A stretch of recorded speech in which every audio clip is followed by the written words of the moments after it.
through their political party. To that extent, announced Gaylord, the principles of the cooperative commonwealth are being practiced now. 1127.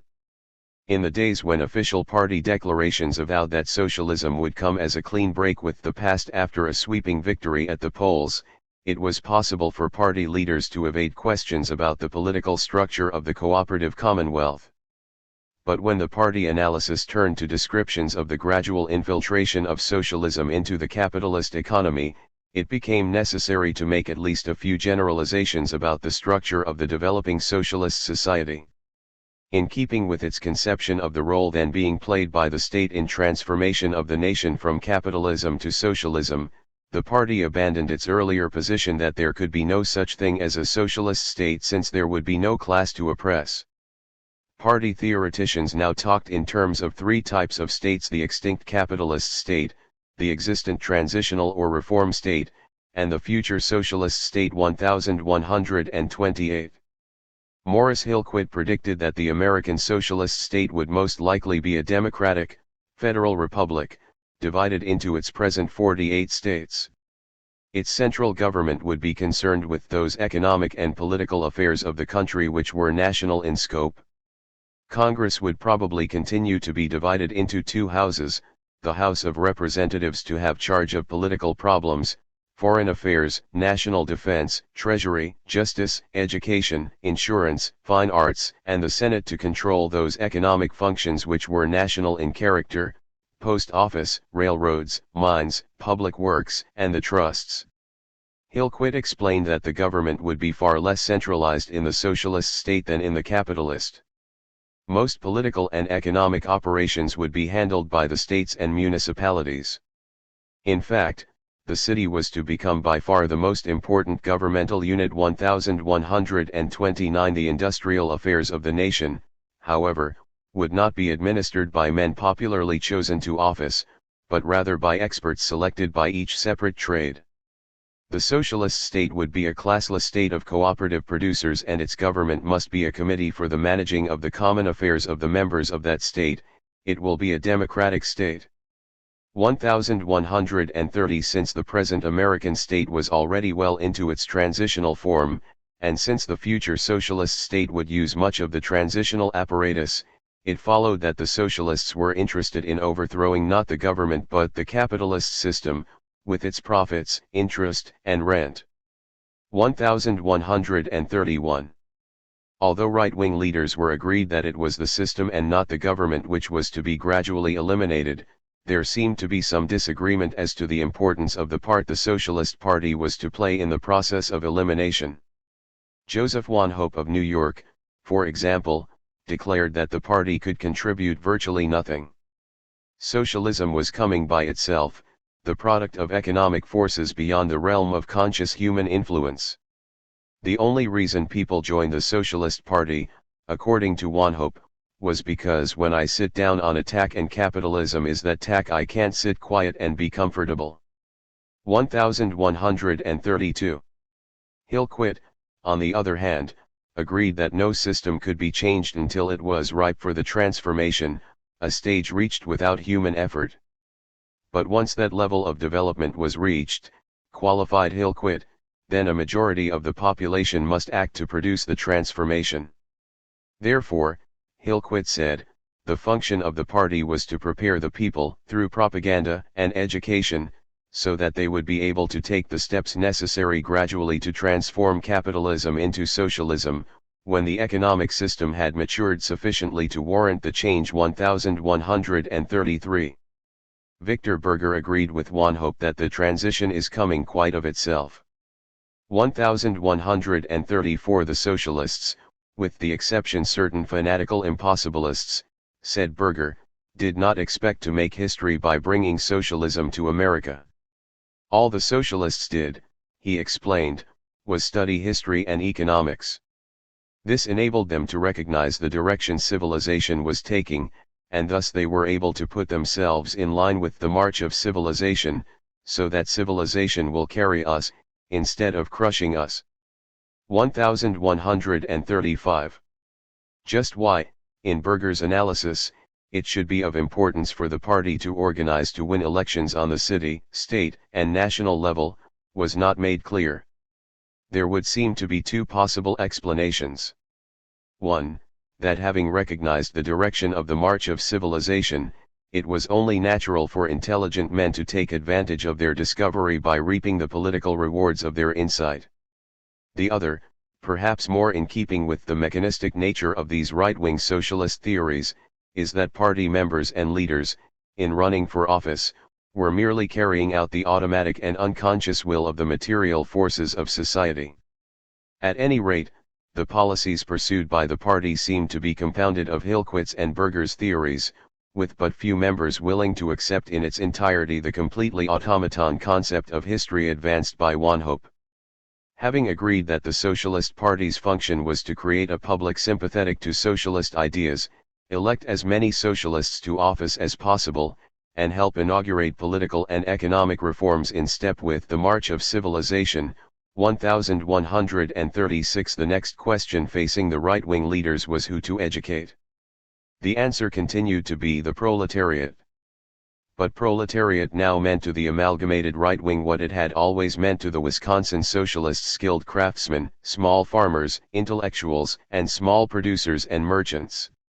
At times, proletariat even included the capitalist class, that is, the class of great industrialists and financiers which had furnished the socialist movement with some of the brightest minds, the noblest hearts, and the cleanest souls of the age in which we live.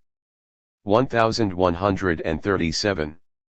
Indeed, it seemed to be the wage-working members of the proletariat who gave the party leaders most difficulty because of their uncleanliness, backwardness, and stupidity. 1138. Party leaders warned each other that a socialist movement consisting of and led by unskilled workers, the product of the gutter and the slums, could not gain victory because it could never enlist the support of enough voters.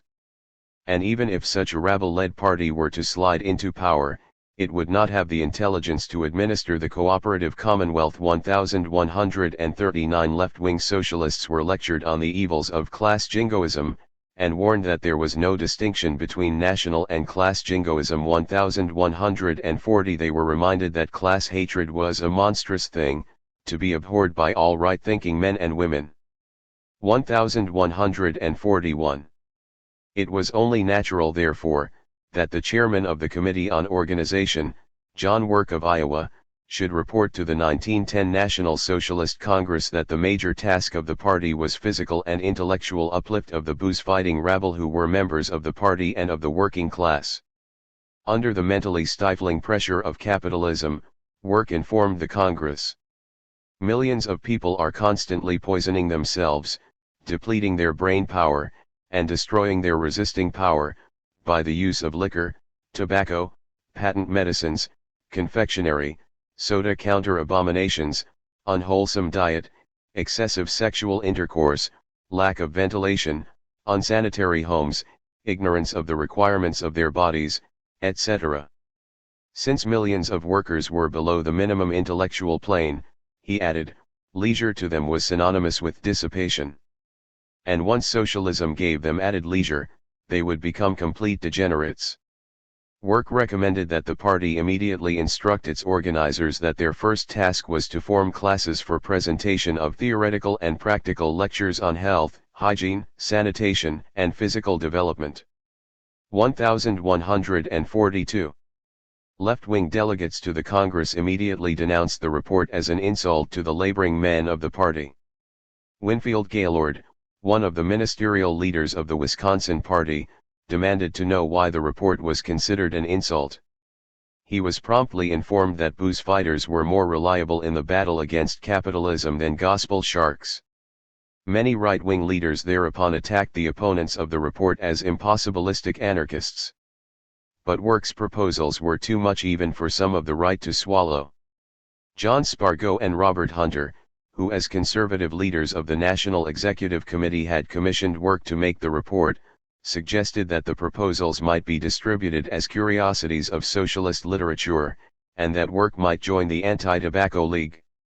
The report was finally buried in Committee 1143. However, the rejection of so blatant a program did not mean that the philosophy behind it was rejected. In fact, within a year John Work was to become National Secretary of the Socialist Party. Right-wing socialist leaders were now in general agreement as to the manner in which socialism was coming, and as to the nature of their public appeal. But they had yet to settle on the organization which was to be the vehicle for winning political office. This was true despite the fact that ever since the removal of the first local quorum in 1903 for advocating fusion, the one tenet on which all party factions were agreed was that the Socialist Party was the only true Labour Party and that cooperation or fusion with any other party meant the immediate expulsion of the offending member. In January 1910, the International Socialist Review broke to a virtually uninformed membership the news that a majority of the members of the National Executive Committee favored party support of a Union Labour Party if the American Federation of Labour should decide upon such an organization. In that case, the Socialist Party was to bear the same relationship to the Labour Party that the Independent Labour Party in England bore to the British Labour Party 1144. The review story consisted of a series of letters exchanged by party leaders and the answers to questionnaires the review had subsequently sent to all candidates for the National Executive Committee then being elected. The letters indicate that at the NEC meeting in the fall of 1909, Victor Berger had pointed to the success of the British Labour Party and to the growing desire for political activity among leaders of the AFL.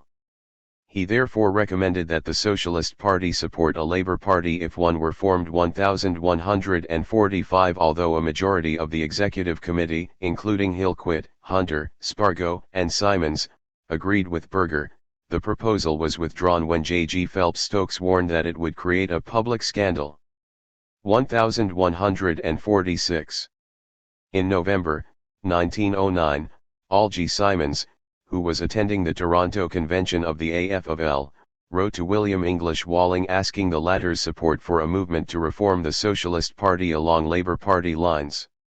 In his letter Simons warned of the growing strength of the industrial workers of the world in the Socialist Party, and declared that the AFL comes much nearer representing the working class than the Socialist Party.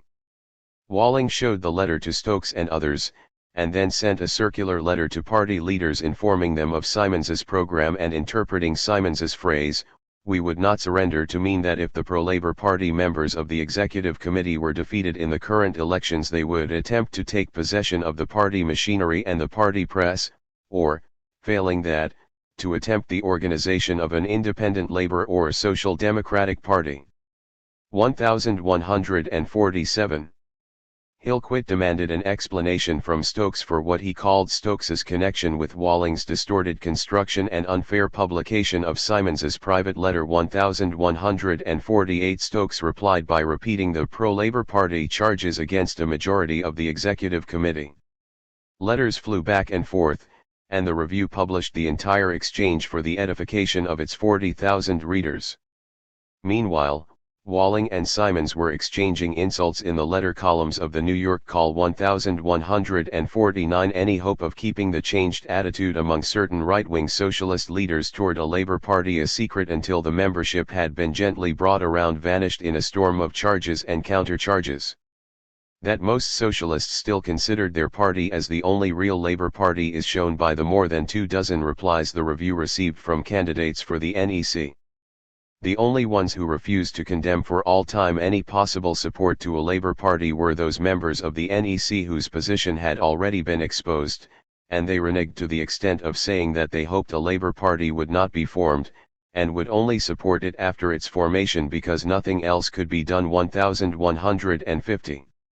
It is unknown whether it was opposition from the rank and file, or failure of the AFL to form a national Labour Party, or the sharp increase in the socialist vote in 1910, or a combination of all three that killed further speculation on possible future relations with a Union Labour Party.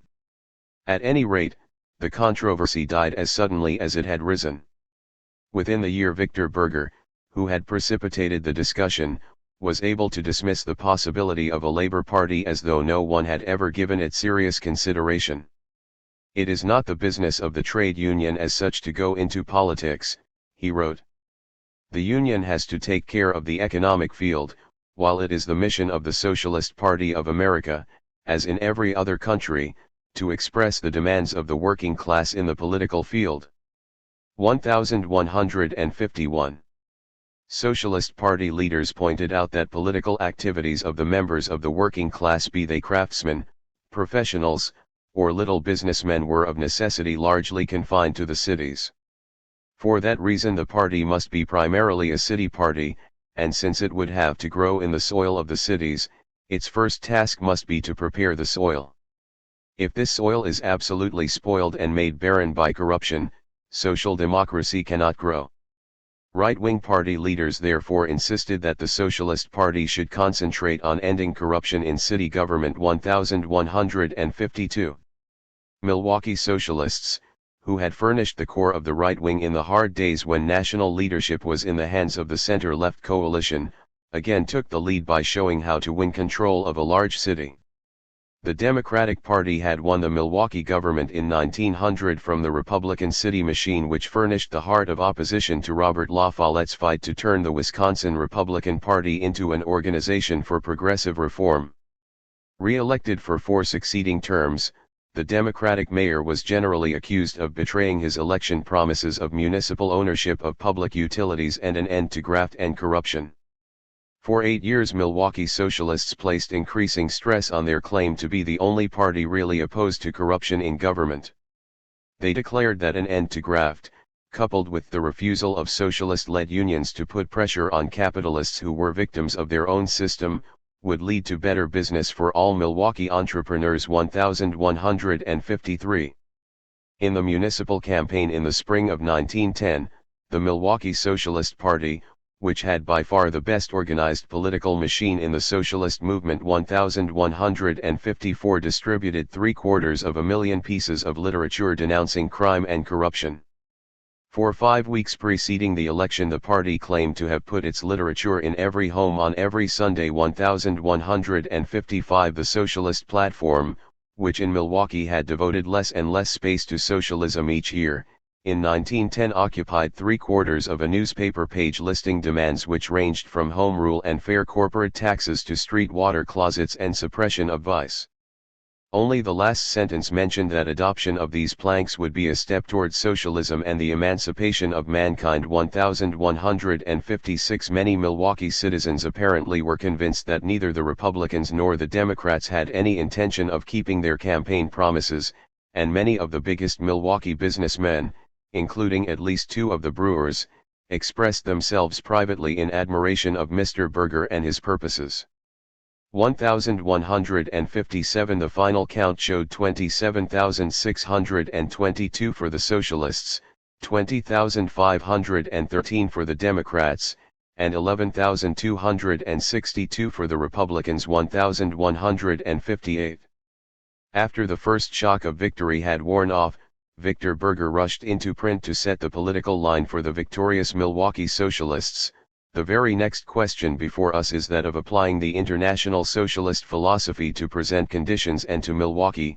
We want to show our comrades all over the country that our principles will lose nothing of their revolutionary energy by being thus applied to a local situation. Of course, added Berger, we must not expect a sudden growth in Union strength. And socialism cannot be established in one stroke nor capitalism abolished in one city. Since capitalism was bound to continue in Milwaukee for some time, it was the duty of the Social Democratic administration to improve the city's credit by turning out the few dozen grafters and giving this city the best kind of an administration that a modern city can get under the present system and the present laws. 1159. For the next 2 years Milwaukee socialists flooded the non-socialist press and their own with stories of diminished property taxes, increased city trade and manufacturing, and the scarcity of strikes since socialist-led workers had learned to depend on political instead of economic action. 1160. The socialist victory in Milwaukee and the growing number of socialists elected to city and state government offices convinced party leaders that greater emphasis and study must be given to the specific measures that the new officials should favor. There is nothing more vital to the socialist movement than its constructive program. To be able to point out in definite terms and in concrete measures the actual steps by which the goal of socialism may be reached is not only of great interest, it is an absolute necessity. 1161. This program could be developed only through years of study and research. 1162. The first step was a conference in Milwaukee of all socialists elected to public office. The conference assembled in August, 1911, and under the slogan, "Will Milwaukeeize our own town," discussed tax reform, municipal ownership, and home rule. 1163. On recommendation of the conference, the party set up an information bureau headed by Milwaukee's Carl D. Thompson. The bureau was to serve as a research agency and clearinghouse for socialist administrative and legislative experience and practice. 1164. The emphasis on municipal reforms which would eventually lead to socialism compelled the party's national organization to revise its attitude toward the commission form of government. At the 1908 convention, the party had announced unqualified opposition to commission government because the appointment rather than the election of officials and the use of nonpartisan ballots would in effect eliminate third parties from the ballots. The convention stated that the only intent of commission government was to further limit the already limited participation of the working class in the affairs of government. This so-called nonpartisan movement is one of the many schemes of the capitalist class to confuse the workers and obscure the class struggle and give the capitalist class a stronger hold upon the lawmaking power. 1165. By the 1910 convention, however, the delegates decided that many features of commission government are not only not objectionable from the socialist point of view, but are actually elements in the socialist program. While still opposing nonpartisan nominations and elections, and citywide balloting in place of ward representation, as methods designed to cut down socialist victories, the party ruled that since the initiative, referendum, and recall are well-known socialist principles, the commission form of government could no longer be opposed. Nevertheless, overwhelming defeat was accorded an attempt by the Convention Committee on Commission Government to get the party to permit socialists to support a non-socialist candidate in runoff elections after the socialist candidate had been eliminated. 1166. At the 1912 convention, the delegates voted to grant individual socialist city and state organizations the right to determine their respective attitudes and practices toward commission government. 1167. The increasing moderation of their platforms and activities brought the socialist movement a proportionate increase in respect and sympathy from non-socialist reformers. The Nation, which in the past had bitterly condemned the Socialist Party, noted that parlor socialism was replacing revolutionary socialism, and congratulated the socialists for accepting things as they are to the extent that they can see how essentially weak is man and how powerful are the circumstances that shape him. 1168. The American Magazine accepted an article from Berger entitled Socialism, the Logical Outcome of Progressivism, and referred to Berger as the sanest and most influential socialist in the country, a super-progressive who commands respect everywhere for his honesty and common sense. 1169. The Outlook, which was soon to add Theodore Roosevelt to its editorial board, while continuing to oppose collective ownership and the attempt to abolish the checks and restraints on the power of majorities, gave full credit to the motives of the socialists and welcomed their support of specific reforms which the Outlook had long advocated. 1170. John B. Clark, professor of economics at Columbia University, advised all reformers, and particularly those who favored social reforms for Christian reasons, to join the Socialist Party. Clark declared that the Socialists hoped to achieve the cooperative commonwealth through a conservative line of action consisting of many intermediate reforms. Until those reforms reached the stage where capitalism might be eliminated, insisted Clark, there was no reason why non-socialist reformers should not support the Socialist Party. What the reformers will have to do, Clark advised, is to take the socialistic name, to walk behind a somewhat red banner and be ready to break ranks and leave the army when it reaches the dividing of the ways. 1171. With their plans for winning the votes of non-socialist reformers apparently well on the way to success, party leaders turned with renewed vigor to the task of gaining electoral support from organized workers. To right-wing socialists, organized workers meant the American Federation of Labor. But Samuel Gompers, leader of the Federation of National Craft Unions, viewed socialists as men of warped minds or intellectual instability and regarded all socialist activity as a series of machinations designed to undermine trade unionism in order to get votes for the party. 1172. Right-wing party leaders agreed that Gompers' opposition to the socialists had been justified in the past.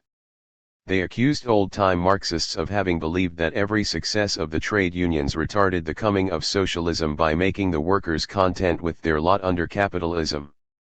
They conceded that the organization of such unions as the Socialist Trade and Labor Alliance and the Industrial Workers of the World as rivals of the AFL had rightly antagonized Federation officers.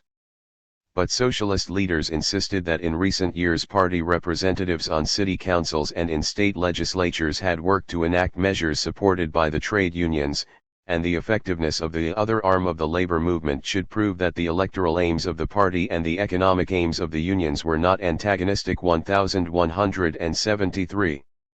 In order to remove any remaining doubts in the minds of AFL officials as to the intentions of their party, the right-wing socialists emphasized again and again that they no longer sought endorsement of their party by any union, national or local. 1174. Moreover, socialists disclaimed any interest in the internal affairs of the unions.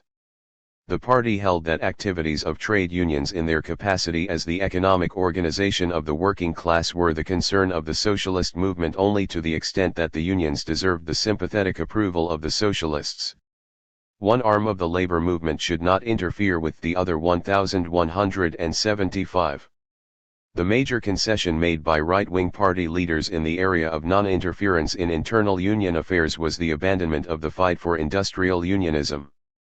Before the 1908 elections, right-wing socialists had attacked the industrial workers of the world but had professed support in principle for the industrial in contrast to the craft form of organization. But at the January 1909, National Executive Committee meeting, the committee adopted Berger's recommendation that socialists as socialists should not only abstain from participation in Iranian struggles, but should also refuse to participate in organizational and tactical differences within any union. Since non-interference in the matter of industrial unionism still might not go far enough to reassure craft union officials as to the sincerity of socialist intentions, Berger's report, which the Executive Committee adopted as the party line, concluded by identifying non-interference with support of craft unionism. Our motto must be under all circumstances, join the union of your craft and the party of your class. 1176. Even before the disappointing 1908 national election, Max Hayes, a leading member of both the Socialist Party and the International Typographers Union, as well as editor of the Cleveland Citizen, official organ of the city's Central Labor Union, had suggested that, while industrial was preferable to craft unionism in principle, it has weaknesses innumerable. Since Hayes was sure the labor problem was going to be settled politically, it is absurd for socialists to waste a lot of valuable time in splitting hairs over the question of industrial organization. 1177. With each passing year Hayes receded from his position that industrial unionism was preferable in principle even if unimportant in practice. By 1914, a little more than a year after he had received one-third of the National AFL Convention vote as socialist candidate for president of the Federation, Hayes was insisting that the craft unionism of the American Federation of Labor is the logical economic organization for this country. 1178. J. Malin Barnes, National Party Secretary and a leader in the AFL Cigar Makers Union, reported to the 1910 National Socialist Convention that the older craft unions were the best recruiting grounds for socialist votes. These craft unions, he said, had already won their victories and achieved their maximum strength in the economic field. Since they could advance no further through union organization, they were ripe for conviction as to the gains that could be made if union members voted the socialist ticket. 1179. The Committee on Labor at the 1910 Socialist Congress brought in a resolution that the party has neither the right nor the desire to interfere in any controversies which may exist within the labor union movement over questions of form of organization or methods of action in the industrial struggle. 1180. A minority report by the two left-wing members of the nine-man Labor Committee recommended the organization of labor along industrial lines based on the recognition of the irrepressible class conflict in society, adding that we do not oppose labor in any form of organization in its struggles against the capitalist class. 1181. Two other left-wing socialists, Frank Cassidy of New York and James Morer of Pennsylvania, both members of the American Federation of Labor, offered a substitute resolution. Quoting the 1970 Stuttgart International Socialist Congress resolution which condemned class collaborationist craft unions, they averred that the American Party could not be neutral on this question without betraying the working class and rendering itself impotent. Their resolution, while reiterating the party's desire to assist all forms of unions, as well as all unorganized workers in their struggles to improve working conditions, endorses industrial unionism as a principle and as an indispensable part of the class struggle, without endorsing any particular organization. The resolution concluded by instructing all party organizers, editors, writers, and members not to limit themselves to propagandizing union members on the general principles of socialism but also to carry them the message of common action against the common enemy and of industrial unionism generally. 1182. The debate on the various resolutions lasted all morning. Despite repeated assertions by their supporters that neither the minority nor the substitute resolutions endorsed the industrial workers of the world, right-wing attacks on these resolutions stressed the evils of the IWW and the correctness of a policy of non-interference in union affairs. 1183. Quotation of condemnation of craft unionism by the Stuttgart Socialist Congress was answered by the insistence that condemnation might be justified in Europe, but conditions are entirely different here. 1184. On a roll call vote, the substitute resolution was defeated 58 to 23, and the minority report was defeated 54 to 29. The majority report was adopted by a voice vote. 1185. To right-wing socialists, non-interference in union activity came to mean more than refusal to throw their weight behind industrial unionism. Morris Hillquit testified that the party did not engage in the economic struggles of the workers, except where such struggles assume a political or general aspect, we would consider it meddling. 1186. Socialists in the unions were to concentrate on programs capable of fulfillment only through legislative action. 1187. They were to distribute literature, sell socialist newspaper subscriptions, and carry on a general agitation to convince trade union members of the importance of such legislative measures as old age pensions and judicial reform measures which could be made into law if workers voted the straight socialist ticket. As Berger never tired of repeating, we must make the trade unionist constantly feel that the Socialist Party is the political complement, the other half of the economic organization. 1188. The general socialist program advanced by the right wing constituted no small deviation from the theories developed by Karl Marx and Friedrich Engels. Socialist publicists recognized this growing divergence, and rarely cited the writings of Marx and Engels, whose books all but disappeared from party lists of basic works on socialism. 1189. But the party had been founded only some 10 years before as a political organization based on the teachings of Marx. During the first 4 years of the party's existence, almost all of its literature had quoted Marx and Engels extensively, and its press had devoted major space to reprinting portions of their writings.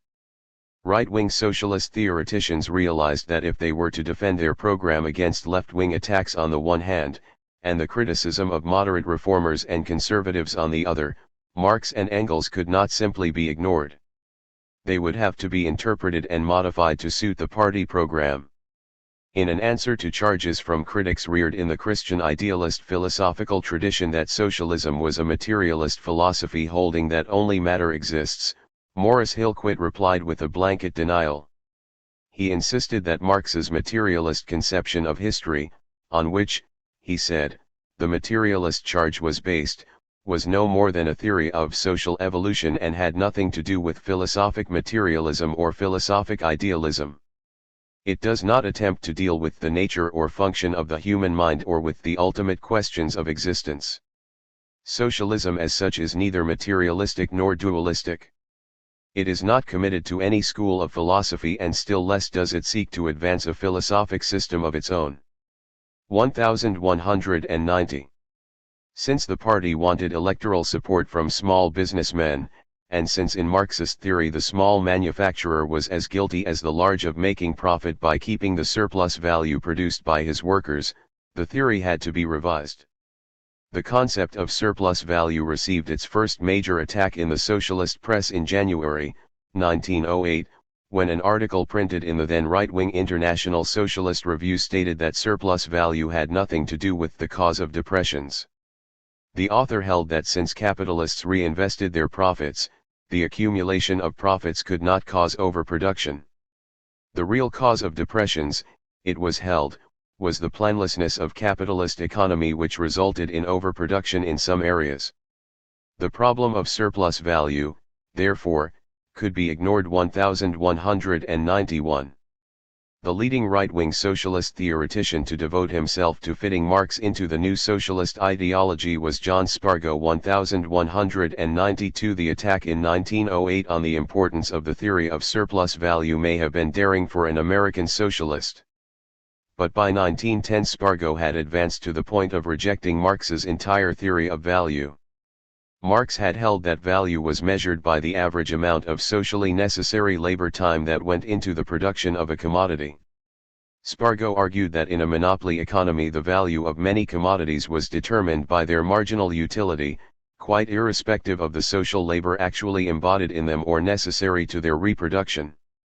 1193. Spargo also found Marx wrong in his exclusive emphasis on the role of the proletariat in the achievement of socialism, and in his prediction of the disappearance of the small farmer, merchant, and manufacturer. To Spargo, the modern socialist movement in the United States recognized that the working class constituted a minority of the population and therefore appealed to the middle class as well as to the proletariat. 1194. The critique concluded that Marx and Engels lapsed occasionally into utopianism. This was particularly noticeable in their theory of the increasing misery of the proletariat and in their prediction that an economic cataclysm must create the conditions for a sudden and complete revolution in society. 1195. Having denied that Marx and Engels were concerned with any philosophy, much less that of dialectical materialism, and having corrected such fundamental Marxist theories as the nature of value and surplus value, class makeup of capitalism, cause of depressions, role of the working class, growing contradictions of capitalism, and the necessity for socialist revolution, party right-wing theoreticians were naturally somewhat hard-pressed to explain what contribution, if any, Marx and Engels had made to the socialist movement. Spargo advanced an ingenious solution to this problem. Marx was wrong in many of his theoretical formulations, but correct in his tactics. 1196. The basis of Marxist tactics was opportunism. Marx was nothing if not an opportunist. Since the socialist movement now concerned itself in the main with social reforms, palliative measures for the amelioration of the victims of the social struggle, within the existing order, socialists were actually returning to the most important teachings of Marx. 1197. So far as Spargo could see, only the investigation and rejection of Marx's theories by modern socialists had enabled the socialist movement to rediscover the opportunist truths which had been obscured by mistaken principles.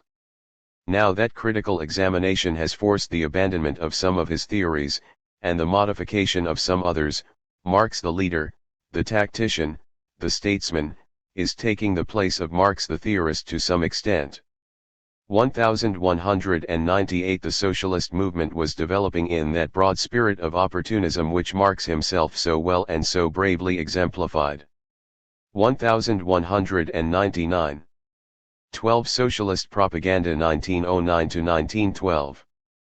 The tactics of socialist opportunism called for enactment of social reforms designed to improve the conditions of the working and middle classes under capitalism and move society step by step down the road towards socialism.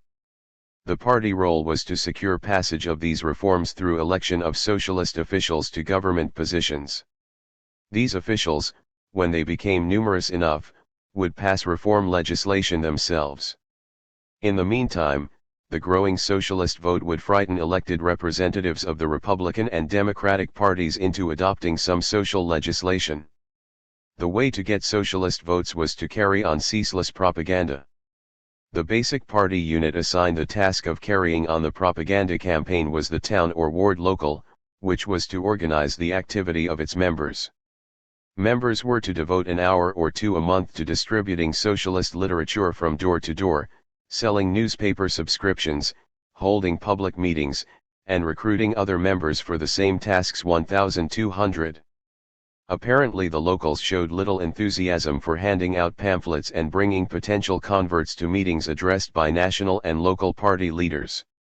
In fact, almost all right-wing locals, restricting themselves to these activities, found that in between elections their organization languished. Party leaders placed the blame on what they described as a lack of imagination in finding ways and means of carrying on propaganda. 1201. They suggested that each local appoint a standing committee to organize the work so that literature was distributed from house to house, letters about socialism were written to newspapers, book stands established on street corners and at fairs, party literature mailed to farmers, high school and college students encouraged to write and debate about socialism. Newspaper subscriptions sold, and public meetings held. 1202. But despite repeated appeals for greater enthusiasm and more widespread participation in the propaganda campaign, socialist leaders continued to complain that the socialists of America seemed to have gone to sleep just at the beginning of the battle of the votes.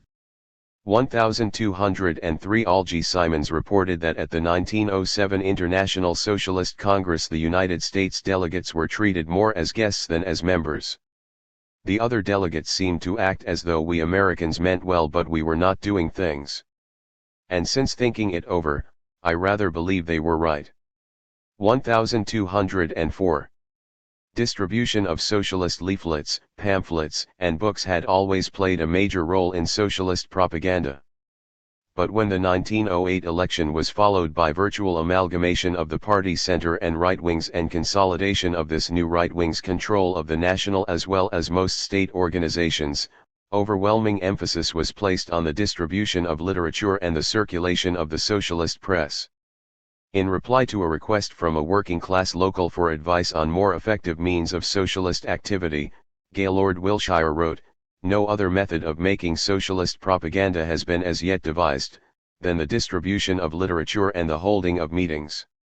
1205. National Secretary Barnes reported that the spread of the printed word has come to be recognized as the most important means of propaganda.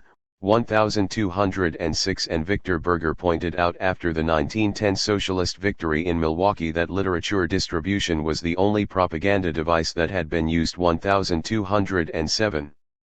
In April, 1910, Barnes reported to the National Executive Committee that inasmuch as 17 states maintained a full-time secretary and most states kept one or more organizers in the field, the national office should dispense with its paid organizers and devote its resources to a systematic distribution of literature. 1208. Shortly thereafter the national office recalled its last organizer from the field. 1209. 18 months later the new national secretary, John Work, recommended that henceforth the national office function in the main as a publisher and disseminator of socialist literature. In keeping with this program, Work suggested that the office absorb the privately owned publishing houses and become the largest, and perhaps the only, publisher of socialist propaganda. 1210. Leaders who supported the propaganda program claimed that approximately 60% of all converts had been made through the printed word. 1211. It was only necessary to urge socialism on farmers, professionals, and little businessmen, and explain it to workers. Its essential truths were quickly grasped by all these groups. Obviously, Slum proletarians could not be expected to understand the written word, it must be directed at the more intelligent of organized labor, the members of the American Federation of Labor 1212. The quantity of literature sent out by the National Office for distribution by the local organizations reached enormous proportions in 1911 to 37 different leaflets and pamphlets totaling almost 5 million pieces. In addition, the National Office considered that it had made an important contribution to socialist propaganda by printing and distributing 800,000 copies of Victor Berger's congressional speech on the tariff and 200,000 copies of his speech on old age pensions. 1213. There is no way of knowing how much additional literature was printed and distributed by state and local organizations. In the first 4 months of 1912, 3.5 million items were sent out, and the 1912 election campaign had yet to get underway. 1214. The subject matter covered a wide range: official documents like the party platform and explanations of Socialist Party organization, why socialists pay dues, arguments for political reform, government by commission and a municipal program, outlines of labor legislation, workmen's compensation, muckraking and exposes of the Republican and Democratic parties, our political parties, an address to organized labor, and appeals to different social and economic groups, to the working woman, and a plea to club women. 1215. The increased importance of all this is shown by the revenue received by the National Office from sales. In 1909, $1,714, in 1910, $5,777, in 1911, $7,967. 1216. It was to be expected that a political organization whose press was largely privately owned and which stressed propaganda by the printed word would find its work and policies greatly influenced by the owners and editors of its newspapers. During the first few years of the party's existence, when policy was largely determined by a left-center coalition, the left wing took cognizance of the fact that most socialist newspaper owners and editors belonged to the middle class and tended to publicize theories and policies of a non-Marxist, reformist character. At the 1904 Socialist Convention, the left-wing San Francisco local moved the establishment of an official daily or weekly party paper. Left-wing delegates supported the motion on the ground that it was ridiculous to have the party publicize dozens of different interpretations as to the meaning of its program. They charged that papers like the Appeal to Reason were in a position to determine party policy by influencing its readers. Furthermore, they pointed out that many of the larger papers in the Middle West and East were little better. The center, however, did not want to weaken the influence of such powerful representatives of its position as the New York Worker and the Chicago Socialist. It opposed an official party press on the ground that its editor would be able to dictate party policy. 1217. Not only was the San Francisco motion defeated, but a constitutional provision was adopted forbidding the National Committee to publish or designate an official party organ. 1218. 5 years later, however, when the party organization was controlled by a center-right coalition, the left wing helped block establishment of a party-owned press, holding that it would permit a small group of leaders to dominate the party. 1219. The number of socialist newspapers and periodicals was always surprisingly large. In 1904, when the party had 20,000 members, it had about 40 daily, weekly, and monthly papers and magazines. 1220. In 1912, with membership climbing over the 100,000 mark, the party boasted no fewer than 323 papers and periodicals, 5 English and 8 foreign language dailies, 262 English and 36 foreign language weeklies, 10 English and 2 foreign language monthlies. 1221. The National Office sent out weekly mimeographed propaganda articles to 400 Socialist, Union, and other papers which agreed to print at least one article a week, and in 1911 it began to keep a press representative in Washington during congressional sessions. 1222. The total circulation of the socialist press is impossible to estimate. In 1908 Hunter claimed that the pro-party press reached not less than 1 million voters. 1223. And when it is noted that in that year the Appeal to Reason alone had a weekly circulation of almost 400,000 and the monthly Wilshire's magazine had a circulation of 270,000, 1224, it is not difficult to accept Hunter's estimate as reasonably accurate. The vast majority of the weekly papers were privately owned, only a minority were published by local party organizations. Usually the subscription price was 50 cents a year. With the exception of the Appeal, all operated with a deficit, which was covered, when it was covered, by appeals to party membership in the city or town where the paper was published. 1225 in communities where party membership was small or poor, and where factional disputes divided support, there were frequent lapses in publication. 1226. Without question the most successful of right-wing. 1227 and, in fact, of all the socialist papers was Julius Wayland's Appeal to Reason. Simple and direct in style, sensational and muckraking in approach, with a subscription price of 25 cents a year, the Appeal maintained a circulation that usually varied between 300,000 and 500,000. As a promoter of newspaper circulation, Wayland had few equals. The low price coupled with contests for steam yachts, trips to Europe, bonuses, and commissions enabled him to organize tens of thousands of Appeal readers and most party organizers into an Appeal army perpetually engaged in selling subscriptions. For, as the Appeal army was informed, socialism could not be won through violence but only through the book and the ballot. 1228 special expose issues, such as that of December 1905, on trusts, sometimes sold as many as 3 million copies. Orders for bundles of hundreds and thousands would pour in for weeks before publication, and virtually the entire adult population of Girard, Kansas, would be engaged in wrapping and mailing. In his use of the paper as a source of advertising revenue, Wayland was unscrupulous. 1229 The faith of its readers in the Appeal was enormous, and Wayland did not hesitate to claim that he had investigated and found valid virtually every enterprise which took a full-page advertisement. Appeal readers were told, indeed, guaranteed, that the purchase of advertised gold stocks, patent medicines, and farm cooperatives were sure escapes from the trials of wage slavery. Thus, a typical advertisement trumpeted in 2-inch letters that took up the entire back page of one issue. Don't be a wage slave. While you may earn from $3,000 to $5,000 a year.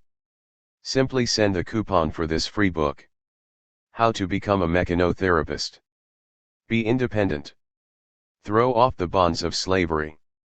You have but your chains to lose. You have an honorable and profitable career to gain. 1230. The Appeal was ably edited by Fred D. Warren, who continued to publish the paper after Wayland committed suicide in 1912.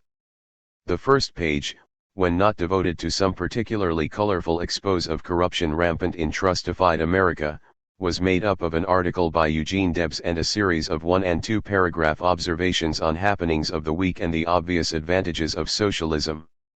Thus, you think the right to vote for public officers enlarges your liberty and makes you a sane man, and also that to vote on who shall be your boss at the shop, what hours you should work and what should be done with the earnings, would curtail your liberty and put you on a level with your employer. You certainly have a great mind. 1231 And, industry is in the hands of the workers and out of the hands of the capitalists now. All that stands between the workers and industrial freedom are paper walls known as titles. 1232. The inside pages were devoted to descriptions of how socialism would benefit the farmer, worker, small businessman, professionals, women, and children, including detailed descriptions of life in the new society. In addition to pictures of the good life to come for all as soon as socialism was voted in, inside pages also carried muckraking articles and pre-publication serialization of such books as Upton Sinclair's The Jungle and Gustavus Myers's History of the Great American Fortunes and History of the Supreme Court of the United States. The socialism of the Appeal was largely constructive or step at a time. Its motto was public ownership of monopolies, and its program and appeal, except for predictions of the nature of society in the distant future, were not too different from those of the old middle-of-the-road populists. Despite its wide circulation and its notable success in giving publicity to the socialist movement, the appeal was sharply attacked by other socialist papers of all factions. 1233. No doubt this was due at least in part to jealousy, for struggling socialist papers with a circulation of a few hundred to a few thousand and a price 2 to 4 times that of the appeal found that paper formidable competition in the struggle for existence.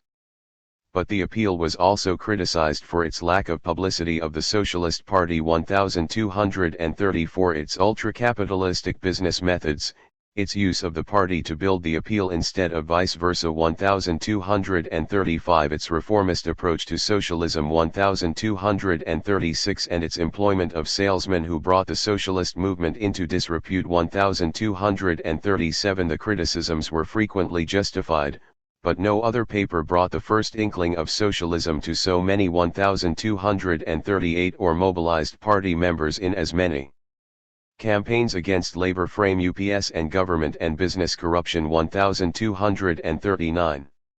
Next to the appeal, the most important right-wing publication in terms of circulation was Wilshire's Magazine, published and edited by millionaire socialist Gaylord Wilshire.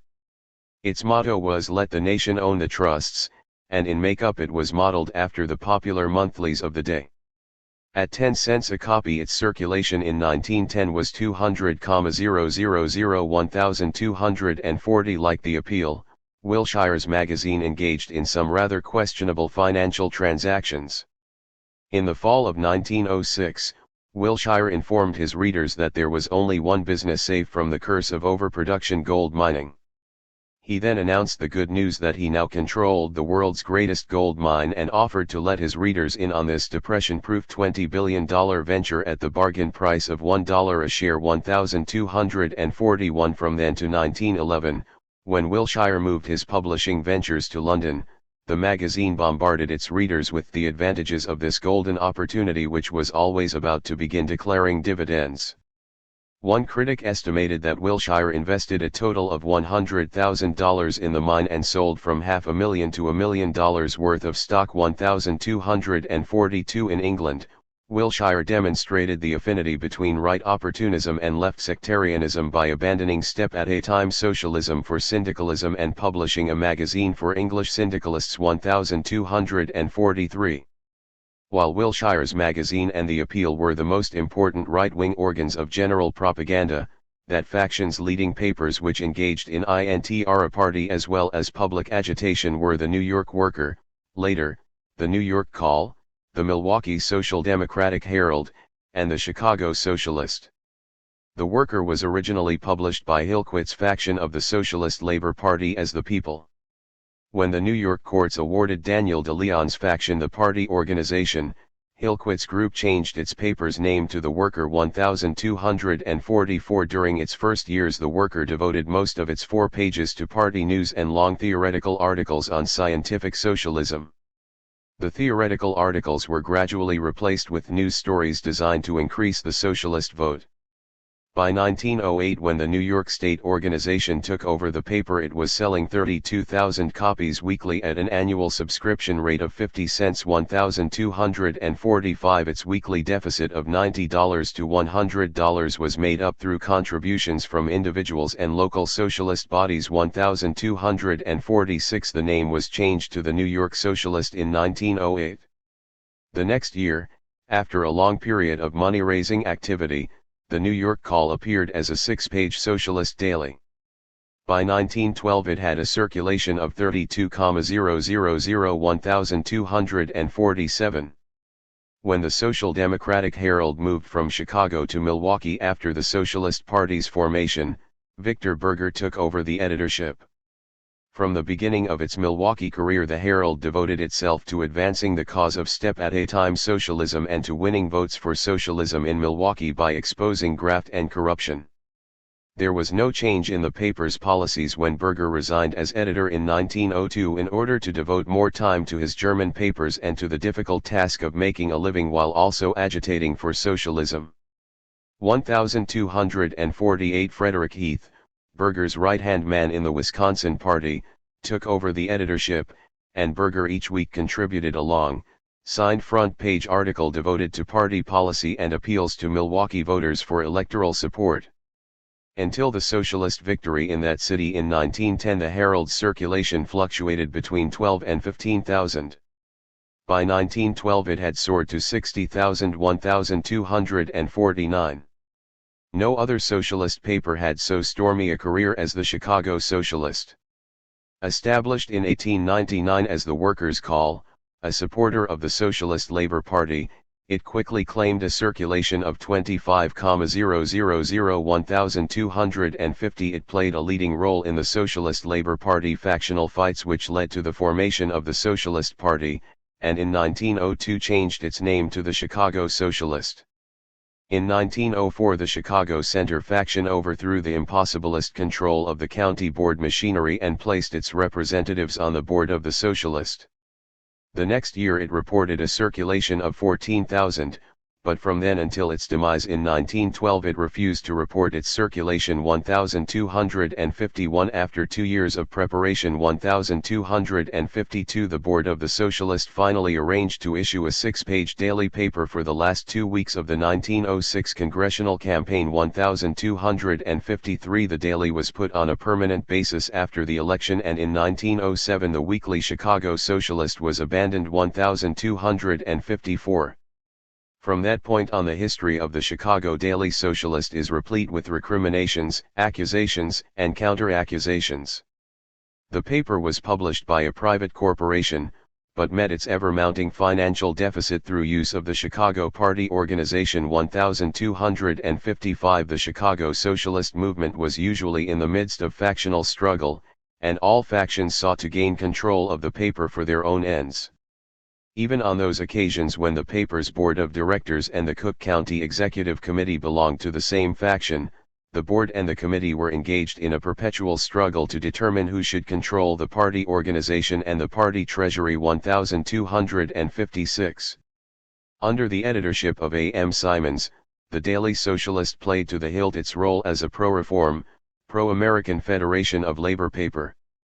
It led the publicity fight to prevent imprisonment of Teamsters union officials, attacked police brutality, exposed the use of debt peonage in Chicago by a branch of the Standard Oil Company, and aroused opposition to attempts by the federal government to return a Russian revolutionary to Tsarist Russia. 1,257. By 1909 it had settled down to concentrating its fire on the hideous graft conditions that today are shaking the very foundations of Chicago's institutions.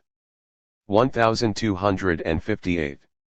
In 1910 another factional fight coupled with bitter personal antagonism brought about the resignation of Simons. 1,259. The paper continued its former policies, although its support of American Federation of Labor officials in Union factional fights became more noticeable.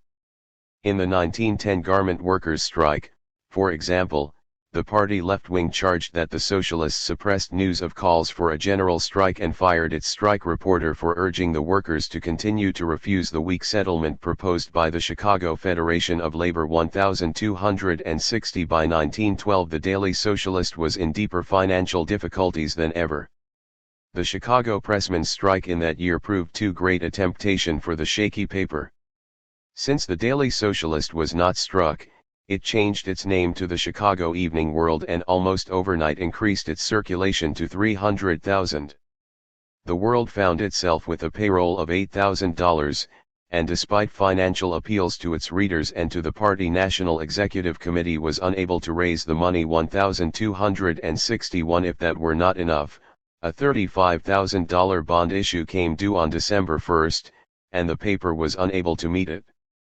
With debts of $120,000, and overdue notes of $18,000, the creditors foreclosed on December 3, and Chicago was without a socialist paper. 1,262. Although the right wing of the party considered literature and public meetings the two main forms of socialist propaganda, they placed less and less emphasis on street meetings. 1,263. In fact, the Social Democratic Herald decided that they were freakish and of doubtful value. 1,264 New York Party leaders issued a list of instructions for street corner speakers: do not advocate or oppose any religious belief, make clear that the party does not align itself with one type of unionism against another, do not class all capitalists as thieves, blacklegs, scoundrels, etc. Remember that it is the system that creates capitalists. Do not attack or abuse the police unnecessarily, for they are members of the working class and we should have their goodwill. The first speaker should begin by 8:15 p.m. and limit himself to 1 hour. 1265. When right-wing socialists mentioned the importance of propaganda meetings, they referred not to street corner rallies addressed by members of the rank and file, but to carefully organized assemblies addressed by reliable speakers from the national office, which kept a list of about 50 speakers available for work through state organizations. The usual arrangement provided that the state organization and its locals paid about 3/5 of the $5 cost per day per speaker, and the national office underwrote the difference. 1266. In July 1911, the national secretary announced formation of a Socialist Lyceum Bureau. Any local could subscribe to the course of 5 lectures to be given by a speaker sent out by the Bureau. The local was to underwrite the cost of the series by selling $300 worth of books and newspaper subscriptions. The national office was to get the commissions on these sales, but the local was to be allowed to keep all money raised at the lectures from the collection and from book sales. 1267. The Lyceum's first season began in the fall of 1911. 442 locals agreed to undertake the series, and tried to meet the Lyceum's terms by sale of books and subscriptions before the lectures and by a 25-cent admission charge, entitling the buyer to that amount of credit toward a subscription to any socialist paper. 300 locals were able to carry the program through, resulting in a total of 1,500 lectures.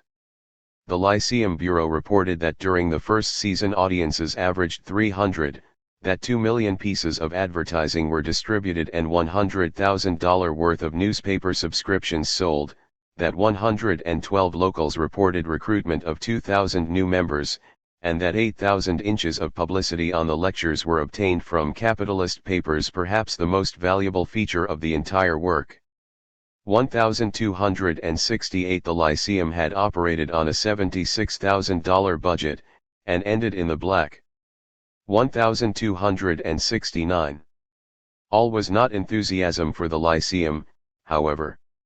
Local Toledo, Ohio, charged that the right-wing National Executive Committee had established the Lecture Bureau in order to tighten their machine control of the party. 1270. Local Duluth, Minnesota, protested that too many of the lecturers were ministers, lawyers, and writers who looked upon socialism as a reform movement that could be used to their personal profit. 1271. The State Secretary of Minnesota, T.E. Latimer, complained to the National Executive Committee that the 16 Lyceum advance salesmen, equal in number to the lecturers, had persuaded many locals to undertake the series when they were in no position to do so.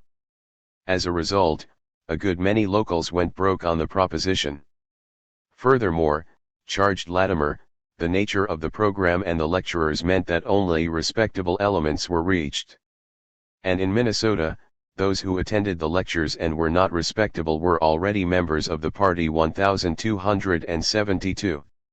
Although the party leadership directed most of its energies toward bringing the printed and spoken word to adult males with electoral privileges, some attempt was made to reach those who would eventually have the vote. A number of locals feared that the public grammar school system glorifies the competitive idea and that their children would become prejudiced against socialism. 1273. They therefore attempted to establish socialist Sunday schools designed to teach the value of the socialist spirit and cooperative effort.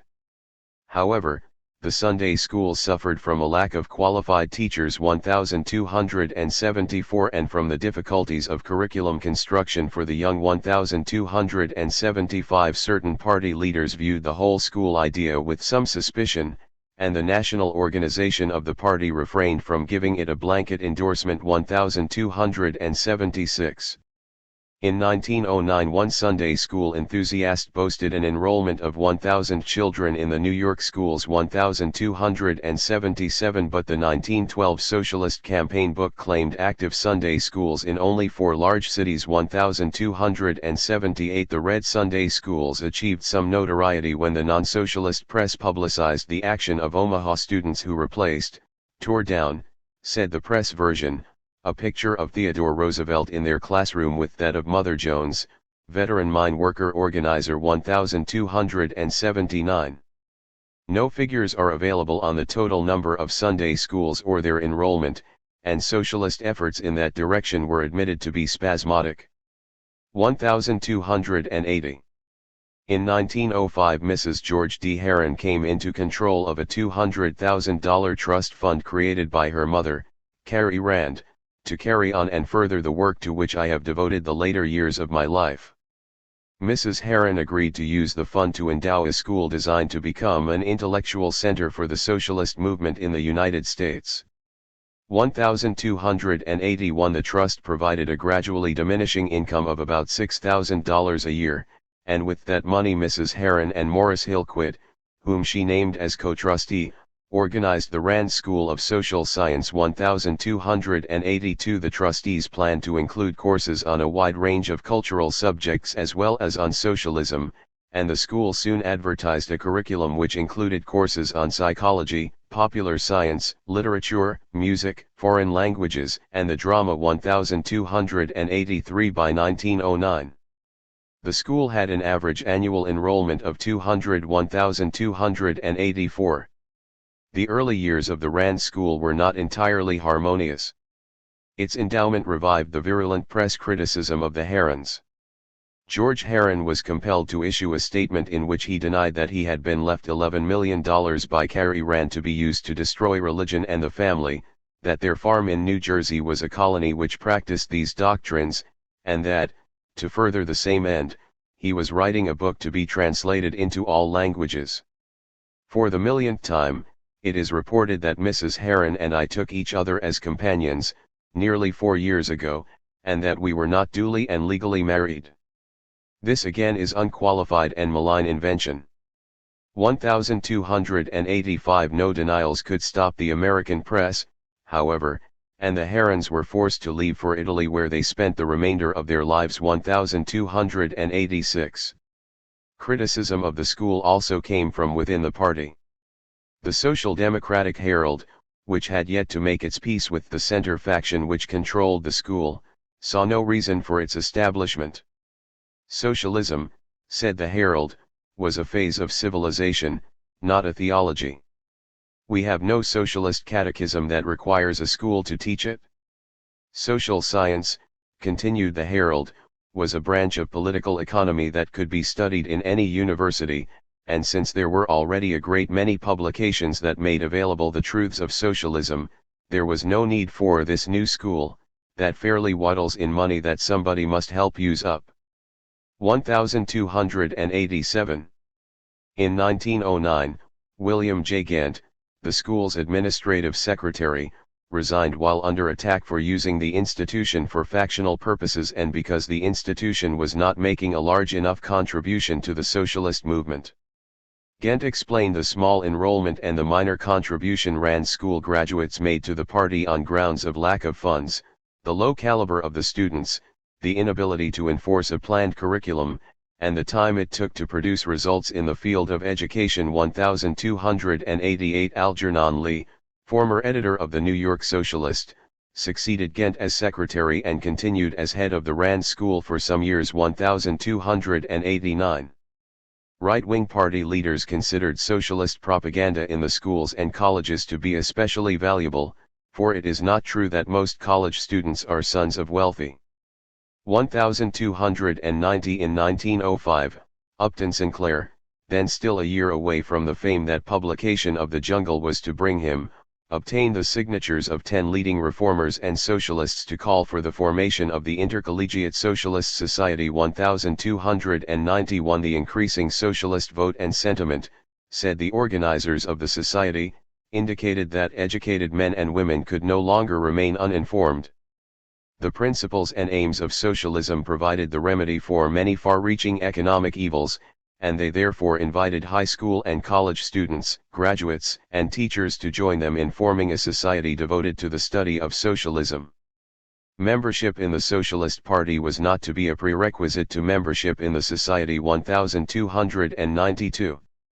The organizing meeting was held in New York in September, 1905.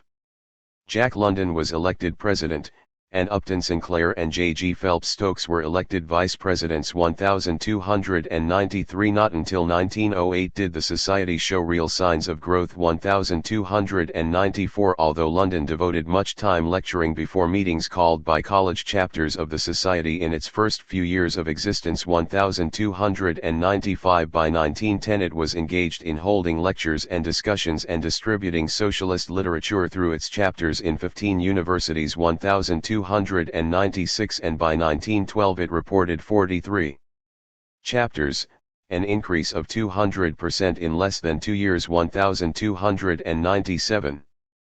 If right-wing socialist leaders showed intermittent interest in socialist Sunday schools and considerable enthusiasm for the intercollegiate socialist society, they manifested complete unconcern for any youth organization not directly connected with an educational institution. As early as 1903, young socialists in New York formed a junior socialist club. The club received no support or encouragement from the New York Party and died in a few years. In 1907 it was followed by the Young Friends Socialistic Literary Circle, which inspired the formation of a number of similar groups in New York. The party continued to ignore them. 1298 young socialists attempted to form clubs outside the party in a number of other cities, most successfully in Chicago 1299. These clubs, as their names suggest, engaged mainly in discussion of literary and socialist works and did not participate in party activity. 1300. By October, 1911, only about 800 young socialists were organized in their own clubs throughout the country, and these clubs had no fraternal connections with each other. 1301. The attitude of most socialist leaders toward the question of equal rights for women bore a striking resemblance to their approach to the question of Negro equality. It was readily granted that neither group had been granted full equality in American society. 1302. The Negro was informed that his status was part of the general labor problem, and that under socialism he would achieve complete equality together with complete segregation. Women were informed that the woman question was part of the labor question, 1303, and that capitalism, by forcing women to work, paying their husbands low wages, and causing unemployment, inadequate housing, starvation, divorce, prostitution, illegitimacy, suicide, and a high death rate, was breaking up the home. 1304. Of course, said these socialists, they had no intention of restricting women to the role of homemakers, but they knew that once the need to supplement the husband's earnings was eliminated, 99 women out of every 100 would choose the lot of wife and mother. 1305. Under capitalism, continued the socialist analysis, legal compulsion was used to keep women in the home at the same time that economic pressure was forcing her out. Socialism would put an end to the economic compulsion, and that would make the legal compulsion quite unnecessary. 1306. The next question was how women themselves could contribute to building this new social order which would keep them in the home without the use of legal compulsion. Since they could not vote, they were asked to create a sentiment in favor of establishing the cooperative commonwealth. In Sunday schools they were to search out the capitalist ethics in the lessons and discover means to supplant them with socialist ethics. Those among them who were Christian Scientists were to help create harmony among the workers. As housekeepers, too worried and busy to find room for a new thought, they were to simplify their work, ask a friend about socialism, and then invite in their neighbors and repeat the facts you have learned. As clerks, bookkeepers, and factory workers they were to talk about the identity of workers' interests, and point out that workers should neither scorn nor envy each other. And as teachers they were to teach that a good character is more to be desired than great riches, and arouse a sentiment among other teachers for free textbooks, transportation, lunches, and clothing. less wasteful methods of education, and consolidated schools for rural districts 1307. Even this minor role assigned women in the socialist movement was considered too great by many of their male comrades. In 1904 the worker pointed out that too many men in the party, good socialists in most respects, look with disapprobation or with more irritating contempt on any participation by women in the affairs of our movement. The reason for this attitude, said the worker, was that women were considered inferior to men in their organizational ability, were uninterested in improving their position because they were happy in it, and were dominated by strictly personal preferences and narrow views. The worker conceded that all these charges were justified and that most thoughtful women will admit truth. But the worker held that when women, despite these handicaps, attempted to make some contribution to the socialist movement, the men should not discourage them. 1308. By 1908 the male superiority complex in the Socialist Party apparently had increased considerably. Although the party platform demanded complete political and economic equality for women, equality was to come as a gift presented by man to woman out of his infinite generosity. Party propaganda and organization paid little attention to the possibility that women might fight for their own freedom, and when they were tolerated in socialist locals, they were not treated as equals, but regarded as useful only to make cakes for tea parties or fancy things to sell at fairs for raising funds. 1309 party meetings were frequently held in saloons where the few women members would not attend, and when women were used as propagandists, they were used as attractions to appeal to the masculine vote. 1310 Moreover, what 4 years before had been described as woman's lack of organizational talent and unfortunate satisfaction with her inferior status had been developed into the scientific discovery that women were nearer to the child and savage than man. 1311 It is not surprising, therefore, that some party members refused to sign petitions favoring suffrage extension to these lower creatures and argued that socialist principles did not entail equal rights for women. 1312 Of the 50,000 dues-paying socialists in 1909, only 2,000 were women. A large proportion of party members apparently had not considered it worth their time to recruit even their wives and sisters. 1313 Resentment and organized opposition to this attitude and treatment grew rapidly among women socialists. 1314 By 1905 some of them were proposing establishment of a separate socialist party for women. 1315 And by 1908 women members of the Socialist Party had formed federations, clubs, and leagues in New York, Chicago, St. Louis, Kansas City, Philadelphia, California, and many other cities and states. 1316 3 months before the May, 1908, party convention, John Spargo, who had been approached a number of times on the question by leading women socialists, wrote a biting indictment of the belief in male superiority in the Socialist Party. It was published by the left-wing International Socialist Review. 1317 which magazine provided the medium for the expression of the women's growing resentment at their treatment. Spargo charged the party with giving nothing but lip service to the cause of equality for women, of treating women as inferiors within the party, of confining socialist propaganda among women to utopian pictures of community kitchens, and assuming that any other employment for women than household and maternal duties must be considered abnormal and wrong. Who is there in our movement that is not familiar with the promise that socialism will do away with unnatural labor for women and enable them to stay at home, said unnatural labor being anything except housewifery and maternity, the endless chain of sweeping, washing, mending, scrubbing, cooking, childbearing and nursing.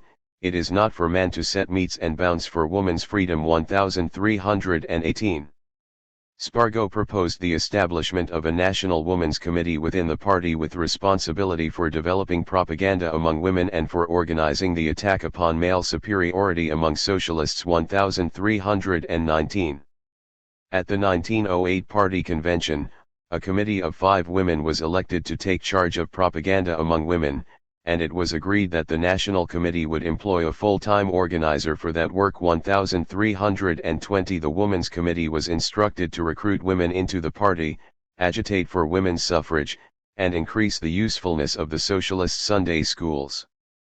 During 1908 the committee did what it could with limited resources to get people to visit the wives of party members, secure petitions for extension of the suffrage, and speak on the suffrage question at street corner and party local meetings. 1321 In December 1908, the National Executive Committee acceded to the request of the Women's Committee for some action on women's suffrage by recommending that all locals put that subject on the agenda for their May Day meetings in 1909. 1322 During 1909, the New York Women's Committee played an active part in support of the shirtwaist makers' strike. 1323 Early in 1910 the National Office again took notice of its Women's Committee. For the first time the committee was permitted to use the National Office to facilitate its correspondence. 1324 And the National Executive Committee requested all locals to set aside February 27 for propaganda for extension of the suffrage and recruitment of women into the party. 1325 At the 1910 National Party Congress, the delegates spent almost an entire day debating the proposal of Ellery Bloor of Connecticut that socialist women devote some time to work in the general suffrage movement. Opponents of the proposal argued that it emphasized sex consciousness instead of class consciousness. Women socialists were instructed to work for their enfranchisement only through their own party. 1326 However, the Congress did create the post of General Correspondent of the Women's National Executive Committee with the task of implementing all the committee's decisions. During the remainder of 1910 the General Correspondent succeeded in organizing women's committees in 156 locals, and state committees in 5 states. 1327 From then on the National Women's Committee devoted itself to increasing the number of its local and state committees, obtaining women's state correspondents, sending out propaganda for monthly entertainments, circulating petitions for extension of suffrage, and securing publication and distribution of leaflets and articles on women's economic position, suffrage, war, Boy Scouts, child slavery, alcoholism, and white slavery. 1328 There is little question that with the formation of the Women's Committee the Socialist Party began to devote more time to the subject of equal rights for women. But while there was a marked decrease in the socialist press of references to the inferior sex, women socialists seem to have carried on the fight for equal rights with little aid from the male members of the party. 13 Christianity and immigration. The Socialist Party gave far more attention to winning the support of Protestant ministers than it gave either to youth or women. During the days of the two social democratic parties, 1900 to 1901, both organizations conceded that individual Christians might recognize socialism as the essence of the Golden Rule. 1329 But after granting that concession to the few socialists who saw the cooperative commonwealth as the material expression of the teachings of Christ, the two socialist parties concentrated on warning their followers that all organized religion was based upon and for the present capitalist order. 1330. Organized religion was considered harmful to the working class movement for socialism because of its hollowness and soullessness, its petrification and false pretenses, its fostering of prejudices, superstition and narrow sectarian exclusiveness, its intolerance and bigotry, its tendency to side with the powerful and strong and preach slavish virtues to the humble and lowly proletarians, its blasphemous attempts to sanctify the crying injustices of the social institutions of their time and country. 1331. Furthermore, socialists must beware of churchmen who would emasculate socialism to the point where it was nothing but another muddle-headed reform movement. 1332. Finally, while there would be complete liberty of conscience in a socialist society, still it must be remembered that the religion of slavery was paganism, of serfdom, Catholicism, of capitalism, Protestantism, and that of socialism would be humanism. 1333. It was George D. Herron who made the first real attempt to resolve the contradictions between Christianity and Marxian socialism, and center and right-wing party leaders were quick to grasp the electoral advantage that Herron's answer could bring. In April 1901, Herron, then playing a major role in bringing unification of the two social democratic parties, wrote an article for The Worker in which he held that God worked through economic fact and development. The working class socialist philosophy of history alone gives the account of life and labor out of which a new religious synthesis can be woven. Heron said that God had united economic and spiritual life. The present crisis in religion was caused by the Church's attempt to divorce them for the sake of capitalistic influence and money. A new religious synthesis could be achieved only with the coming of socialism. The sources of life which discloses are identical with the spiritual forces which Jesus revealed, but the identity is unrecognized because socialism has come to us in the scientific terms of class struggle philosophy. Economic propaganda alone, continued Heron, would not be enough to win the cooperative commonwealth. Socialism must become a religion, a spiritual as well as an economic ideal. Not a letter of the economic philosophy or historic interpretation need be sacrificed in order for socialism to avow itself as the historic approach to an ideal reaching away beyond itself. 1334. Other socialist Christians 1335 were quick to translate Heron's somewhat esoteric language into effective socialist propaganda. Capitalism was the enemy of religion because it corrupted morals, established mastery and servitude, enforced injustice, and robbed the masses of time and strength for religious duties. 1336 Socialism was the logic of Christianity, representing the ideals of brotherhood, justice, and love, the kingdom of God on earth.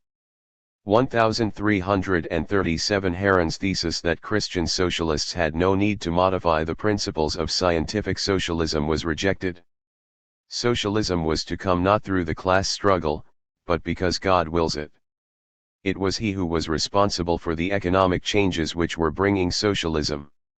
His Holy Spirit is in the great world movement. And so by the power and wisdom and love of God, both the rich and the poor will simply have to accept the kingdom by and by. 1338. This theory was good enough to convince a growing body of Protestant ministers, but the Catholic Church was not so easy to convert. Bishop Quigley of Buffalo, New York, informed all Catholics in his diocese that socialism was a recent importation from Europe that denies the existence of God, the immortality of the soul, the right of private ownership, the rightful existence of our present social organization, and the independence of the Church as a society complete in itself and founded by God. Therefore, no Catholic could join the Socialist Party or support any of its activities. 1339 The growing moderation of the socialist program brought an occasional suggestion in a Catholic publication that economists, psychologists, and theologians be consulted to determine whether or not socialism was really opposed to private property, the home, church, government, and order. 1340 But most Catholic leaders continued to agree with the characterization of Father Sherman of the Society of Jesus. Socialists are hell's lowest vomit. 1341 The Socialists replied that the Catholic Church opposed socialism because Catholic dogmas could not bear scientific analysis, because it feared loss of its wealth and power, and because socialists stood for the separation of church and state. 1342. The socialists, however, devoted little time to attacking Catholicism. They apparently reasoned that they had more to gain by concentrating their propaganda on winning over the Protestant majority than on the difficult task of converting the Catholic minority. The socialists utilized every opportunity to instruct the ministerial profession that they must work within the framework of a God-given economic determinism to make operative their Christian ideals. 1343 The ministers were told that socialism sought economic freedom as the only means whereby spiritual freedom can be secured. 1344 Non-socialist ministers testified to the effectiveness of Christian socialist propaganda.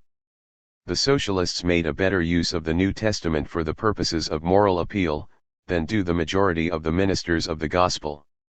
The present writer has heard a dozen impassioned socialists make a finer, a more effective, a more dramatic, a more moral use of figures, the illustrations, and the moral teaching of the Gospels, in a single evening, than he has heard from any dozen preachers in a month in the last 20 years. 1345.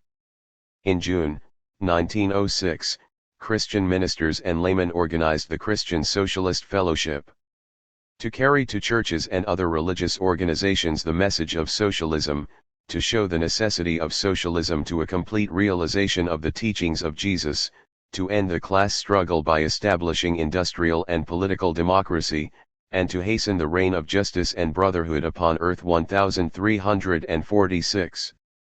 Unlike the Christian socialist movement of the 1890s, based almost exclusively on ethical concepts and without relationship to the Socialist Labor Party, the fellowship endorsed the principles and program of the Socialist Party, which it was organized to support. 1347. As has been noted, there was considerable difference of opinion in the party as to just what constituted the principles of socialism. Since the Christian Socialists based their analysis on the brotherhood of man rather than on the class struggle, they aligned themselves with the opportunist rather than the revolutionary wing of the party. 1348. At a Christian Socialist Congress held in New York City in May, 1908, it was claimed that more than 300 American clergymen were members of the Socialist Party. 1349. In 1909 the fellowship changed its name to the Christian Socialist League of America. By that year the Christian Socialists were publishing 2 weekly papers and 1 monthly magazine. 1350, and could point to an increasing number of articles sympathetic to socialism appearing in church publications of many denominations. 1351.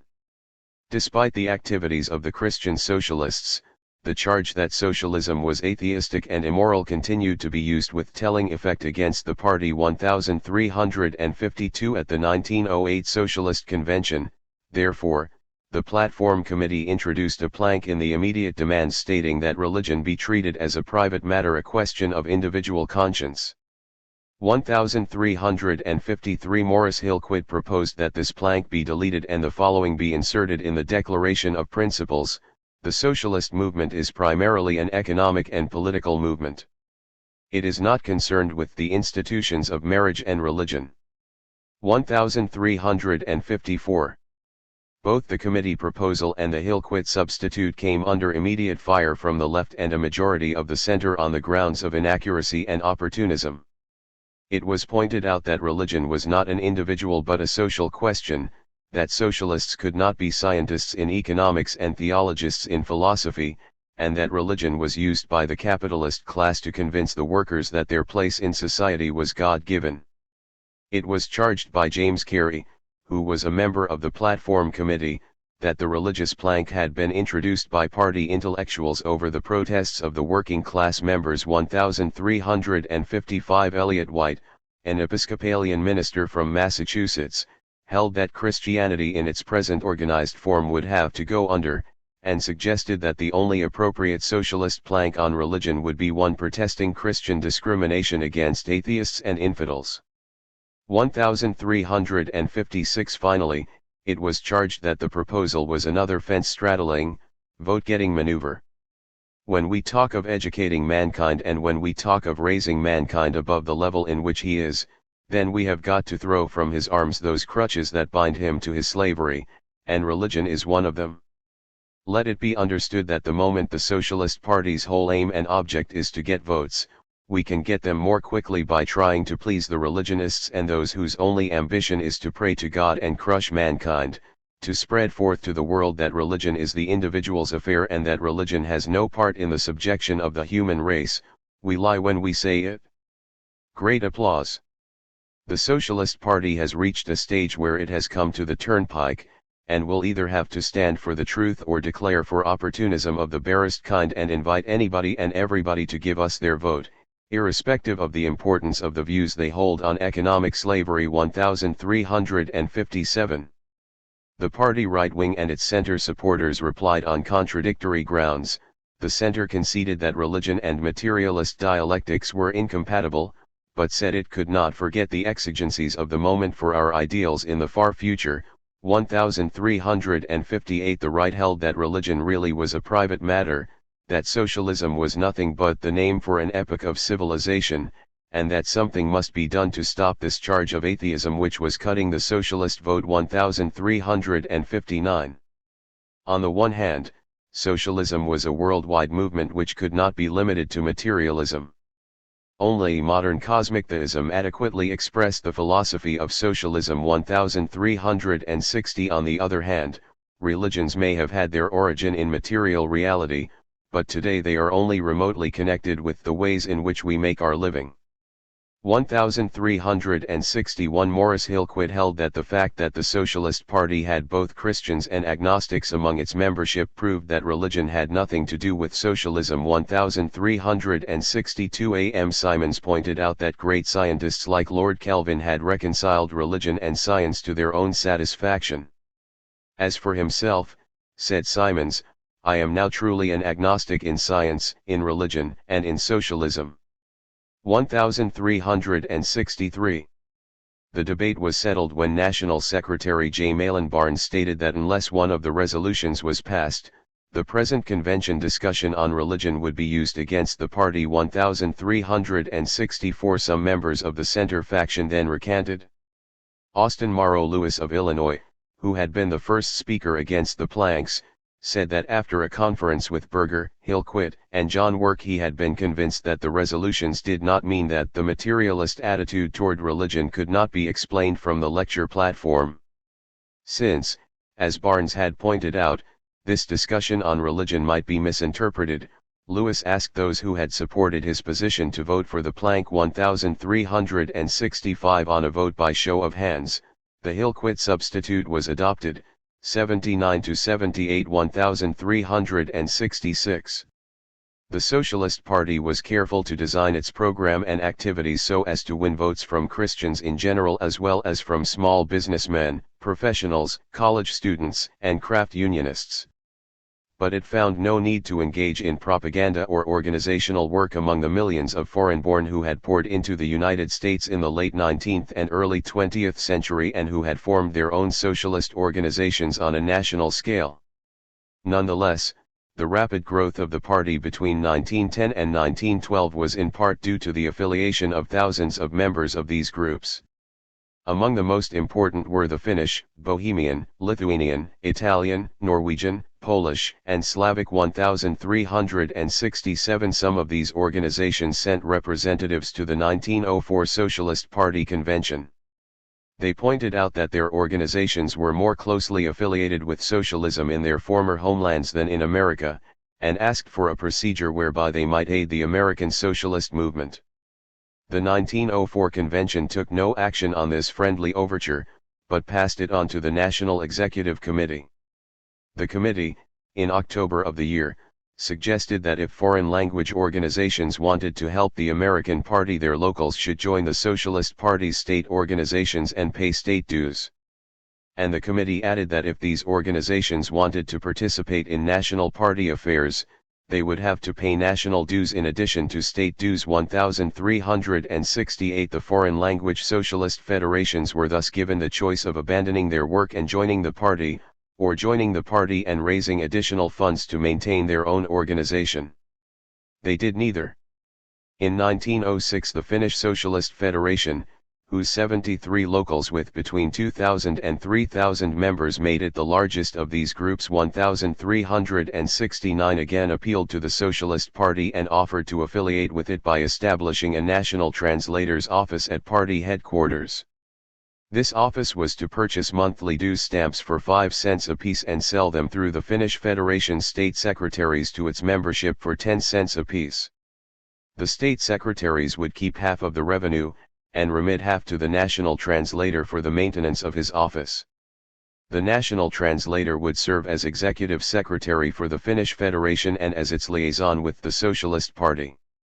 This proposal in effect gave the National Socialist Party 5 cents a month for each Finnish Federation member, without entailing any obligation on the party, but gave the Finnish Socialists no voice in the party because they did not belong to its state organizations.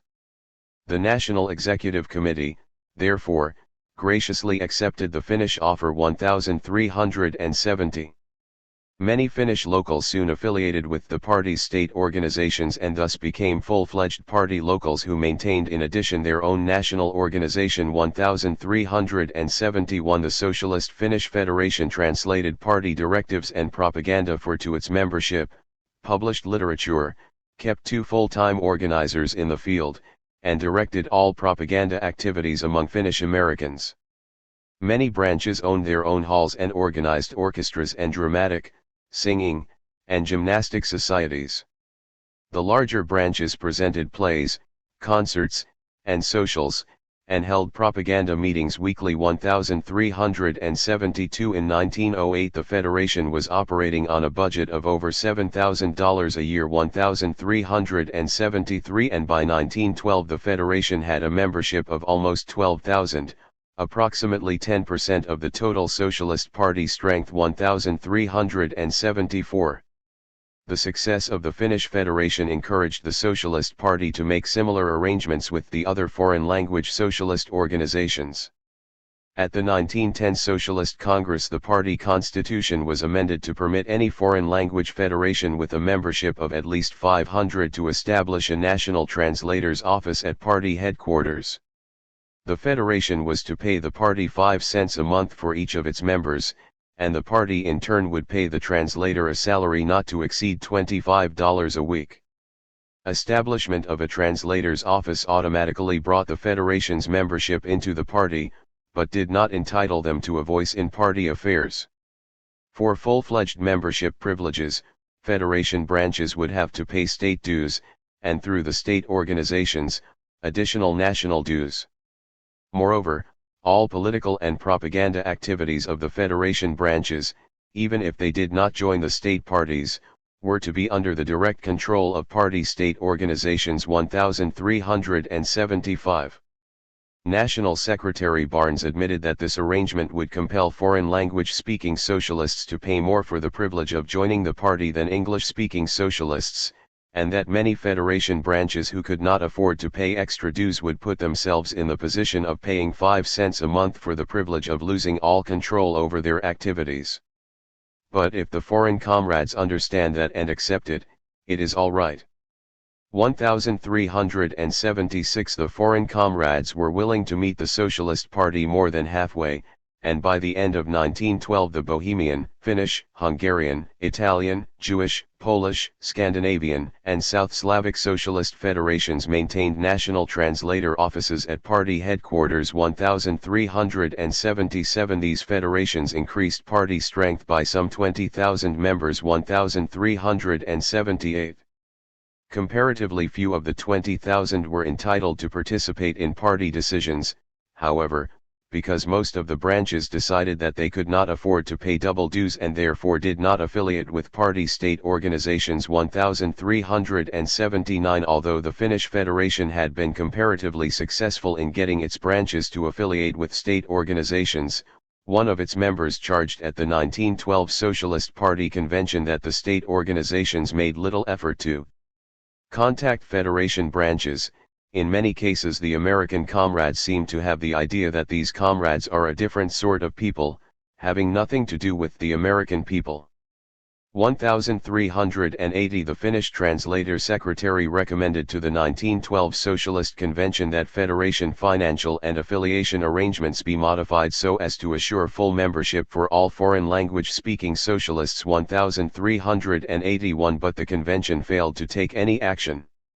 Since the great majority of the Federation's members held positions on party policy extremely critical of right-wing ideology and practice, the failure to grant them full membership rights seriously weakened left-wing strength in the never-ending struggle to determine party policy. The Lithuanian Federation, the only one of the foreign language federations which could claim that all its branches were affiliated with party state organizations, denounced party policy in virtually every field at the same convention. It charged that the party had surrendered almost without a struggle to the agents of the Civic Federation in the unions. In place of the two-armed labor movement it proposed that socialists run for union office and work for industrial unionism. The party should restore its demand for social ownership of all land. And, in order to put a check upon the deadly influence of the teachings of the Church upon men's minds and to eliminate superstition in party ranks, all socialists should be instructed in natural science. Finally, the Lithuanian Federation demanded that the party return to its former position that election campaigns were primarily a means of propaganda. Instead of devoting its energies to the pursuit of political office, the party should adopt a program of militant mass action in support of all working-class struggles. 1382. Even though the federations doubled their memberships between 1910 and 1912, 1383, the Socialist Party did not make great inroads in the ranks of the newly arrived immigrants. One student of American immigration suggests that probably more immigrant socialists were lost to the cause in the United States than were won from the ranks of the newcomers. 1384, the neglect of propaganda and organizational work among the foreign-born was in large part due to the growth of chauvinism in the center and right-wing party ranks, and to a desire to placate American Federation of Labor leaders at all costs. The original attitude of the party toward the problem of immigration had been that it was a fake issue invented by the capitalist parties, just as they had invented the issues of tariff, free silver, and anti-imperialism. The only task of the party, therefore, was to expose it as a diversion. 1385. By 1904, however, the growing desire on the part of some socialist leaders to win American Federation of Labor votes for socialist candidates led the American delegate to the International Socialist Congress, Morris Hillquit, to join the Dutch and Australian delegations in sponsoring a resolution calling for restriction of immigration from backward races. The resolution was defeated. 1386. Between 1904 and 1907, the virulence of the attacks on Chinese and Japanese immigration in the West Coast socialist press had risen to such heights that the Japanese Socialist Party appealed to American party leaders to be true to the exhortation of Marx: "Workingmen of all countries, unite." 1387. There is no record of a reply being sent to Japan. But in March, 1907, the National Executive Committee passed an immigration resolution, later adopted by the National Committee, and instructed the delegates to submit it to the coming International Socialist Congress at Stuttgart. The resolution called on all socialist parties to educate immigrants in the principles of socialism and trade unionism, but at the same time to combat with all means at their command the willful importation of cheap foreign labor calculated to destroy labor organizations, to lower the standard of living of the working class, and to retard the ultimate realization of socialism. 1388. Hillquit, who again was to be on the American delegation, explained his position, and the meaning of the Executive Committee resolution, as one which did not completely agree with the trade union analysis as to the permanently harmful effects of immigration. He and the resolution opposed artificially stimulated immigration as well as the immigration of workers from industrially backward countries who are incapable of assimilation with the workingmen of the country of their adoption.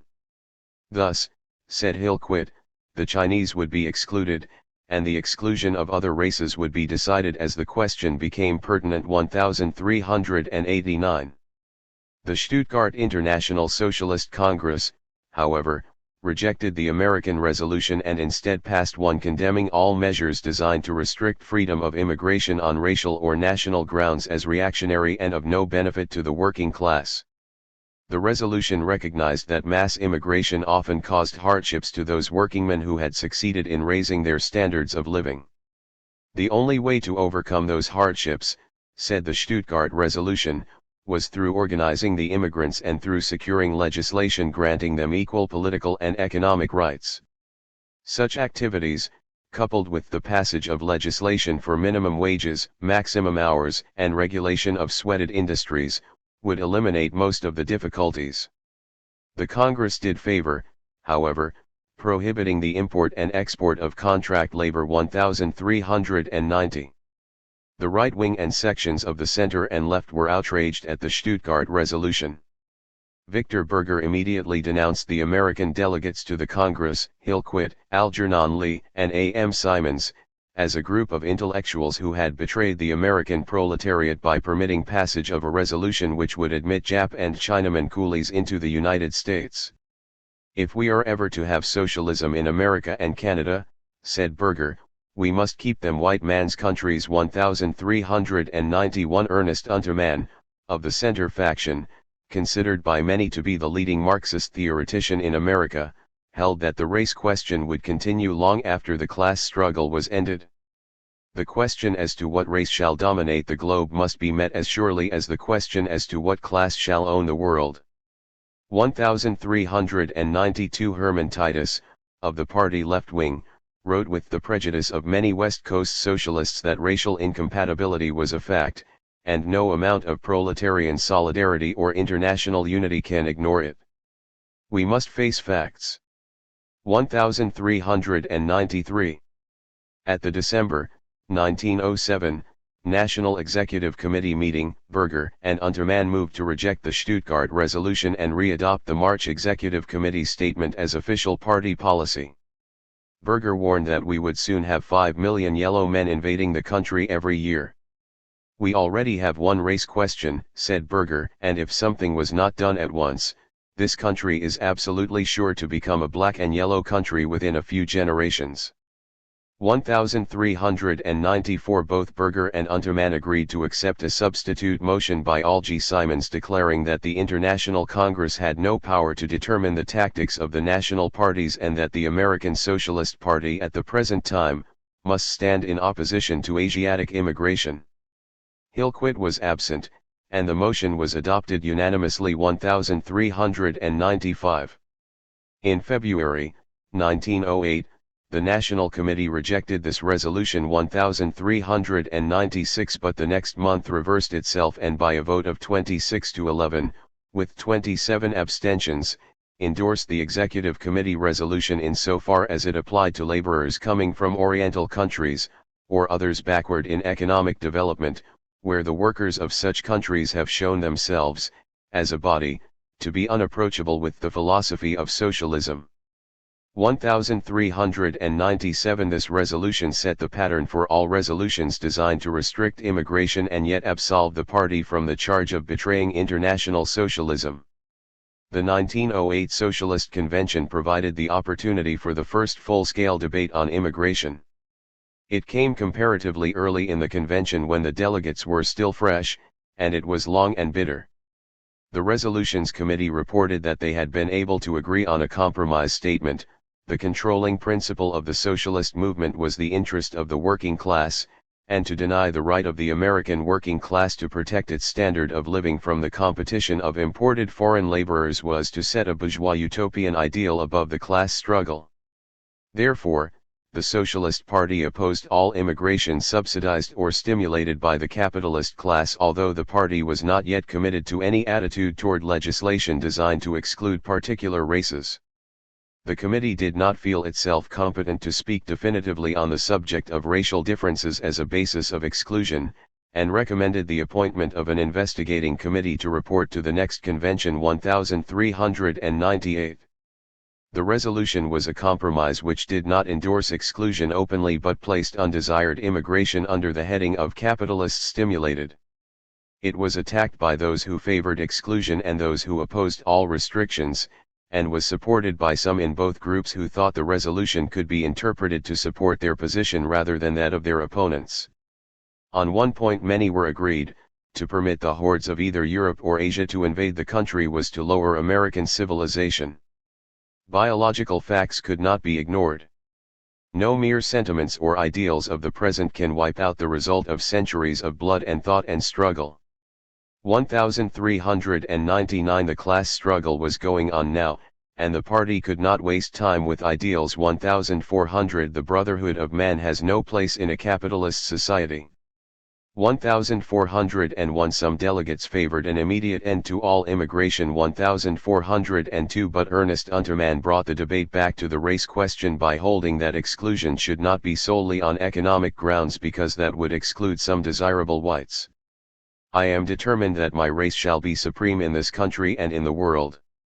1403 Berger again warned that the white race could not hope to compete in a propagation contest with the yellow, and reminded his comrades that their first duty was to their class and family. 1404 In answer to the reminder that all the delegates were themselves immigrants or descendants of immigrants. 1405 It was replied that the descendants of white immigrants were working to raise standards of living while the yellow races were not. 1406 By this time opponents of immigration were so impressed by their own analysis that they decided to change their tactics.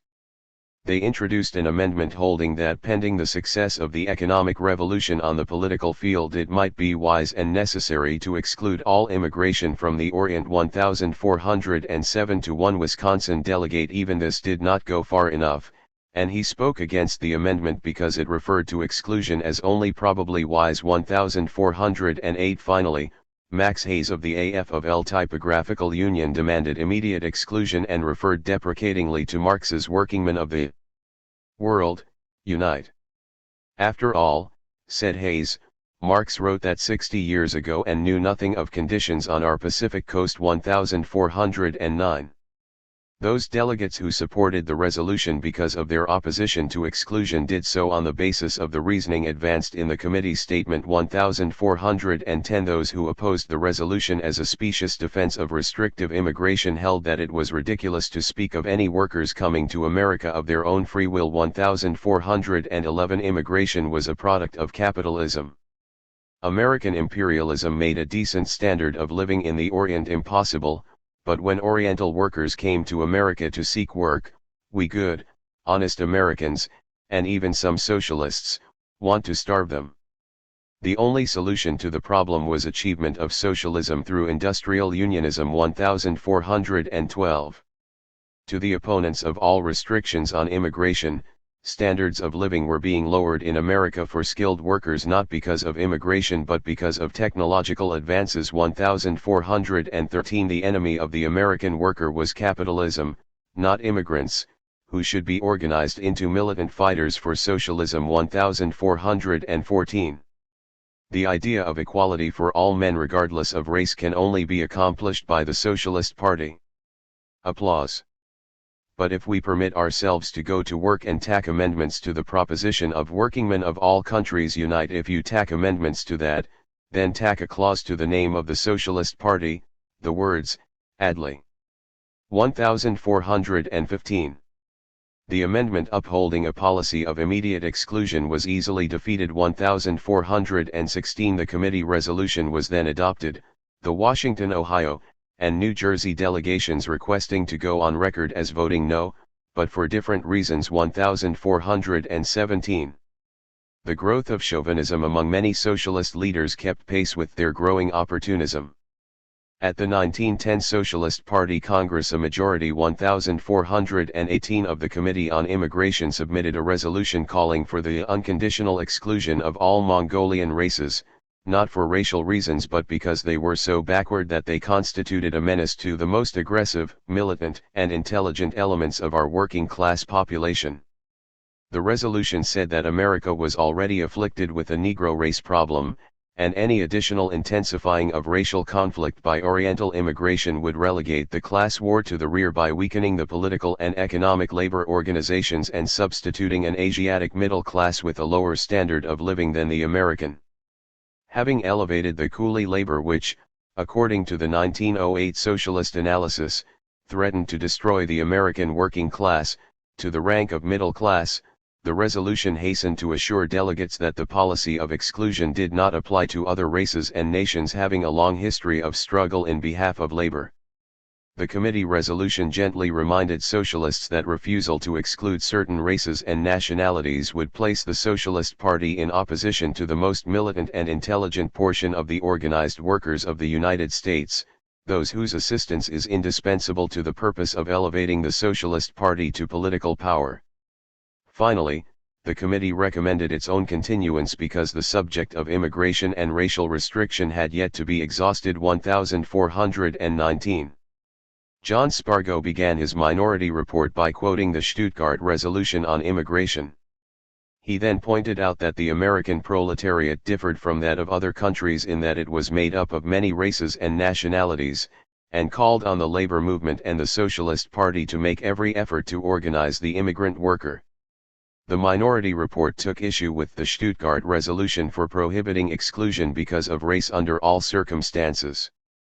At present, Asiatic immigration into the United States was so small as to constitute no menace to the American working class, but should it ever reach such proportions as to threaten the workers' standard of living, then the class struggle would necessitate socialist support for exclusion legislation. At any rate, concluded the report, Asiatic labor was contract labor, and contract labor was opposed in the Stuttgart Resolution. Therefore, the party could support the position of the International Socialist Congress and still oppose Asiatic immigration. 1420. The debate lasted 2 full days. Untermann was granted an hour to explain his resolution, the majority report. He began by stating that the immigration question gave the party an opportunity to show their European comrades that it was able to apply Marxist principles to the American situation. The law of self-preservation required the defense of American citizenry rather than the emphasis on some ultimate ideal. Untermann granted that Marx had called on all workingmen to unite, but that did not mean they must all come to the United States. Asiatic immigration caused unemployment on the West Coast and was responsible for the increase in migratory labor. When workers were forced to leave their homes, they lost their right to vote and soon deserted party locals for reactionary syndicalism. Untermann insisted that racial differences were a product of evolution. If the different races were compelled to amalgamate, evolution would again reproduce exactly the same races struggling with each other for survival. American experience with Negroes in the South proved that white socialists could not work with Asiatics. Wherever the Negroes get control, they stand aloof from the white men and will not work with them. Any attempt to combat race prejudice would be a betrayal of socialist principles. 1421. Spargo's reply to Untermann was less compromising than his resolution. He pointed out that the industrial workers of the world had been founded in the Midwest, not on the Pacific Coast. Wages on the West Coast were higher than on the East. If the majority report was really concerned about immigrant economic competition, it should have recommended the exclusion of those who really compete with American labor in the mining, cigar making, and garment industries: the Italians, Sicilians, Russians, and Jews. But this was all nonsense, Spargo said. All immigrants were at first compelled to work for low wages. Revolutionary ardor was not limited to those whose forefathers landed at Plymouth Rock. Big Bill Haywood had told him that the experience of the Western Federation of Miners proved that the Japanese make fighting trade unionists. Let us put class consciousness above race consciousness, Spargo concluded. If the Jap will carry the highest standard of civilization, if he will carry the socialist banner where the white man fails, all hail the Jap, let him carry it for me. 1422. Morris Hillquit then rose and objected to the minority report because its principles were really the same as those of the majority. He pointed out that although the two reports disagreed as to the necessity of exclusion at present, both considered exclusion on the basis of race an acceptable principle. He therefore offered a substitute.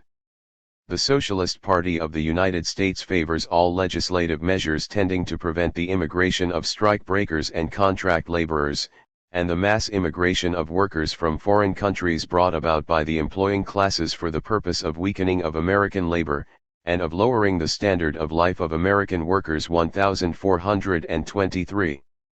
Hillquit explained that restrictions on immigration should be based on potential harm to the labor movement and not on race, religion, or nationality.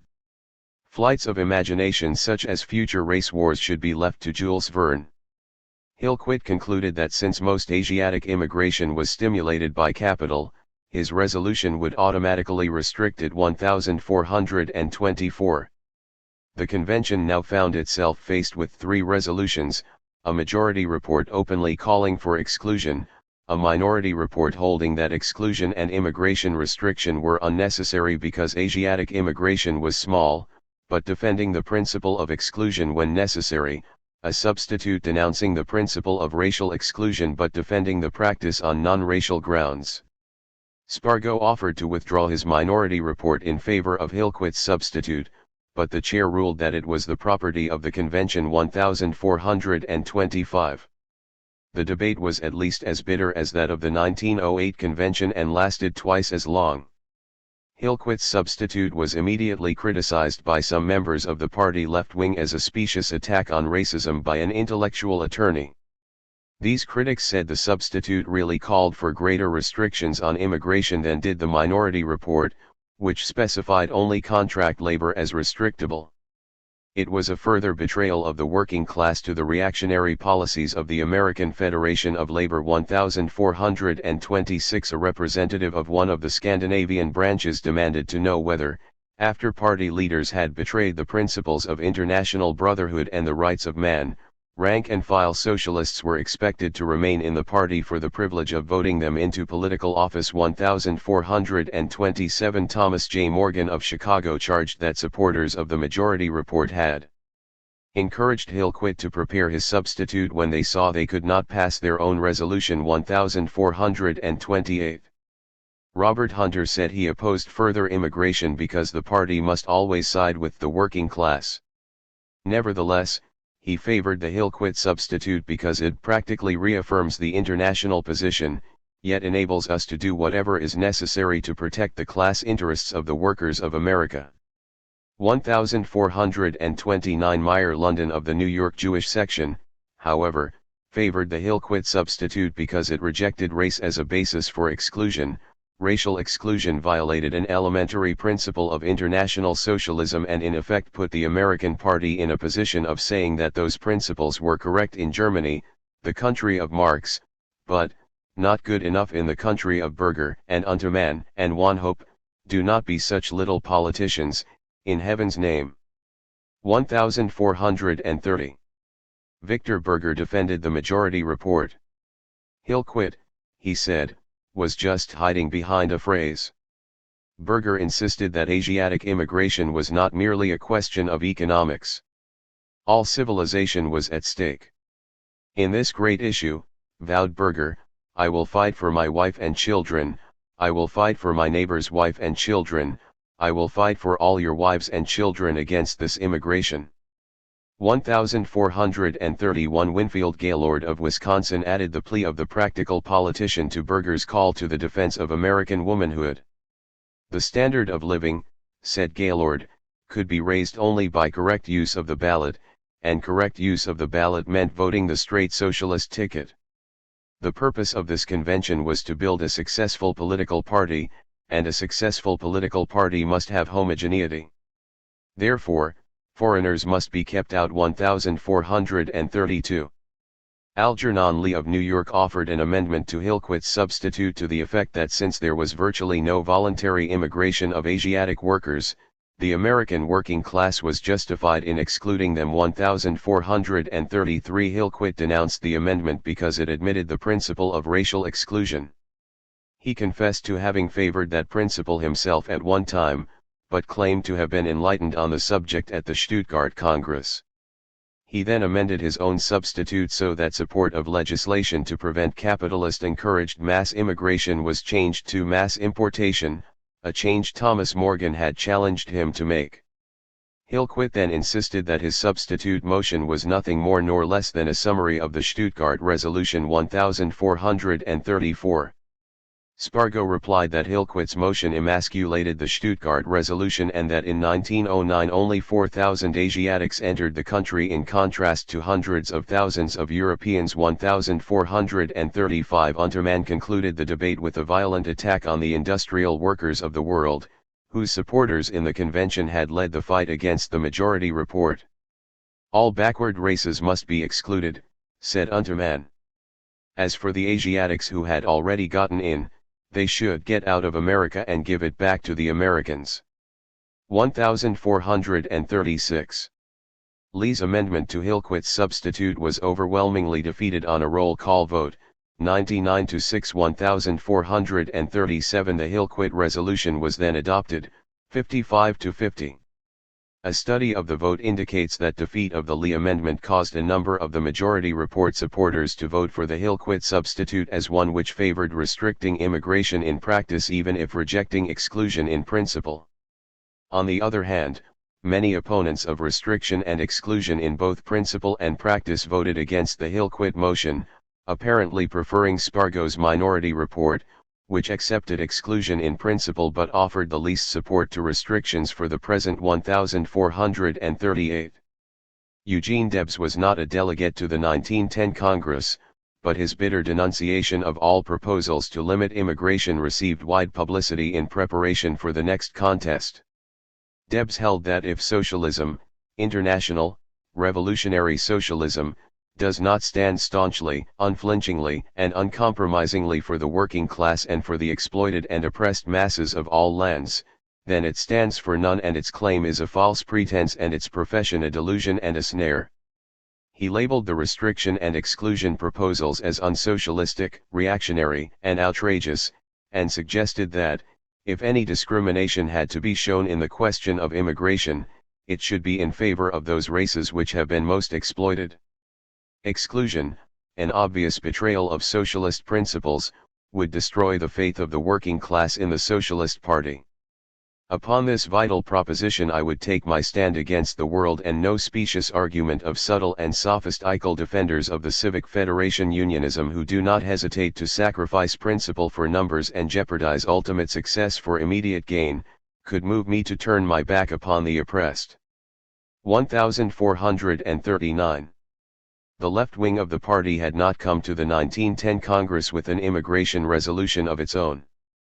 But the unsatisfactory alternatives presented to it by the right wing caused the left to resolve to settle the issue once and for all at the 1912 Convention 1440. At that convention the majority 1441 of the Committee on Immigration, with Unterman still acting as chairman, brought in a resolution which made the 1910 majority report seem pro-Asiatic in comparison.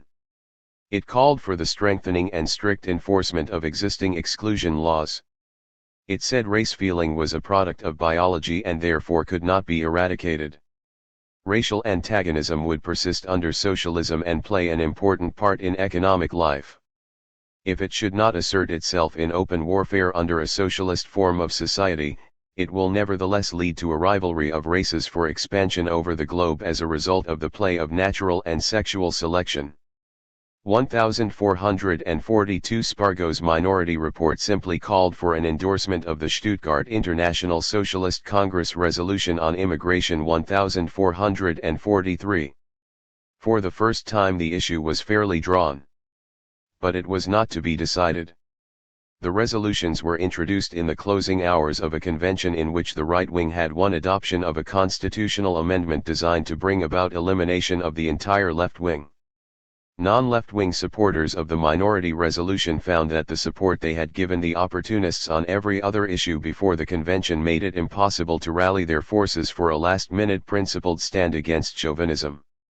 Over the bitter protests of John Spargo and the left-wing delegates, the right wing voted to accept both reports and to continue the committee on which they had a majority. The 1910 resolution therefore remained the official party policy. 1444 Spargo had sowed the winds of opportunism and reaped the whirlwind of chauvinism. 14. The attack on constructive socialism. The impetus given to the growing unity of the center and right-wing Socialist Party factions by the disappointing 1908 election returns was sufficiently great to put the new right-wing or constructive faction in control of the national and a majority of state party organizations by early 1909. But this victory of constructive over revolutionary socialism did not produce the increase in socialist strength and votes that its proponents so confidently expected. The socialist vote continued to drop in the 1909 spring and fall elections 1445, and while membership increased slightly during the first 6 months of 1909, it fell by 1,000 during the last 6 months. For the first time in party history both membership and receipts showed a decline. 1446. The sudden drop in membership was merely the culmination of a long trend. The center's practice of uttering revolutionary slogans while engaging in opportunist tactics had begun to show a marked increase as early as 1905. As party control shifted into the hands of the right wing, party locals found it increasingly difficult to hold their membership. G. Simons confessed that thousands were attracted to the party by its propaganda but only hundreds were held by its work. 1447. Although about 150,000 people were recruited between 1905 and 1909, party membership in 1909 stood at 41,000. 1448. The slump had been preceded by steady decline in party activity. Lethargy was temporarily overcome during the 1908 presidential campaign, but the failure to increase the socialist vote returned most locals to an advanced stage of stagnation. If local activity was to consist of literature distribution in order to acquire votes, and if elections failed to produce those votes, local activity appeared to be pointless. Given the party's assumption that the real measure of success was election victory, comparatively feeble efforts in the direction of socialist Sunday and Rand schools, intercollegiate societies, Christian socialist leagues, and attacks on immigration and the industrial workers of the world as goodwill gestures toward craft unionism could hardly compensate for a drop in election returns. During 1909 and the first few months of 1910, the party press was flooded with articles and letters demanding to know what's the matter with the Socialist Party. 1449 The New York Call placed the blame on the membership's lack of confidence in its leadership and in itself. 1450 party leaders attributed all difficulties to a lack of imagination and organization in the distribution of literature. 1451 proposals for constitutional reform as the path to renewed party vigor were legion. One national committeeman even suggested abolition of both the national and national executive committees and the transaction of all national business through referendums as the means to democratize and invigorate the party. 1452 Another attributed the lethargy to the non-acquaintance of the party membership with the doings and needs of the Socialist Party. She suggested that the national office publish an account of the activities of the various locals as a source of inspiration to the membership. 1453 But when the weekly bulletin began to publish that information, the paucity of activity could hardly be described as an inspiration. Not one of the hundreds of articles, directives, and pleas that poured from the pens of right-wing party functionaries suggested that it might take more than the written and spoken word of socialist leaders to convince American voters that corruption could be ended and economic reforms enacted by throwing electoral support to the small Socialist Party rather than to the growing progressive wings of the Democratic and Republican parties. The completion of the right-center alliance and the growing stagnation of party activity brought a renewed left-wing attack on step-at-a-time socialist theories. Until 1908 the party left wing was seriously handicapped by its lack of a press. The only newspaper of any importance through which it could express its views was the Socialist. The paper originated in Seattle in 1900 on a capital of $13 and with Herman Titus, a Seattle physician, as editor. For the first 3 years of its existence Titus served without pay and personally met all deficits. 1454 By 1903 the circulation was 7,000, but Titus was bankrupt. For a time, shortages were covered by contributions from supporters in the Western left-wing state and local organizations which had named it their official organ. 1455 But in 1904 the Socialist attacked the impossibilists in the party as the other side of the opportunist coin, and that group withdrew its support. 1456 The Socialist was forced to suspend at the end of 1904, but in March, 1905, publication was resumed in Toledo, Ohio, under the direction of Titus and William Maley. Titus and Maley insisted that American workers could not be tricked into voting for socialism. Only when they understood the theories of scientific socialism and realized that all capital was unpaid labor would they rush together in an organization to gain possession of their own, the machines of production. 1457 Throughout its career the Socialist attacked right-wing policies of diluting Marxian principles in an effort to win votes. Supported by the left-wing Ohio locals, the paper rebuilt its circulation to 5,000. Economic difficulties continued to plague it, however, and in 1906 Maley, who suffered from ill health, left to become drama critic for the New York Worker. Titus then moved the paper to Idaho, where it took the lead in arousing the socialist and labor movements against the threatened frame-up in the Moyer-Haywood Pettibone kidnapping. 1458 In 1907 the Socialist was back in Seattle, where it continued as a spokesman for the left until Titus and the Washington left wing left the party in 1909. 1459 The paper struggled valiantly to give voice to left-wing protests against the party's growing opportunism, but it had neither the funds nor the location essential to mass circulation. The periodical which finally became the national organ of the left wing was a 10-cent monthly magazine published by Charles H. Kerr, The International Socialist Review. Kerr, the son of a University of Wisconsin professor of Greek literature 1460, was majority stockholder in Charles H. Kerr & Co., one of the two major socialist publishing houses. 1461 he began publishing the review in 1900. At that time Kerr believed that the problems of social evolution must be deliberated on in advance by a select few of superior brain power, who should later on diffuse the results of the deliberations among the common masses. 1462. With A. M. Simons as editor, the review was published to educate the educators. 1463 it quickly achieved a circulation of 4,000, comprising 3,000 subscriptions and 1,000 newsstand sales, and maintained that circulation for 8 years. 1464 in policy, the review followed the changing ideology of its editor. Beginning with publication of theoretical articles by writers affiliated with the center faction of the socialist movement in Europe and America, the editorial line gradually shifted to the right until in January 1908, its three major articles were The Element of Faith in Marxian Socialism, Economic Determinism and Martyrdom, and Planlessness of Production, the Cause of Panics. 1465. While Simons was moving from the center to the right, his publisher was moving to the left. Kerr came to realize that the industrial wage workers arrive from their daily experience at a clearer view of the class struggle than any mere theorist can possibly reach. 1466 he determined to make the review a magazine of, by, and for the working class. 1467 and use its pages to spread the propaganda of the revolution and the new industrial unionism. 1468. The growing disagreements between Simons and Kerr brought about the former's resignation in January 1908.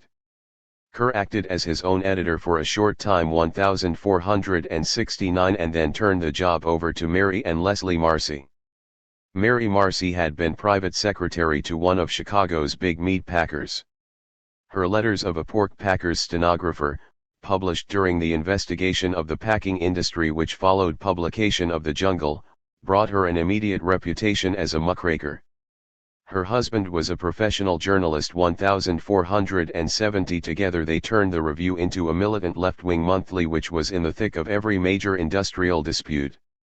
The review urged two devices to end party lethargy: 1. Put the party in the forefront of the fight for industrial unionism and all other economic struggles of the workers; 2. Instruct members who won political office that their major job was to hamper the ruling class in the war it will be waging on the revolutionary unions. With tactics like these, apathy will disappear, and the Socialist Party will for the first time become a vital force in the struggle between the capitalists and the wage workers. 1471 Within a year of Simons's resignation, review circulation had leaped 300%. 1472 By July 1910, it had climbed to 27,000 and the format was changed to that of the popular illustrated magazines of the day. 1473 In June 1911, the review had 60 pages, was selling 40,000 copies a month, and its circulation was still climbing. 1474 Clearly, there were many who agreed with the review that the Socialist Party and reform movements should differ over more than academic predictions concerning the nature of society in the next century. According to the left wing, the fundamental principle of the socialist movement was the class struggle. 1475 The left charged that the Socialist Party gave little more than lip service to that struggle.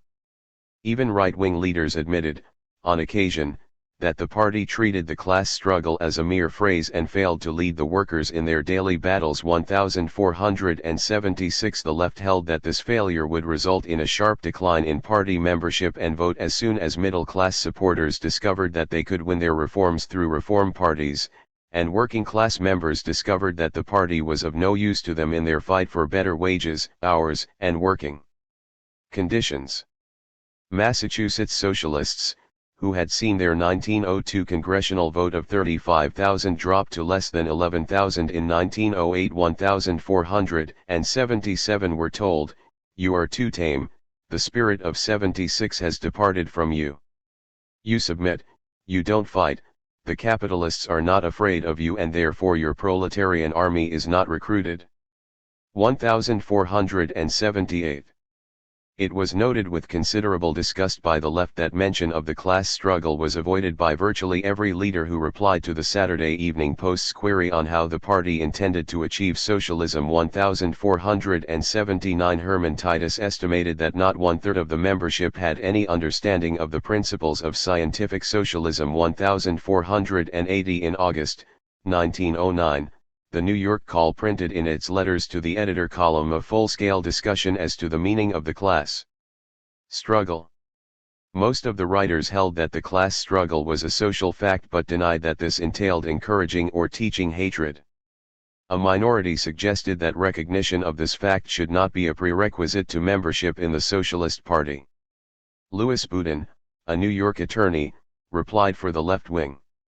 Marxian socialist parties, he wrote, cannot be satisfied with a mere recognition of the class struggle, but must apply their understanding of this basic social force in leading the workers in their everyday struggles. 1481. Frank Bonn of the IWW and International Socialist Review was less gentle in his criticism of the constructive socialists. Some of our socialists go into their closets and pray for a system of society the direct opposite of all that capitalism stands for, and then, coming into the open, drag out the decayed carcass of our Constitution and law, clothe it in the robes of divine right, and worship the rotten fabrics which a century and a quarter of American capitalism has despised and spit upon. The interest of the working class, and the working class alone, must be the sole sanction of all party activity, said Bonn. 1482. The left wing differed sharply with the right over the question of constructive or step-at-a-time socialism. Herman Titus denounced the holiday socialism of the right wing, which emphasized the need to end disproportionate fortunes and planned to use the party to reconstruct the proportionate fortunes of the middle class. Titus held that socialism would not be won by making public servants of the proletariat as on Prussian railroads and in Russian tobacco factories, but by the proletarian constituting itself the public master and distributing wealth and power according to its own will. 1483. C. W. Barzee, left-wing national committeeman from Oregon, declared that America could not have constructive socialism as long as a profit system instead of a use system continues to order our social relations. Step-at-a-time socialism under capitalism was a contradiction in terms, said Barzee. Before construction of a socialist society could begin, 1484 workers, acting through the Socialist Party, would have to seize the powers of government and end the profit system. Louis Boudin attacked the foundation of all right-wing socialist theory. Constructive socialists, he wrote, assumed that the working class was already in possession of full political power because of its right to participate in the election of government officials. Therefore, they believed that all the party had to do was to coax workers to use their political power for the purpose of nationalizing the great monopolies. This would constitute the gradual coming of socialism. Such theory was superstitious nonsense, according to Boudin. In his opinion, the capitalist class owned full title to the state. It used all state powers, and particularly the courts, which had usurped the right to judge the constitutionality of legislative enactments. 1485 to continue its rule. The working class, therefore, must not simply be urged to use the political powers it already had in democratic theory, but must be led by the Socialist Party in a fight for overthrow of capitalist institutions and for possession of real political power. This fight for power would be carried on to some extent in parliamentary assemblies, Boudin granted. But extra-parliamentary struggle would be necessary to provide the force to back up electoral decisions. Until the party divested itself of its superstitious belief that the capitalist state had already endowed the working class with full political powers which that class had only to use in order to mount the steps to socialism, the Socialist Party would be unable to mobilize and lead the proletariat in its fight for freedom. 1486. The relation of the state to foreign policy was apparently of no concern to right-wing socialists, and received little more attention from the left. In the days when the Spanish-American War and possession of the Philippines were being debated by McKinley and Bryan, socialist literature made an occasional reference to imperialism as an inevitable capitalist drive for markets and raw materials. But after the 1900 election, even Theodore Roosevelt's big stick failed to elicit any response from the party. Imperialism and war apparently were considered insignificant next to such burning socialist questions as graft, vice, and corruption. At the 1910 International Socialist Congress, a resolution was adopted instructing the International Bureau to take any steps necessary to unite working-class action in the threat of war. French and English socialists, supported by Bill Haywood of the left wing, sought to amend the resolution to include a recommendation of the general strike as a means of resistance to war. The amendment was killed by opposition of the German delegation 1487. Since Victor Berger supported Germany's opposition to the amendment, Haywood demanded to know whether he represented the American or German working class. What Berger replied is unknown, but after the First World War Haywood commented that Berger might have answered neither quite truthfully. 1488. In April, 1911, the Socialist Party took one of its rare looks at American foreign policy when its executive committee passed a resolution entering public and emphatic protest against government support of the Mexican dictatorship of Porfirio Diaz. 1489. 17 months later, Bill Haywood, as a member of the National Executive Committee, noted the worsening relations between the United States and Mexico and introduced a resolution calling on the party to mobilize the working class, including preparations for a possible general strike to prevent a war designed to suppress fellow revolutionists. Haywood charged that Mexican revolutionaries might be in a far better position today if the Socialist Party had not steadily refused to do its duty. He asked that the party expel any member who participated in an aggressive war, including military campaigns against Mexico and Nicaragua. Hillquit opposed the resolution as devoid of substance, loose in reasoning, and false in its recital of facts. He was opposed to a general strike in principle, and even if this were not the case, the Mexicans could not be considered fellow revolutionaries because many of them were reactionary. John Spargo added his protest against Haywood's monstrous and unwarranted attack on the party. He pointed out that in the preceding 5 years several ringing resolutions against war had been adopted by various socialist bodies. He suggested that it was time to stop those who continuously slander and misrepresent the party from the inside. Haywood's resolution was defeated, 3-2, with 2 abstentions. 1490. Among those who engaged in monstrous attacks upon the party policy of winning political office so that the state could conduct the gradual inauguration of socialism, few were as effective between 1905 and 1910 as Jack London. London first achieved National Socialist prominence in 1903 when Wilshire's magazine ran his The People of the Abyss in serial form. 1491. At first, right-wing leaders pointed with pride to this prominent writer who belonged to the Socialist Party. But in 1906 London began a nationwide lecture tour of colleges, universities, and public rallies under the auspices of the Intercollegiate Socialist Society. 1492. His lecture was entitled Revolution, and its vigorous attack on capitalism, coupled with its emphasis on the primary role of the working class and the secondary role of the middle class, brought rising protests from constructive socialists. 1493. These ranged from J. G. Phelps Stokes's introduction of London at a large New York rally with the comment that he and other socialists did not agree with London's analysis. 1494. To the Social Democratic Herald's edict that London should stop foaming at the mouth. 1495. Right-wing criticism did not stop London from continuing to give the lecture, or prevent the left wing from making it one of its most popular pamphlets. 1496. Perhaps the left wing's most effective single piece of propaganda was London's novel, The Iron Heel, first published in 1907. The novel purports to be a manuscript discovered in the 4th century of the era of Brotherhood.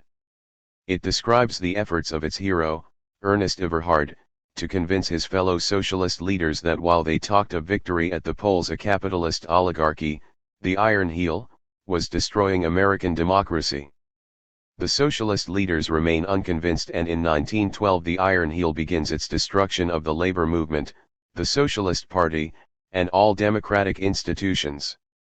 London's manuscript, a remarkable precursor of the rise of fascism, breaks off in 1932 at a time when the Iron Heel has successfully crushed the first socialist revolution, but with a second revolt already in the process of organization. As might be expected, London's novel did not meet with critical acclaim in the non-socialist press. But its reception by right-wing socialist leaders was also less than lukewarm. 1497 John Spargo expressed the viewpoint of constructive socialism when he granted that the book was an ingenious and stirring romance. But Spargo said he could not agree with the left-wing socialists who hailed it as a great addition to the literature of socialist propaganda. The trouble with the Iron Heel, according to Spargo, was that it painted a picture well calculated to repel many whose addition to our forces is sorely needed. It gives a new impetus to the old and generally discarded cataclysmic theory. It tends to weaken the political socialist movement by discrediting the ballot and to encourage the chimerical and reactionary notion of physical force, so alluring to a certain type of mind. 1498. A few years later London answered his right-wing critics by reaffirming his belief in political campaigns as a means of educating workers. But, he continued, history shows that no master class is ever willing to let go without a quarrel. The capitalists own the government, the armies, and the militia. Don't you think the capitalists will use these institutions to keep themselves in power? I do. 1499. London's last contribution to the left wing was his Dream of Debs, published by the International Socialist Review in 1910 and then issued as one of the most widely circulated of all socialist pamphlets. 1500. It is the story of a successful nationwide general strike as seen through the eyes of the rich. Since, in the Dream of Debs, the American Federation of Labor has been destroyed by its reactionary leaders and the strike is won by an industrial union modeled after the IWW, London's point was not difficult to grasp. The left wing vigorously protested what they considered the abandonment of revolutionary socialism by right-wing leaders in their efforts to win votes and elect candidates.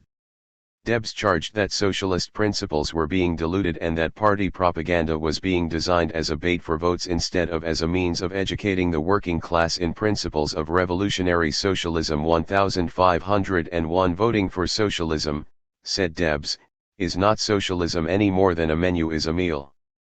1502 The left wing viewed the prospect of socialists winning political office by an opportunist and muddle-headed vote as the worst calamity that could befall the party. 1503 Socialism could not replace capitalism while workers supported a profit economy, no matter who might be elected to office.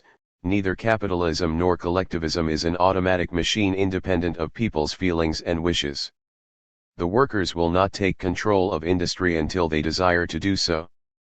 1504 Capitalism could not be overthrown by socialists who won elections on platforms calling for nationalization of the railroads and an end to graft and corruption. 1505 And while the party wasted its energies in electioneering that promised an easy, inevitable, and imperceptible transition into the millennium, 1506 it neglected the economic struggles of the workers. It was no wonder, said the left, that the party was without close ties to the labor movement. 1507. Debs publicly commented that he was unsuited for political office and would not run for president if there were the slightest chance of being elected. We want a majority of socialists, not of votes, he told Lincoln Steffens. There would be no use getting into power with a people that did not understand, with a lot of office holders undisciplined by service in the party, unpurged, by personal sacrifice, of the selfish spirit of the present system. 1508 The Socialist Party should seek only the votes of those who knew they were voting for revolutionary socialism, the left said. When the party had educated the workers in principles of scientific socialism and organized them into industrial unions, then and only then would it be ready to take power. 1509 And that socialist victory would not be just another step forward along the path of social progress, a step so small and taken so gradually that few would even notice that it had occurred, said Herman Titus. It will be a revolution that will even disturb our capitalist or Puritan grandmothers in their very graves. 1510. Of course, many right-wing socialists now accepted Carl Thompson's definition of socialism as simply public ownership of public utilities and the progressive improvement of conditions of mental and manual labor. 1511. Therefore, they could not understand the left-wing's insistence that socialism could not be brought by a capitalist government through piecemeal purchase of the natural monopolies and passage of social reform legislation. Among the steps toward public ownership already taken in America, Thompson listed the post office, public school system, roads, bridges, parks, life-saving stations, armies, navies, courts, police and fire departments. 1512. The left wing sarcastically described these socialist steps as succeeding each other in a helter-skelter, ambling over hurdles, breasting storms, fording rivers, tripping over swamps and spinning over mountain peaks, while state, federal and foreign governments vie with each other in establishing public ownership, better wages, and shorter work days, all serenely innocent of the fact that they are hastening the dawn of socialism. 1513. Thompson's inclusion of the army, navy, courts, and police as socialist establishments indicates the unbridgeable gap between the revolutionary and constructive wings of the party. The left wing sharply criticized the 1912 railroad nationalization bill introduced by Victor Berger, then congressman from Milwaukee. Berger's plan provided for purchase of the nation's railroads at a physical valuation to be determined by 12 congressmen. The left held that these measures were designed to unload unprofitable trusts, sell profitable ones at high prices, or bring lower prices to small businessmen.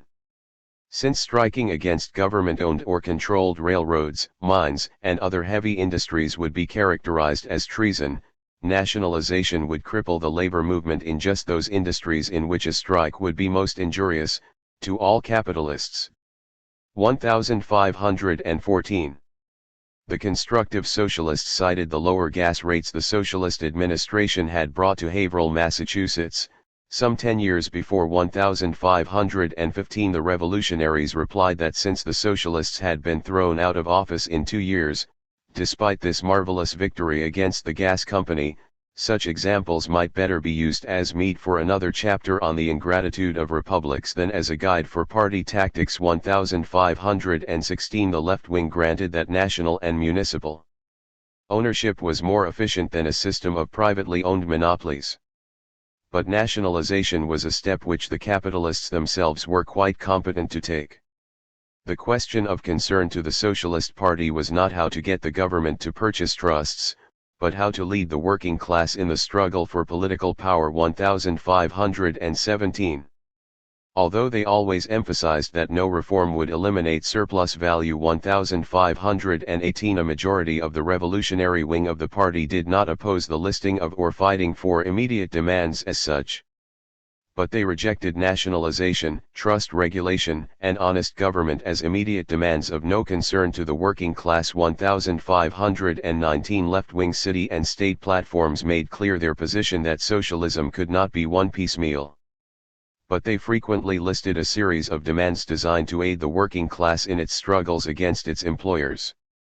The 1908 Washington State Platform, for example, called for abolition of labor injunctions, an 8-hour day and a 44-hour week, abolition of child labor, reduction of residence requirements for voting, the initiative and referendum, freedom of speech and press, and equal suffrage for men and women. 1520.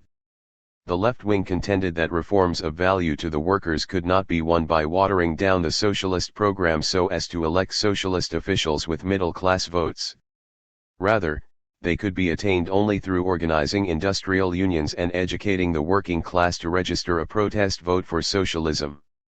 This growing protest vote would force concessions from the capitalist political parties. 1521. The left wing pointed out that in Cleveland, Ohio, where the party followed the principles of revolutionary socialism, more legislation favorable to labor had been passed than in Milwaukee 1,522 Wisconsin, despite the fact that it led the country in electing socialist aldermen and members of the state legislature on the basis of pledges of middle-class reform, did not enforce employers' liability. Limit the fellow servant doctrine, restrict company stores, void contracts which waived employees' rights to damages for personal injuries, set maximum hours and minimum wages on public works, provide workmen's compensation for government employees, require the union label on government printing, or provide time for workers to vote. Henry Slobodin of the New York Left Wing commented, "We all want practical results, measured and tested before the forum of results. The Wisconsin ideas and methods are the most impractical, the most visionary, ever promulgated by a responsible socialist organization." 1523. Not all revolutionary socialists considered it worthwhile for the party to concern itself with day-to-day interests of the working class. And some left-wingers who were prominent in the fight for higher wages, maximum hours, and labor legislation, on occasion dismissed all activity on behalf of better working and living conditions under capitalism as a waste of time. The International Socialist Review, for example, saw no contradiction in giving militant support to all labor struggles while at the same time printing editorials holding that wages must rise and fall with the cost of living. 1524. The review also periodically reminded its readers that no reform could be of much use to the working class. The review said the party should devote itself to teaching the theory of surplus value so that workers will not be diverted by political battles staged to determine whether large or small capitalists would keep the wealth created by labor. Once workers grasped the theory of surplus value, they would use their industrial unions and socialist party to take possession of all products of social labor. 1525. One working-class socialist, speaking for a usually inarticulate section of the left wing, insisted that proletarian socialists, in contrast to their middle-class comrades, had only one immediate demand: abolition of capitalism. "We proletarians have no time to waste on women's suffrage, 3-cent fares, and public work for the unemployed. We proletarians are tired, we want a rest, we want to stop feeding, clothing and sheltering those ingrates who murder, starve, and jail us outlawed proletarians. We want socialism." 1526. The number of left-wing socialists who proposed to work for nothing short of the immediate triumph of socialism was probably small.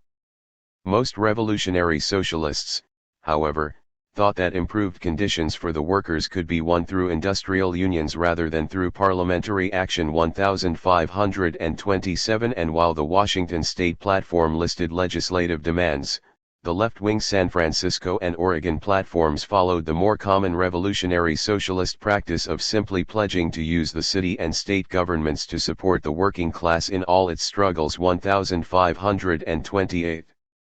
The left wing insisted that their emphasis on revolutionary principles was not only vital to future socialist victory, but frequently brought immediate returns in the form of a high, uncompromising socialist vote. Thus, after the disappointing 1908 election in which many former Socialist Party supporters had switched to Bryan, the left was quick to point out that those states which had made the most strenuous efforts to attract the reform vote had either seen their vote drop sharply, as in Massachusetts, Illinois, Iowa, Kansas, and Nebraska, or had barely held their own, as in Wisconsin. On the other hand, those states which had emphasized the revolutionary nature of the socialist program, Pennsylvania, Michigan, Minnesota, Idaho, and Colorado, had made the greatest electoral gains. 1529. The left claimed that this applied to agricultural as well as industrial states, mentioning the proportionately high vote registered in Texas, Oklahoma, and Arkansas after a left-wing election campaign. 1530. Moreover, in the state of Washington, where the national office was backing right-wing attempts to expel Titus and the left-wing majority. 1531. The party had again polled the highest socialist vote in proportion to population, 8.8%. 1532. Finally, The left pointed with considerable triumph to the figures released at the end of 1908, which indicated that left-wing states had scored the greatest increases in party membership, 1,533. The emphasis placed on recruiting small businessmen, professionals, and ministers, and the leading roles assigned to members of these groups in the party organization were sharply criticized by the revolutionary socialists. Since the party was anxious to establish its respectability as a prerequisite to winning middle-class votes, it publicized the conversion of writers, lecturers, ministers, and lawyers. This publicity was followed by paid lecture and writing assignments for the new recruits. Then, when elections to city, state, and national party committees took place, it was only natural that the membership elected their most famous recruits. Consequently, the party of the working class was increasingly represented on its policy-making bodies by professionals whose comparatively recent conversion to socialism had been accomplished through propaganda stressing devotion to reform. 1534. Many of these middle-class socialist leaders, labeled intellectuals by the left wing, found that their prominence in the party at a time when the progressive movement was on the rise in America enhanced rather than diminished their popularity as lecturers, magazine writers, and after-dinner speakers. Few took any part in the routine work of the locals, but they soon came to look upon themselves as the master strategists of the socialist movement. When their plans were challenged or rejected, they attacked their opponents as working-class chumps who failed to recognize that college-trained intelligence and efficient brains were necessary for leadership in the Socialist Party. 1535. The arrogance displayed by the intellectuals toward the working-class members of the party, the triumphant claims made by right-wing leaders that professionals and small businessmen were represented very largely among the party membership. 1536, and the candid opportunism of party policy convinced the left wing that party membership and policy must be revamped from top to bottom. The revolutionaries were willing to grant that middle-class socialists were intelligent. But, they held, this intelligence was employed to further middle-class, not working-class, interests. The left said the place for middle-class reformers engaged in the hopeless task of trying to preserve their privileges in a monopoly economy was in the camp of Tom Watson, William Jennings Bryan, and William Randolph Hearst. 1537. Those who had learned that reform was hopeless might join the Socialist Party, but to learn, not to teach. One cannot in an instant or a year rid oneself of the mental habits ingrained by a lifetime of sycophancy and vampiredom. 1538. The left said the Socialist Party must be a working-class political organization. Its aim was to educate and organize the proletariat for the winning of political power. It was the political expression of the class struggle, not of Christian brotherhood or good government. 1539. Local Duluth, Minnesota, charged that as things now stood the Socialist Party was being catspawed and lick-spittled by every leech and parasite who has found ingress into the organized political movement that is supposed to represent the working class. Unfrocked priests, pulpit-less ministers, quack doctors, clientless lawyers, bankrupted businessmen, plagiaristic litterateurs, and plain and easy spongers are fast making the movement famous as the hope and sinecure for freaks and fakers of every description and class. 1540. The Brotherhood of Man propaganda and the party policies of municipal reform and trust nationalization were neither bringing socialism nor attracting the support of the industrial proletariat, the left claimed. They had been formulated by businessmen anxious to protect their capital, reformers unable to break with bourgeois ideals, editors bent upon increased circulation and salaries, and party functionaries craving the rewards of political office. 1541. Party leaders strutted about in middle-class plumage as if the proletariat were only common barnyard fowl to lay eggs for bourgeois roosters to cackle over. 1542. The left declared that the proletariat would furnish its own political and intellectual leaders. They might not have the questionable advantage of a college education, but they would have learned from their daily life the facts of the class struggle and economic determinism. 1543 Every day they witnessed unemployment and poverty contrasted with overproduction and wealth, and therefore needed no metaphysical investigation of the truths of scientific socialism in which intellectual leaders were perpetually engaged. The revolutionaries found that socialist propaganda written by intellectuals concerned itself with answering the objections of members of their own class.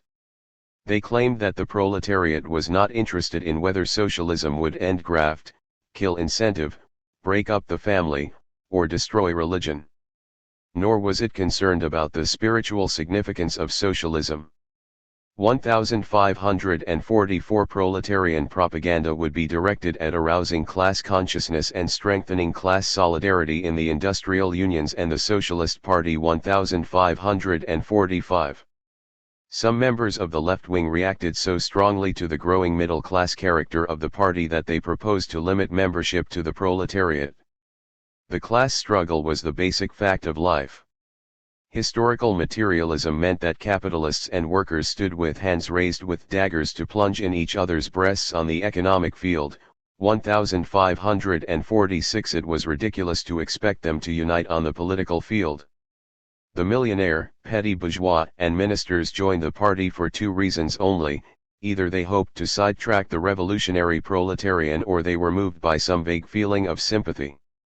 The sidetrackers were obviously not qualified for membership, and the sympathizers should not have voice or vote in the councils of the revolutionary movement. 1547 Even this limitation was not enough for Thomas Slatton, state secretary of the party in Oregon. Obviously influenced by the migratory workers of the Northwest, Slatton defined proletariat to exclude everyone but the unskilled laborer. The skilled worker was really an artisan because he owned his skill. The proletarian, on the other hand, has no shops, mills, mines, factories, or farms. He has no profession, no trade, and no property. He has no home, no country, no religion. He has little education, no manners, and little care for what people think of him, but upon his shoulders rests the problem of freeing society. 1548 Comparatively few members of the left wing were willing to accept Slatton's definition. 1549 But all were agreed that there were too many ministers, intellectuals, professionals, and businessmen in positions of leadership in the socialist movement. 1550 The question was how to get them out. The looseness of the national structure, the privately owned press, the practice of admitting everyone to party membership who applied regardless of his interpretation of socialist principles, and the firm grip of the right wing on the party machinery would have made it difficult to transform the party even if the revolutionaries had the support of a majority of the membership, which they apparently did not. Herman Titus, as a result of his experiences in Washington factional fights, began to formulate a theory of party organization in 1908 which would have prevented members from riding their individual hobby horses down the road to socialism. He held that the purpose of the party was to secure united action, and that the present loose organization did not meet the requirements of a successful revolutionary socialist movement. It was ridiculous, he said, to permit the Chicago Revolutionary and Constructive Socialists to engage in continuous civil war while the movement collapsed. The party must decide whether it would base itself on a reform or revolutionary program, and then build an organization that acted on its principles. This, he said, was the reason for the success of both the Washington and Wisconsin parties. 1551 right-wing party leaders apparently agreed within limits, for they succeeded in eliminating a good part of the Washington left wing early in 1909. Other demands by revolutionary locals for a tighter structure which would enforce principles of scientific socialism were ignored. 1552 left-wing socialists realized that as the program veered more and more toward reform, middle-class recruits would increase in numbers. 1553 They consoled themselves, however, with the thought that captains of industry are making revolutionists faster than professors and editors can make reformers. And when revolutionists shape the policy of the Socialist Party, reformers will find little in it to attract them. 1554 15. Industrial Socialism. Since middle-class reformers controlled the party machinery by 1909, the left wing formulated a theory and program which by its very nature would be outside the scope of direct middle-class influence. All differences between socialist reformers and revolutionaries in regard to the class struggle, elections, immediate demands, the state, craft unions, nationalization, municipal reform, and step-at-a-time socialism were incorporated in the conflict over industrial socialism 1555. Most of the theoretical exposition had been worked out by the left wing between 1904 and 1905 in the discussions which led to organization of the industrial workers of the world. But the I.W.W.'s bitter factional fights, its rapid loss of membership 1556 and its comparative inactivity between 1905 and 1908 had caused many of the left wing to lose their early enthusiasm 1557. Several factors now served to bring about an immediate revival of their interest: the consolidation of the right wing's control of the National Party organization, party indifference toward industrial unionism in the American Federation of Labor, and the effective leadership given by the IWW. In the 1909 steel strikes in McKees Rocks, Butler, and Newcastle, Pennsylvania 1558. The basic tenets of industrial socialism were set forth in the International Socialist Review and in Industrial Socialism, a pamphlet by Bill Haywood and Frank Bonn 1559. Their analysis ran as follows: in every society prior to capitalism, economic and political power were openly united in the hands of the ruling class. When feudalism was being overthrown, however, the bourgeoisie needed the support of the common people. In order to get this support and yet retain control, they set up parliaments which were given formal political power. Real social power, however, continued to reside in economic control. With the rise of trusts, that power became concentrated in the hands of a few men 1560. According to the industrial socialists, trusts were the government of industry.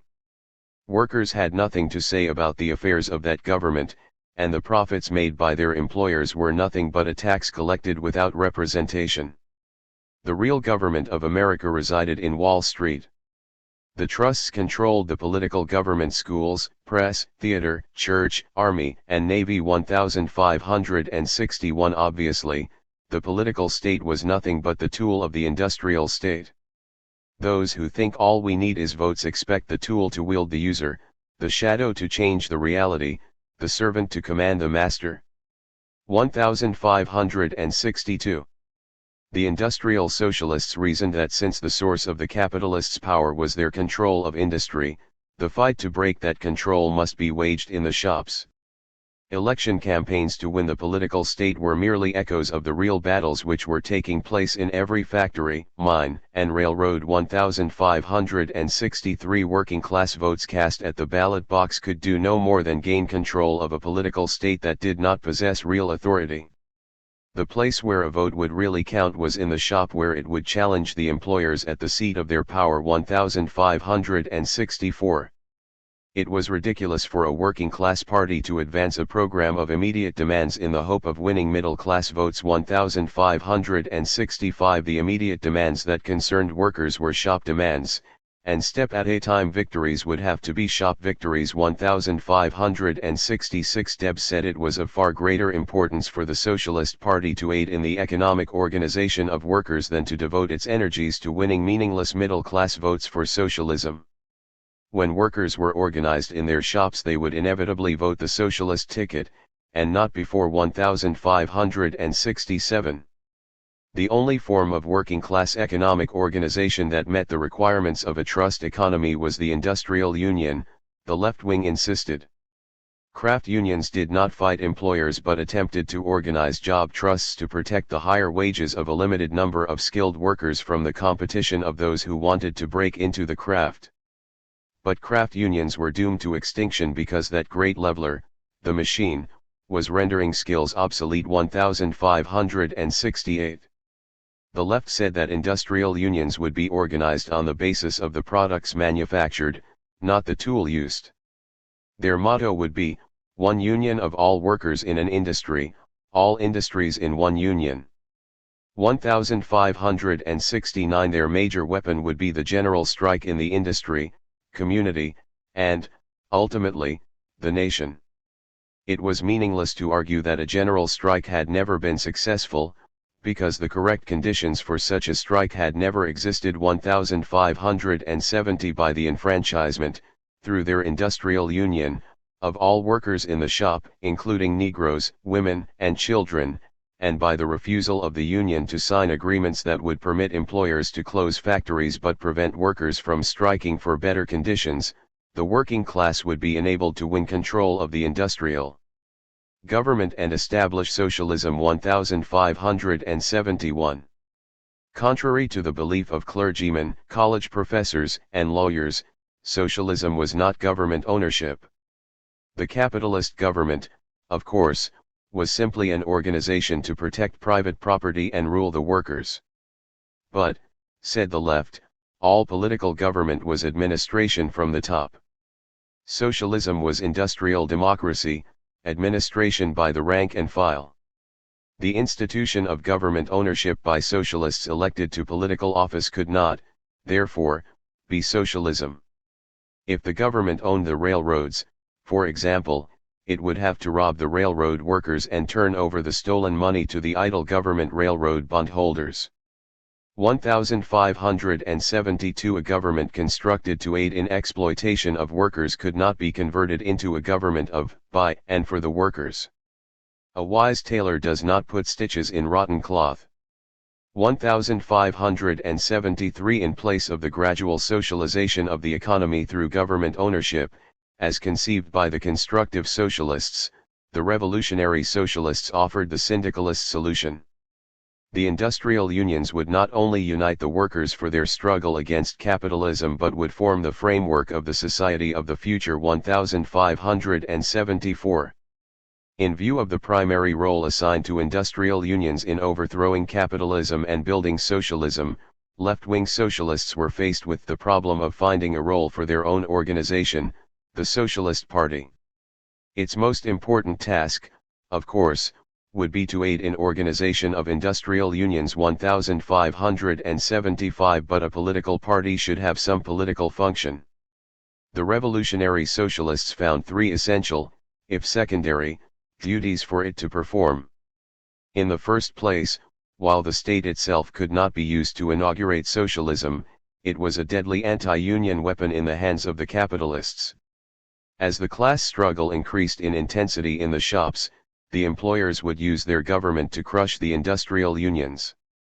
If the unions were to be free to fight the capitalists on the industrial field, the Socialist Party would have to win elections in order to prevent use of police, courts, and military against the workers and their leaders. 1576 Therefore, despite left-wing contempt for the Milwaukee Constructive Socialists, the International Socialist Review hailed the 1910 election victory as an opportunity to organize that city's workers without interference from the police and courts. 1577 And the Review was as enthusiastic over the great gains made by the party in the 1910 congressional elections as were the most ardent supporters of step-at-a-time socialism. 1578 Secondly, the party was assigned the task of educating the working class in principles of scientific socialism.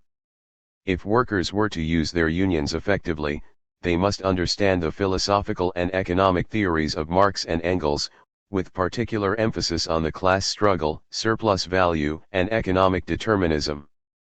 Political campaigns should be used to publicize these principles, and political victories would be of great value in arousing the curiosity of the workers about socialism. 1579 Finally, municipal victories would enable the socialists to use the city's social services, fire department, waterworks, public schools, parks, and public health in the interest of the working class. 1580 While these three-party functions were indispensable to the victory of the proletariat, the revolutionary socialists warned it must never be forgotten that the party existed to aid the industrial union, and not vice versa. 1581 Socialists were to participate in elections to help the unions in their fight to abolish virtually all political offices, not in order to fill those offices with socialists.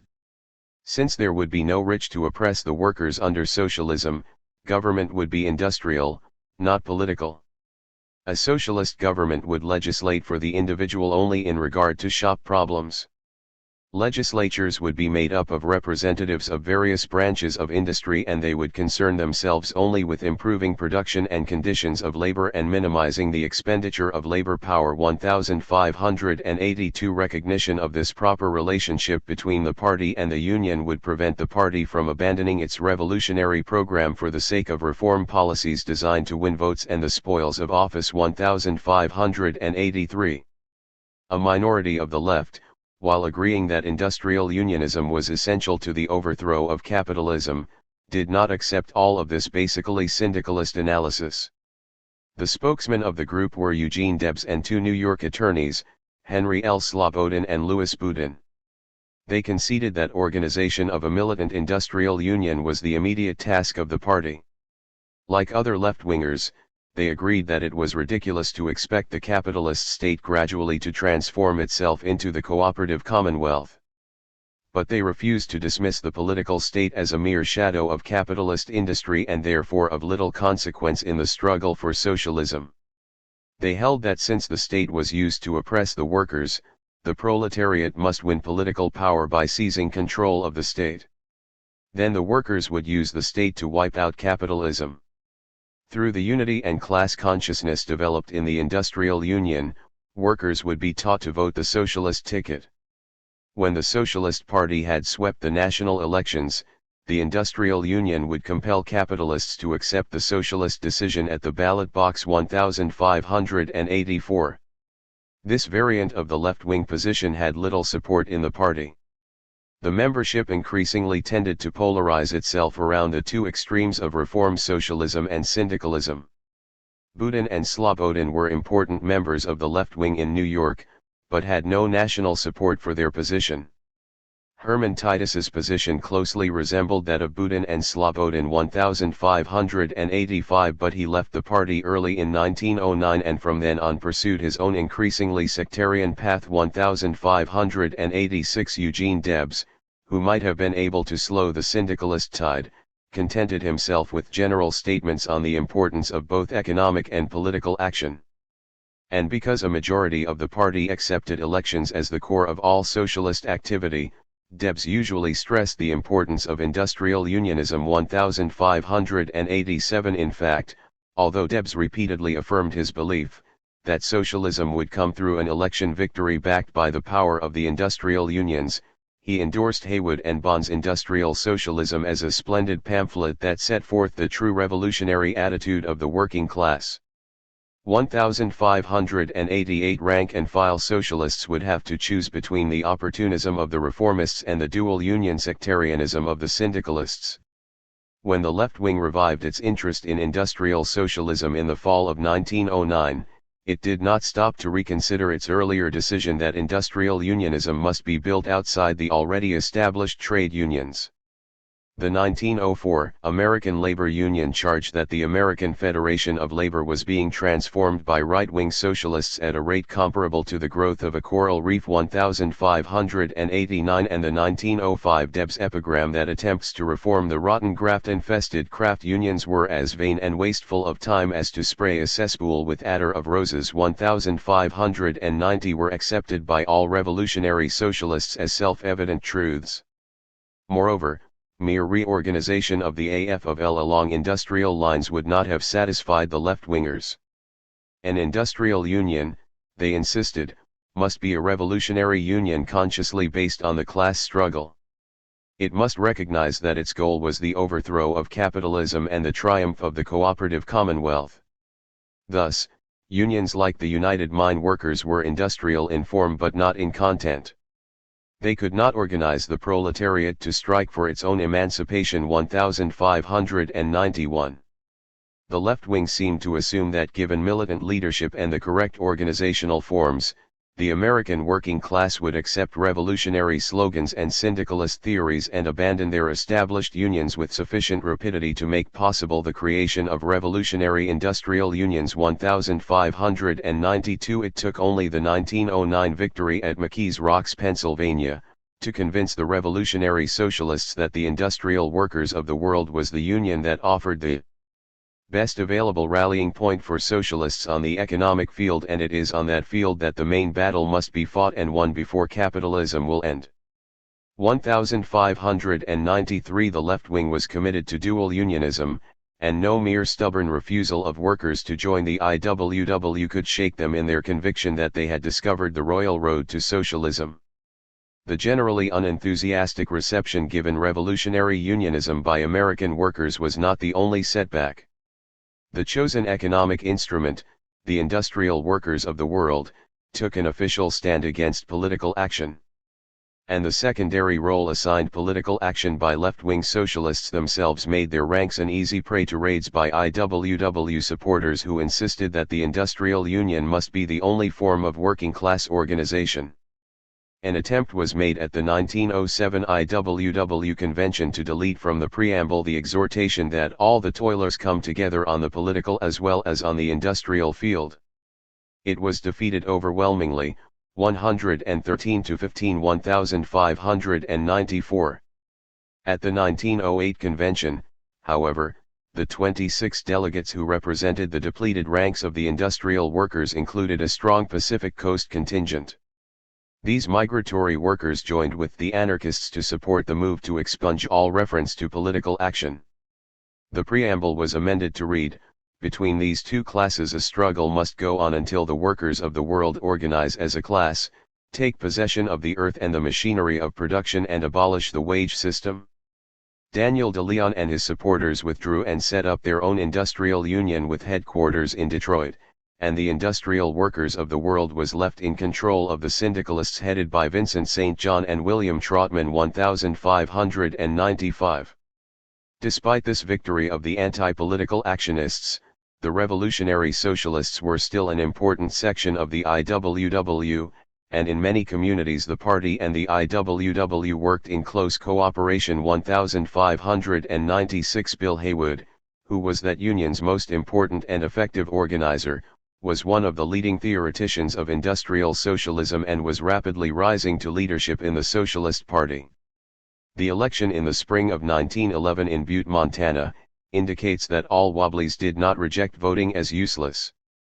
The party and the IWW combined forces against the political machines controlled by the Amalgamated Copper Company and won a resounding socialist victory. 1597. And the high vote polled in states under left-wing leadership in the 1910 and 1912 elections shows that revolutionary socialists did not neglect political action. 1598. One Wobbly has expressed an attitude which was perhaps fairly common among members of the IWW. Whenever election time came around, I was a good political actionist. I would cling to every straw of encouragement while ballots were being cast and fight desperately against the inevitable letdown when the ballots were counted. 1599. Furthermore, unless political activity is defined so as to limit it to elections, the Wobblies, through their unceasing struggle for civil rights, engaged in many militant political campaigns. 1600. These political activities, of course, did not change the basic nature of the industrial workers of the world. This was a syndicalist organization and most of its members held the Socialist Party and all its works in contempt. 1601. The left wing refused to be discouraged, however. They said the IWW was soundly organized on the economic field. They warned that it could not fulfill its historic mission without ridding itself of its anti-political fanatics. 1602. Meanwhile, these same anti-political fanatics were busy undermining the left-wing position in the party. Not all members of the IWW devoted themselves to union organization. Many were simply ideological syndicalists whose contribution consisted of attacks on the Socialist Party. Some left-wing socialists who had rejected political action quit the party and appointed themselves propagandists for the IWW. The trouble was that these ex-socialists carried their propaganda not into the factories but into socialists' branches. They denounced constructive socialism as the single greatest foe of revolutionary unionism and set out to eliminate as many locals as they could. Their object was conversion of socialist locals into mixed or propaganda locals of the IWW. Since charges that the party was a worthless reform movement run by sky pilots, lawyers, and small businessmen could influence only left-wing members and left-wing socialist locals, it was they who deserted the party. Having joined the IWW propaganda locals, so the revolutionary socialists charged, they were soon to be found gathered about a spittoon deciding how the social revolution will finally take place, what is to be done with the political state, etc. 1,603 left-wing socialists who were attempting to convert the party to industrial socialism and support of the IWW thus found their ranks undergoing steady depletion through raids conducted by members of the organization they were doing their best to support. 1,604. The emphasis placed by the revolutionary socialists on industrial unionism did not mean that they limited their activities to supporting the industrial workers of the world. Their locals engaged in party organizational, propaganda, and electioneering activities with at least the same enthusiasm as their right-wing rivals. The nature of the propaganda differed, of course. Instead of graft, the left emphasized exploitation of the working class, and instead of votes for reform they asked for votes to aid the unions. But their propaganda and appeals for votes were coupled with militant campaigns for free speech, demonstrations against unemployment, union organization, agitation for the 8-hour day, support of strikes, and defense of the rights of labor. 1,605. The right wing, on the other hand, seldom took the lead in such campaigns. 1,606. While labor unions and revolutionary socialists engaged in strikes, demonstrations, and court battles, the constructive socialists issued proclamations reminding them that their only hope lay in election of socialists to office. The party's work in the Moyer-Haywood-Pettibone kidnapping and trial and in the Lawrence textile strike reveal much about its approach to socialist activity. Frank Steunenberg was elected governor of Idaho in 1896 with the assistance of the Western Federation of Miners. But when the Coeur d'Alene strike occurred in 1899, Steunenberg supported the mine owners by inaugurating a reign of violence, martial law, bullpens, mass arrests, deportations, and blacklists seldom equaled even in a region notorious for its brutal suppression of organized labor. Thanks to the financial support given him in his land speculations by the mine owners, Steunenberg left the governorship in 1901 a wealthy man. 1,607. The Western Federation of Miners hailed the retirement of this filthy reptile with the suggestion that his political tombstone should be inscribed with the words, "Here lies a hireling and a traitor." They predicted that he would sink into obscurity, damned for the outrages he committed upon the workingmen of the Coeur d'Alene during the past 20 months. 1,608. Steunenberg had no chance to sink into obscurity. On December 31, 1905, he was killed by a bomb attached to the gate of his home in Caldwell, Idaho. The Mine Owners Association immediately dispatched James McParland, the labor spy who had destroyed the Molly Maguires and who was now head of the Denver office of the Pinkerton Agency, to assist the Idaho authorities. McParland quickly obtained a confession from one Harry Orchard, a labor spy and agent provocateur for the Mine Owners Association. Before he began to work for that organization, Orchard had already committed virtually every crime in the book: larceny, fraud, desertion, bigamy, arson, burglary, and murder. While working for the mine owners he added sabotage and dynamiting to this impressive list. Prodded by McParland, Orchard confessed to an orgy of criminal activity, culminating with the murder of Steunenberg at the instigation of the Western Federation of Miners as revenge for the terror of the Coeur d'Alene strike 6 years before. On February 17, 1906, Denver authorities aided Idaho officials in kidnapping Charles Moyer, president of the Miners Federation, Bill Haywood, its secretary-treasurer, and George Pettibone, former Union official, and in transporting them from Denver to an Idaho penitentiary. The three union officials spent the next 18 months in prison awaiting trial, while the state bribed, intimidated, and framed witnesses, and used ministers, psychologists, and the press to paint a picture of Orchard as a murderer who had been converted to Christianity by McParland. Clarence Darrow was secured for the defense 1609. The response of the left wing was immediate. The kidnapping and the Idaho governors boast that Moyer, Haywood, and Pettibone would not leave the state alive. 1610 constituted a threat not only to the Western Federation of Miners, the industrial workers of the world, and the Socialist Party, but to all organized labor as well. The imprisoned men were leaders in all three organizations, and their conviction would brand the unions and the party as gigantic murder rings. As soon as word of the kidnapping leaked out, the IWW threw all its energies into organizing defense committees, holding protest rallies, and raising defense funds. 1611 Within 3 days of the arrest, the Illinois District Convention of the United Mine Workers, under left-wing leadership, contributed $5,000 to the defense. 1612 Eugene Debs wrote a widely circulated appeal, "Arouse, Ye Slaves," in which he called on workers and socialists to prepare to defend their comrades with force, if necessary. If the plutocracy carried out its threat to kill the Union leaders, warned Debs, the governors of Idaho and Colorado and their masters from Wall St. New York to the Rocky Mountains had better prepare to follow them.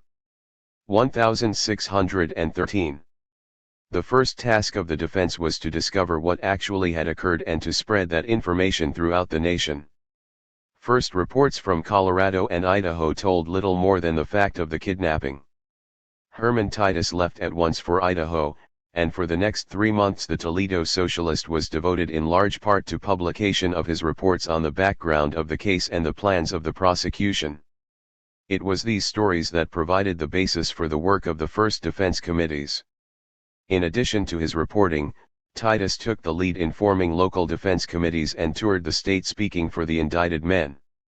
In June, the Socialist moved to Caldwell, Idaho, so that there would be a local paper to present the workers' side of the story. 1614. In sharp contrast was the reaction of the right-wing press. Only the appeal to reason gave the case full and continuous publicity. The Chicago Socialist, while calling for protest meetings, from the first assumed that the three men would be executed. 1615 By March 10, 1906, only 2.5 weeks after the story broke, the Chicago Socialists' coverage had declined to an editorial admonition that workers who wanted to save Moyer, Haywood, and Pettibone should elect 36 Socialists in next month's aldermanic elections. 1616 On March 17 the paper announced that the Socialist Party, through its national and local organization and its weekly press, is doing all that is within its power to reveal to the public the iniquitous and desperate character of these outrages.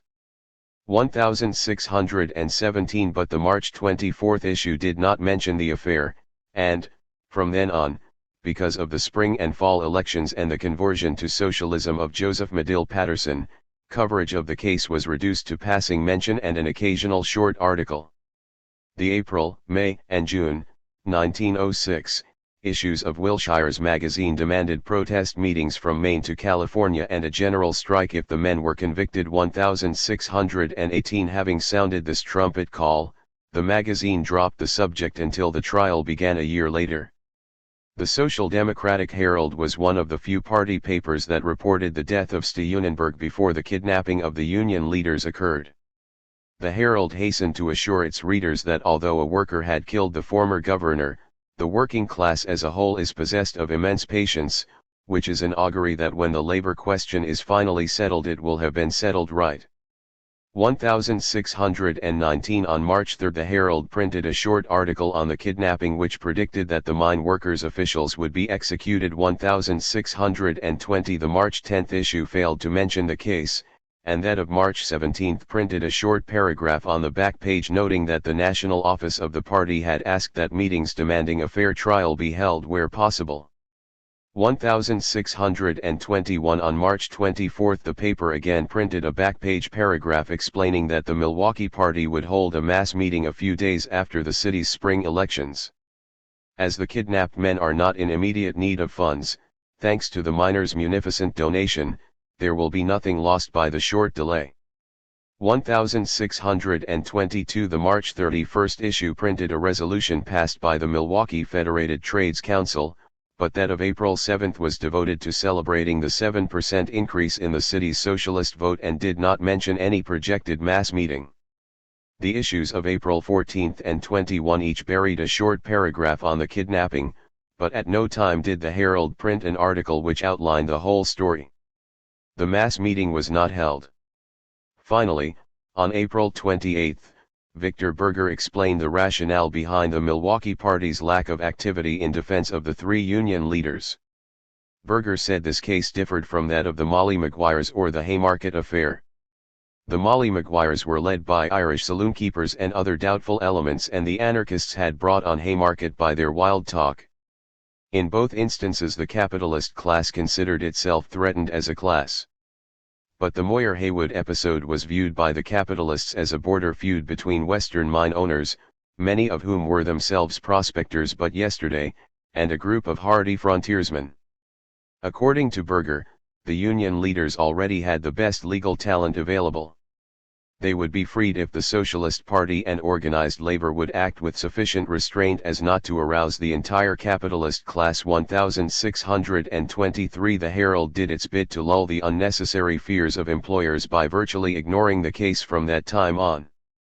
The paper held its silence on the kidnapping for yet another reason. Its editor, Frederick Heath, believed the union leaders guilty and feared that support of them, followed by a conviction, would prove embarrassing. 1624. One last point on the handling of the Moyer-Haywood case by the right-wing socialist press is worthy of note.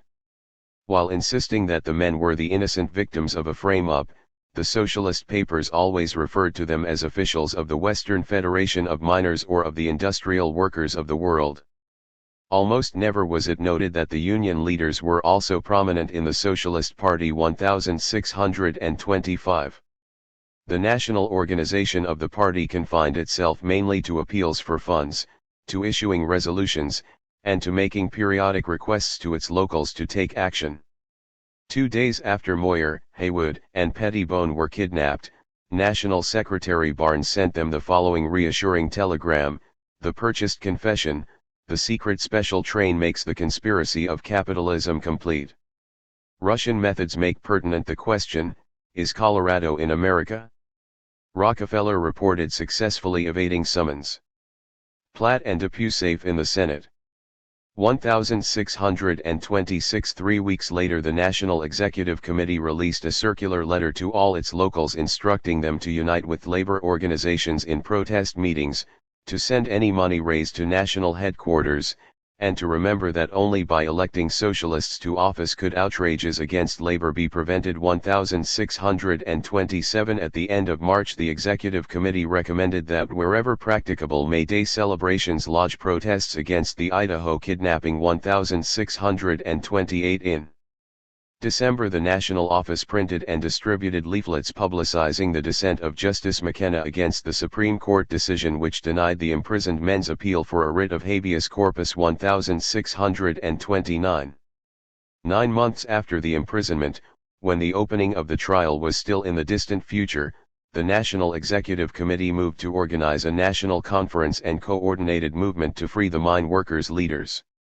Signatures were secured from about 24 local and national AFL leaders for a petition asking the executive board of that union to call a national conference. 1630. William Maley presented the petition to Gompers, who said he would take the matter up with his board. 1631. The board decided against any action.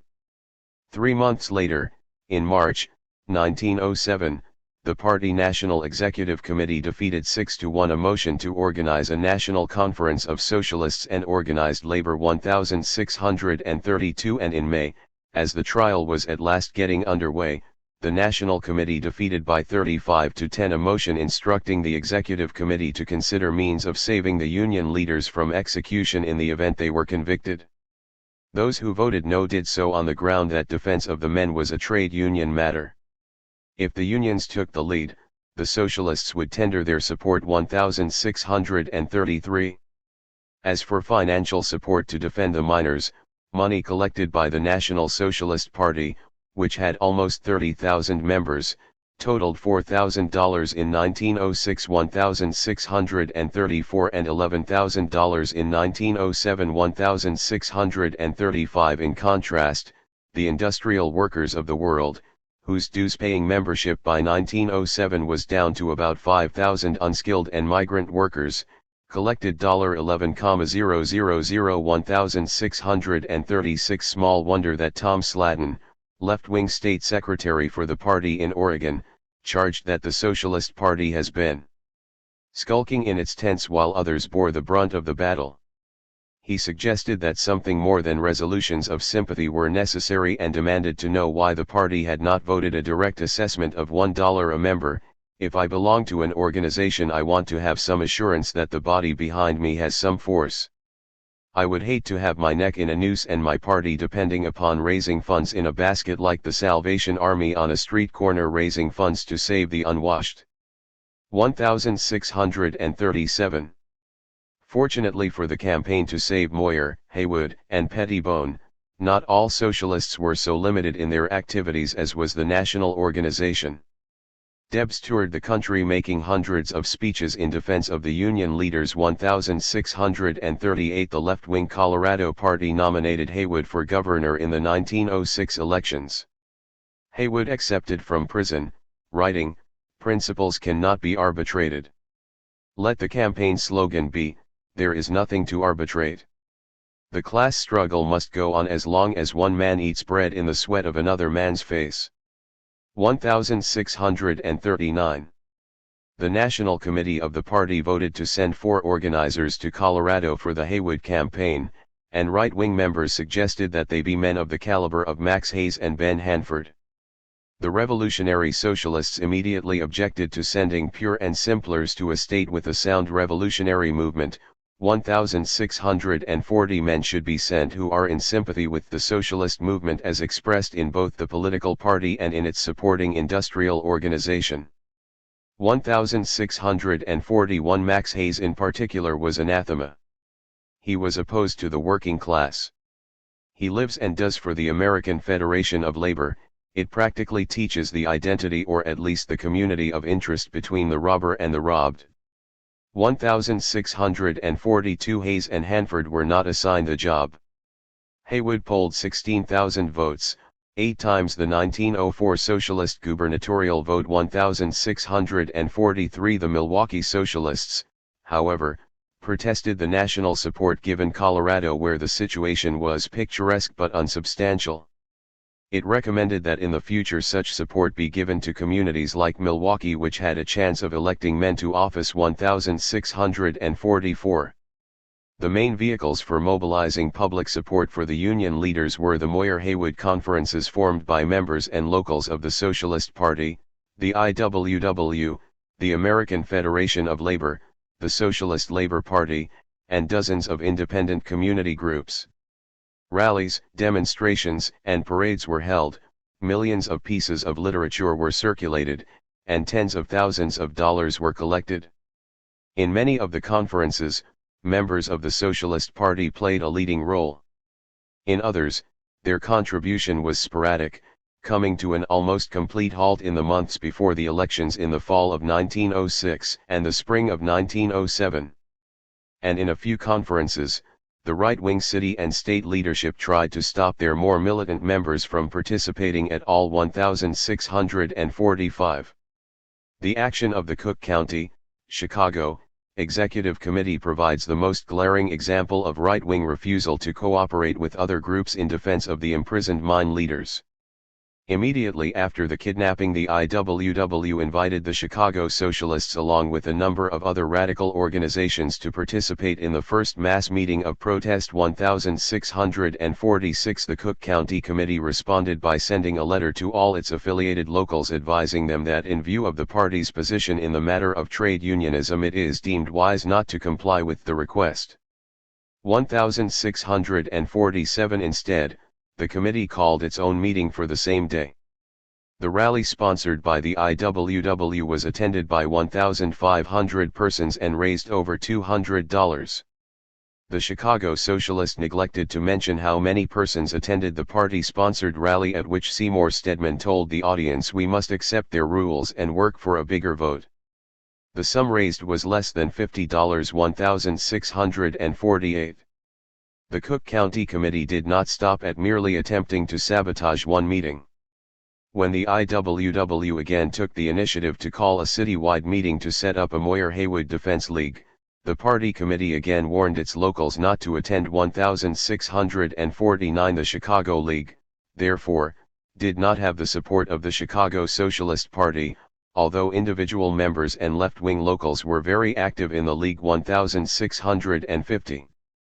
The comparatively negligible contribution of the national organization of the Socialist Party and the sporadic publicity given the protest movements by the right-wing socialist press did not prevent national party leaders from claiming a major share of the credit for the nationwide demand for a fair trial for the miners' leaders. 1651 At any rate, when Haywood was finally brought to trial in the summer of 1907, the protests had been sufficiently long and loud to ensure him as fair a hearing as could be had in a community bordering on hysteria. Haywood was acquitted. A second trial freed Pettibone, and Moyer was released without further prosecution. 1652. The socialist support given the Lawrence, Massachusetts, textile strike in 1912 in contrast to the fitful assistance rendered Moyer and Haywood in 1906 to 1907 is indicative of the increasing influence of the left wing and the growing militancy of the party.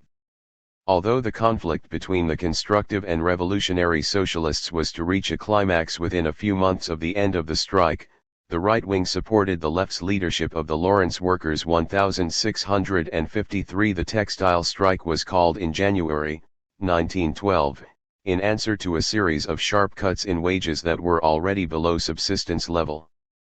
The cuts were ordered by the absentee owners of the Lawrence mills. The IWW, which had greatly increased its strength during 1911, sent Joseph Etter and Arturo Giovannitti to lead the strike. When they were arrested following the murder of a striker during a parade, they were replaced by the redoubtable Big Bill Haywood, who had recently been elected to the National Executive Committee of the Socialist Party. 1654. Of Lawrence's total population of 86,000, at least 50,000 consisted of strikers and their dependents. The need for funds for food was desperate. 1655 In January, the National Executive Committee adopted unanimously a motion by Haywood calling on the party to raise funds and tender all other possible assistance to the strikers. 1656 The locals pushed the program vigorously and raised $40,000 1657 $18,000 of this sum through the national office. 1658 On February 5 the Italian Socialist Federation proposed the removal of Lawrence children to sympathetic families in other cities. An expedient of the sort had been used successfully in Belgium, France, and Italy. The New York Call published an appeal for volunteers to accept the children and received 400 offers in 3 days. Committees of socialist women were appointed to check the proffered homes both before and after the children arrived. On February 10 the first group of 119 children arrived in New York to be greeted by crowds of sympathizers. 1 week later another 150 were sent to New York and Barre, Vermont. 1659. Preparations were then made to remove another 200 children. But the Lawrence authorities and the Massachusetts press, fearful of the attendant publicity, attacked the project as a plan to exploit the children to publicize the strike. The strikers replied that the children were receiving better care than they did in Lawrence, and that concern might better be shown over exploitation of the children in the mills. The city officials ordered an end to the exodus. When an attempt was made on February 24 to send 40 children to Philadelphia, the police attacked them and their parents. Women and children were beaten and clubbed.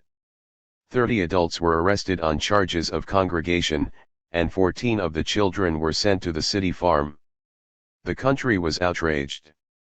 Protests poured into Lawrence. The authorities capitulated, and the emigration was resumed 1660. Haywood appealed to Victor Berger, then serving his first term in Congress, for an investigation of the Lawrence strike.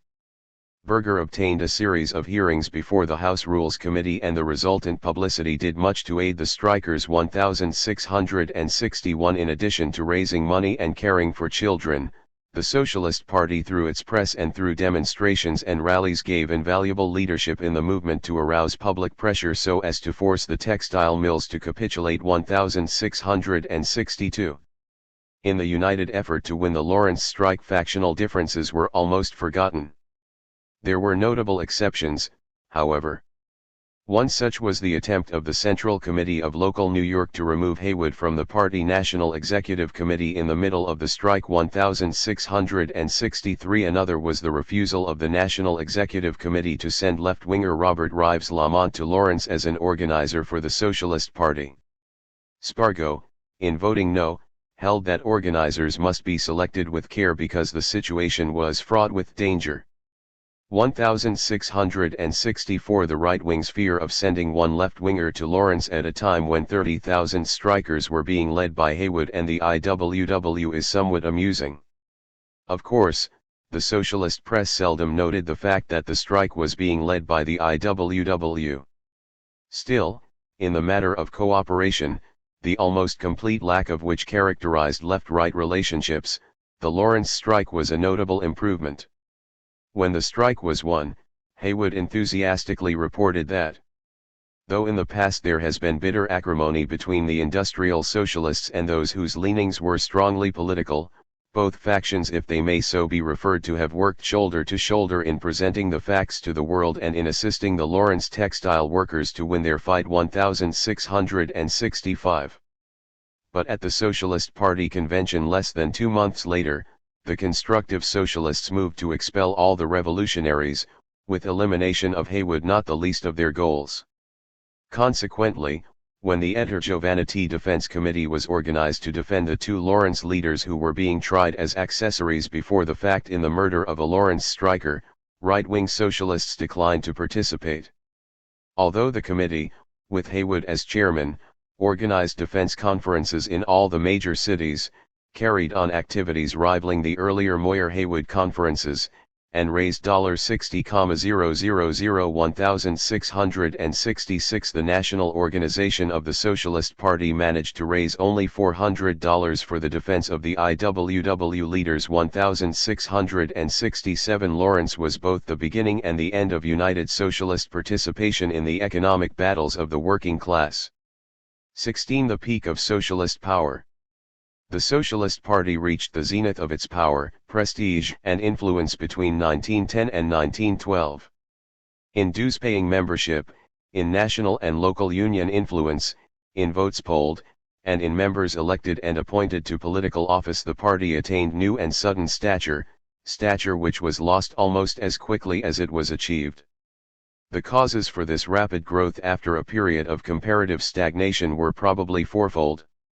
First was the tremendous upsurge of the progressive movement, which culminated nationally in the split of the Republican Party and the election of Woodrow Wilson. Yet previous experience of the Socialist Party indicates that the competition of reform candidates, as in the local and congressional elections of 1906 and the presidential election of 1908, reduced rather than increased its vote. That this decline did not continue between 1910 and 1912 despite the growing number of reform candidates was probably the peculiar product of 2 congruous developments united with a contradictory one. On the one hand, the Socialist Party took on new drive and militancy under the spurs of left-wing criticism and activity. On the other, right-wing socialist devotion to a theory of gradual but uninterrupted social change made reform the official basis of party campaigns and propaganda. At the same time, ordinary reform organizations repeatedly had failed to satisfy the desire for greater economic and social opportunity and honest government which formed the basis of the progressive movement. Consequently, many union members, professionals, and small businessmen decided to give the revitalized Socialist Party a chance to prove its case. 1668. It is ironic that the renewed vigor which won socialist votes from 1 million voters, many of whom were interested in comparatively mild reform, was in large part the product of the militancy of the revolutionary socialists, who viewed craft unionism, trust regulation, and nationalization, and good government as devices for the preservation of a hated economic system. The greatly increased strength of socialists in the American Federation of Labor, however, can be attributed at best only indirectly to the work of the left wing. Many left-wing socialists, of course, continued to work within the AFL. Despite their allegiance to revolutionary unionism, they remained members of the unions which had organized their skills and industries. Moreover, left-wing criticism of the constructive socialists' indifference to union work probably spurred right-wingers to greater activity.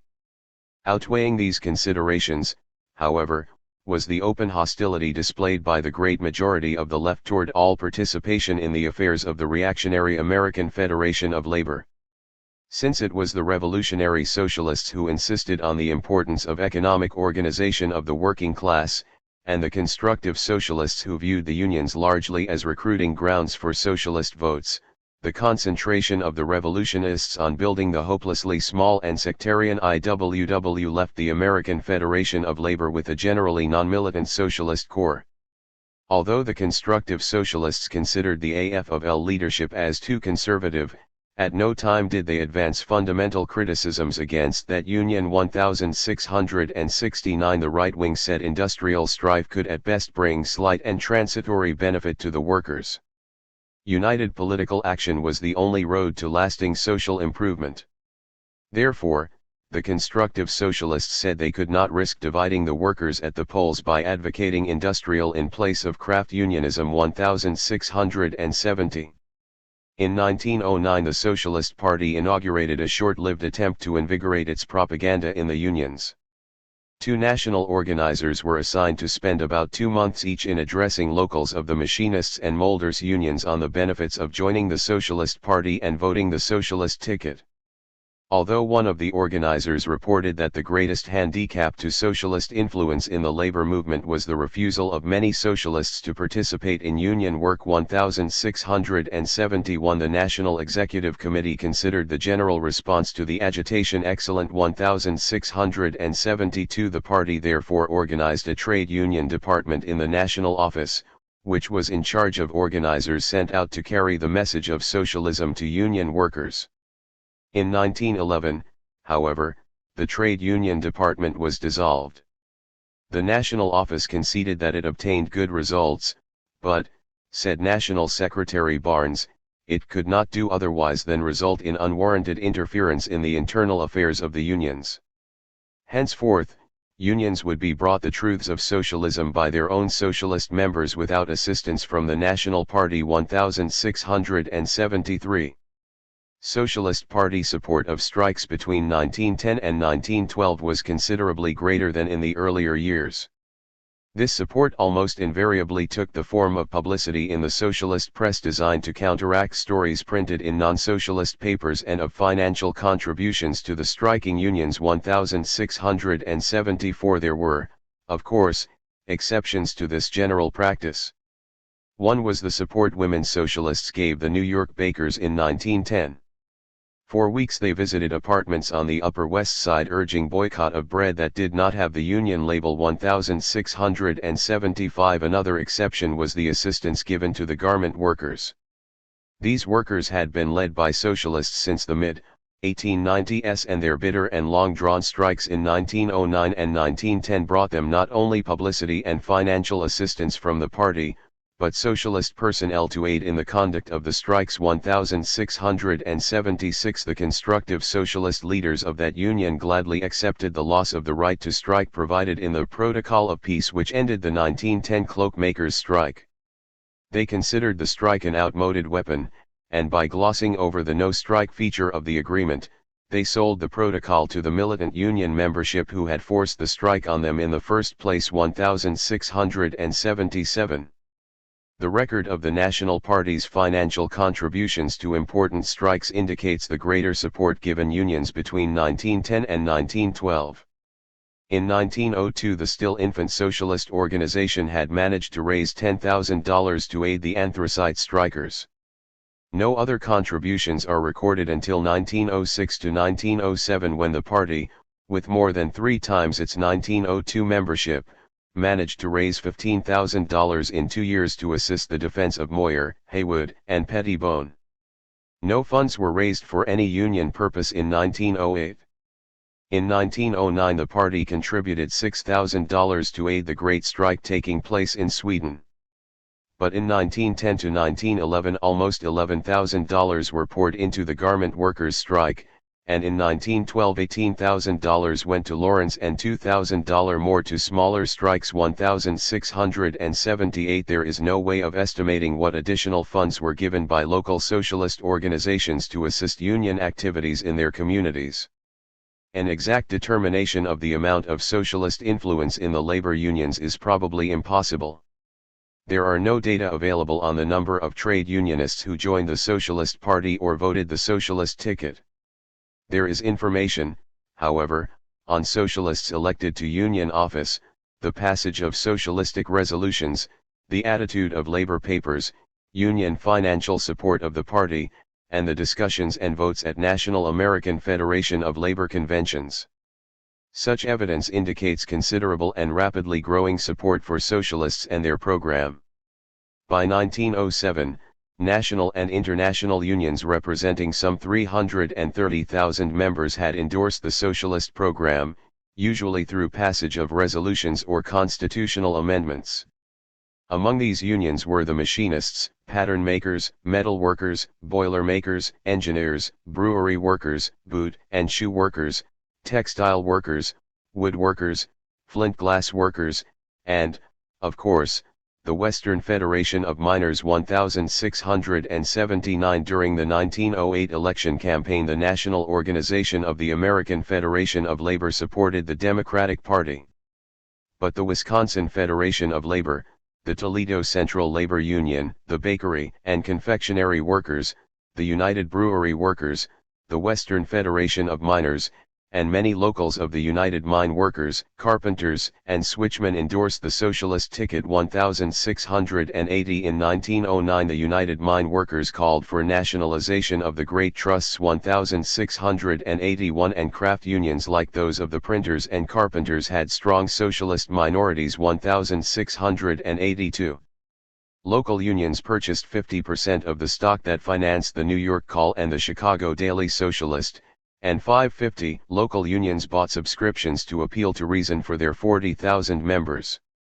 One leading socialist organizer estimated that 35% of the party's annual campaign funds were contributed by the trade unions. 1683. By 1907, at least 14 national or central labor union papers endorsed the Socialist Party. 1684. And when the party was at the peak of its power in 1912, resolutions that were passed and socialists who were elected to top union positions indicate that the party had the official support of the brewery workers, bakery workers, cloth hat and cap makers, ladies' garment workers, fur workers, machinists, journeyman tailors, and Western Federation of Miners. 1685. In addition, there were large contingents of supporters among the coal miners, flint glass workers, painters, carpenters, cigar makers, brick, tile, and terracotta workers, electrical workers, and printers. 1686. Despite these indications of growing support in the craft unions, socialists offered little opposition to the conservative leadership and policies of the American Federation of Labor until the 1912 convention. Whatever criticism socialists may have planned to present at the 1907 Federation Convention was quickly abandoned when Gompers announced that he had refused an offer by the National Association of Manufacturers of a competence for the remainder of his life. 1687 The 20 socialist delegates 1688 decided to give their complete support to the Union president. Berger explained that this was one of the occasions when we had to follow the dictates of our class consciousness regardless of any politics. 1689 Besides, they feared that opposition to Gompers would open the party to charges of being used as dupes or allies of labor's enemies. 1690 At the following annual convention, socialist activity was limited to criticism of Federation support of the Democratic Party and to a futile attempt to force an investigation of Gompers's charge that the socialist propaganda train, the Red Special, was financed by big business. 1691. Socialist tactics at the 1909 AFL convention were dictated by the same considerations that determined their course in 1907.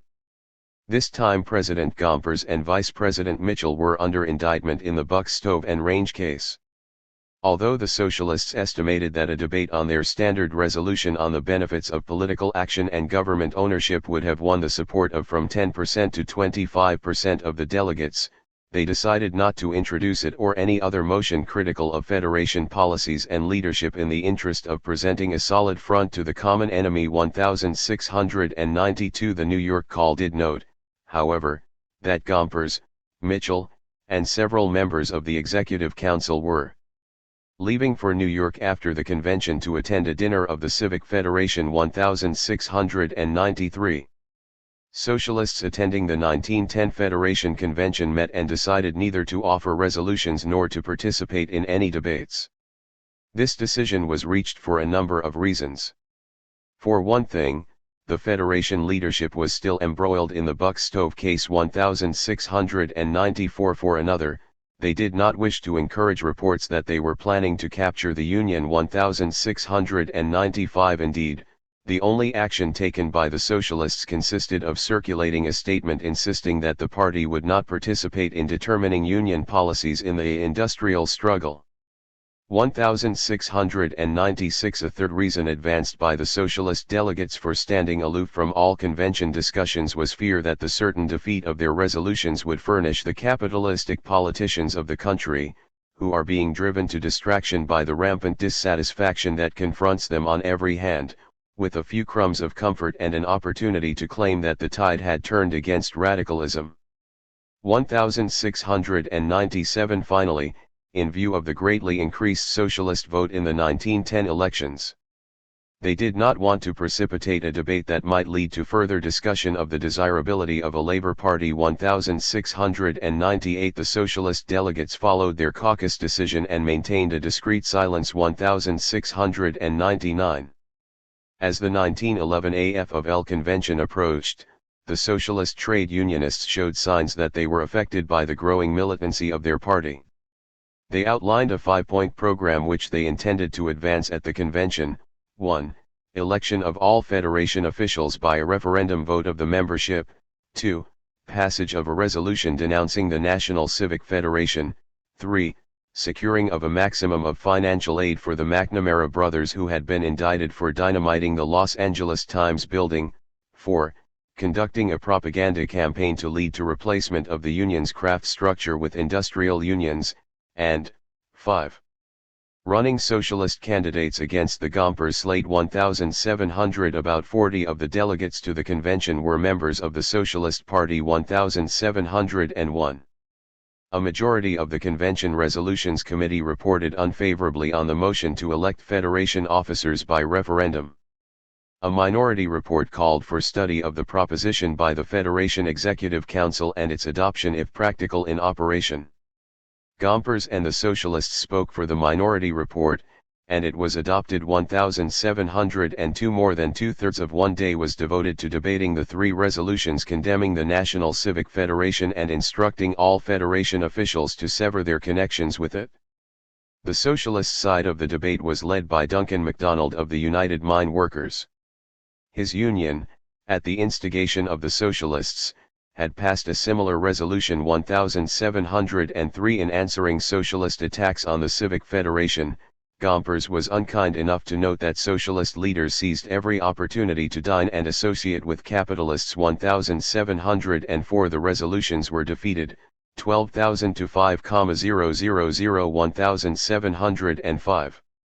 The convention sent a telegram of support to the McNamara brothers, endorsed the appeal for financial aid which the Executive Council had made shortly after the Union leader's arrest, and instructed all Federation employees to contribute 1 week's wages to the McNamara's defense. 1706 In answer to a request of the Executive Committee of the Socialist Party for aid in the Los Angeles election which was taking place at the same time as the McNamara trial, the convention unanimously adopted the following resolution: the candidate of the workers and the progressive, liberty-loving people of Los Angeles is expressed in the nomination for the mayoralty of Los Angeles of Job Harriman.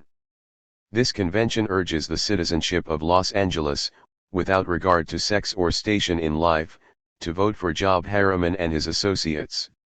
All workers were called upon to give the Harriman campaign both moral and financial support. 1707. Socialists introduced a resolution recording a pronounced feeling of dissatisfaction among members of the Federation's federal unions with regard to the policy of promoting the organization of skilled mechanics in craft unions unable to cope with the new industrial conditions. The resolution urged a propaganda campaign designed to bring common workers into federal unions in such numbers as to enable this class of workers to assume their logical position as the most powerful factor within the economic and political labor movement of the future. 1708 The Resolutions Committee recommended that the resolution be referred to the Executive Council as an organizational problem. Gompers commented that there were few federal unions because regular craft unions were recruiting the less skilled workmen. No one spoke in defense of industrial unionism and the committee recommendation was carried. 1709 The Socialists abandoned their plans to run socialists against administration candidates for Federation office, and all officers. Gompers, 8 vice presidents, a secretary, and a treasurer were elected without opposition. 1710. The Socialists went into the 1912 American Federation of Labor Convention determined to make a militant fight against pure and simple craft union policies. They were inspired by the large 1912 party vote and by the presence of 100 Socialist delegates, who represented 1/4 the total attendance. 1711 Perhaps they were goaded as well as inspired by the impressive victories scored during the year by the industrial workers of the world. They even spoke of running William Johnston, socialist leader in the International Association of Machinists, for vice president of the Federation. 1712 The socialist delegates quickly organized their caucus under the chairmanship of J. Malin Barnes. 1713 When they were not in caucus or on the convention floor, they held noonday rallies at the Rochester, New York, factory gates. 1714 They were soon so enthusiastic over their newfound strength and militancy that they spoke of putting up a strong fight for the control of the convention. 1715. The Convention Resolutions Committee again reported against the motion to elect Federation officers by referendum. This time, however, there was no minority report. The debate was long and bitter, and in the course of it Gompers made a vitriolic attack on the Socialists. The motion was defeated, 193 to 57. 1716. The United Mine Workers Delegation 1717 introduced a resolution which called attention to the sharpening struggle between labor and capital.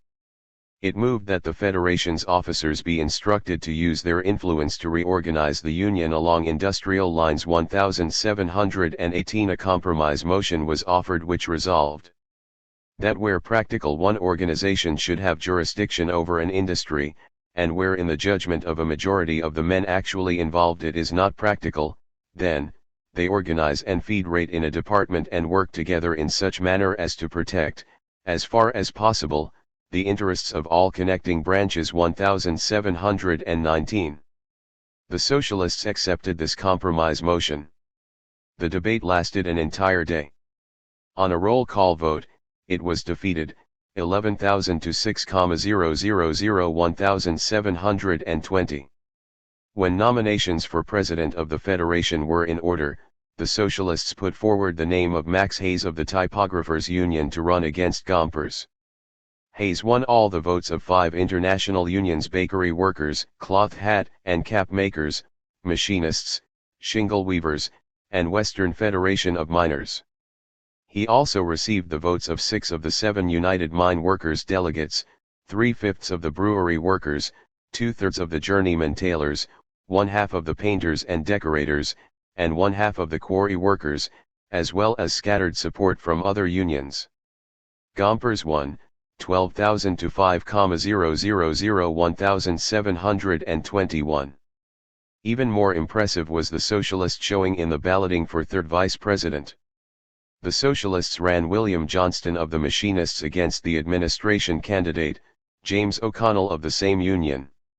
O'Connell won, 10,800 to 6,201,722. It is little wonder that the New York Call concluded that it was the most encouraging convention the American Federation of Labor has yet had. There is no chance of going backward. 1,723. Great as was the elation felt by most socialists at the impressive showing made by Max Hayes at the AFL convention, it was the remarkable rise in the party vote in political elections that convinced constructive and many revolutionary socialists that they had really arrived as a political force. Even before the votes were cast in the 1910 congressional elections, National Secretary Barnes noted that the party had taken on renewed vitality.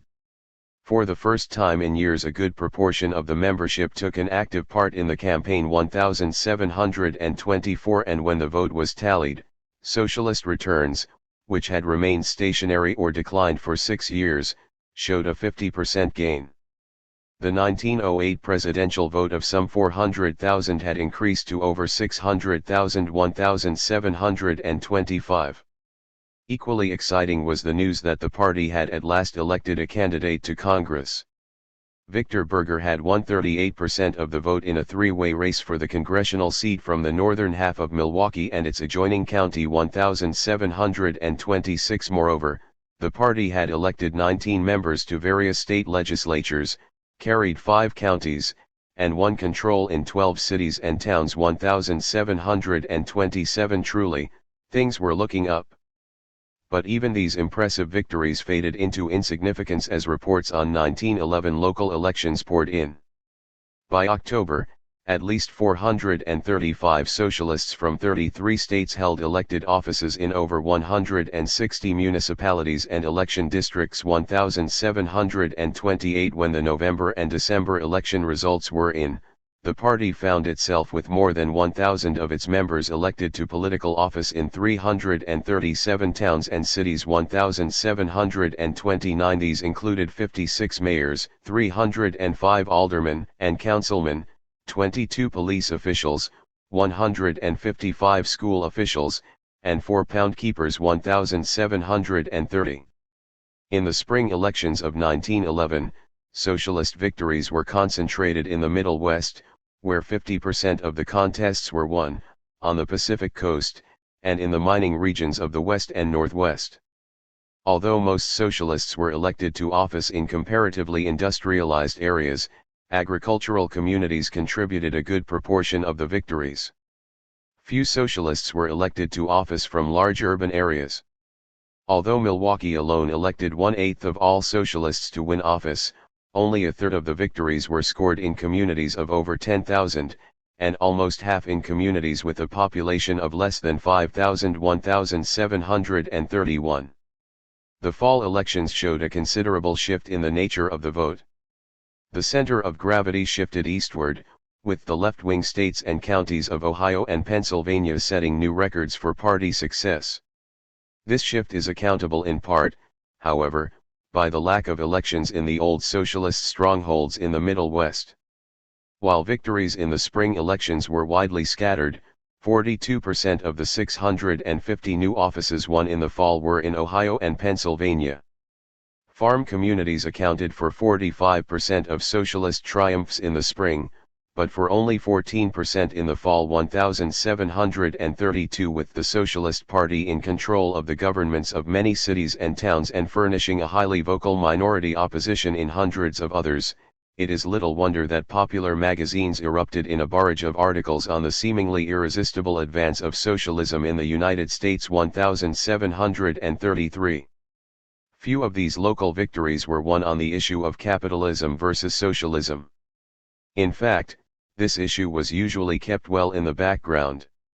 The great majority of socialists elected to office between 1910 and 1912 were ministers and professional men who conducted their successful campaigns on reform questions that appeared crucial in their own communities: local option, prohibition and liquor law enforcement, corruption, inefficiency, maladministration, graft and extravagance, bipartisan combination, boss and gang rule, and commission government, public improvements, aid to schools, playgrounds, and public health, municipal ownership, franchises, and equitable taxation, and, in a small minority of the elections, industrial depression and labor disputes 1734.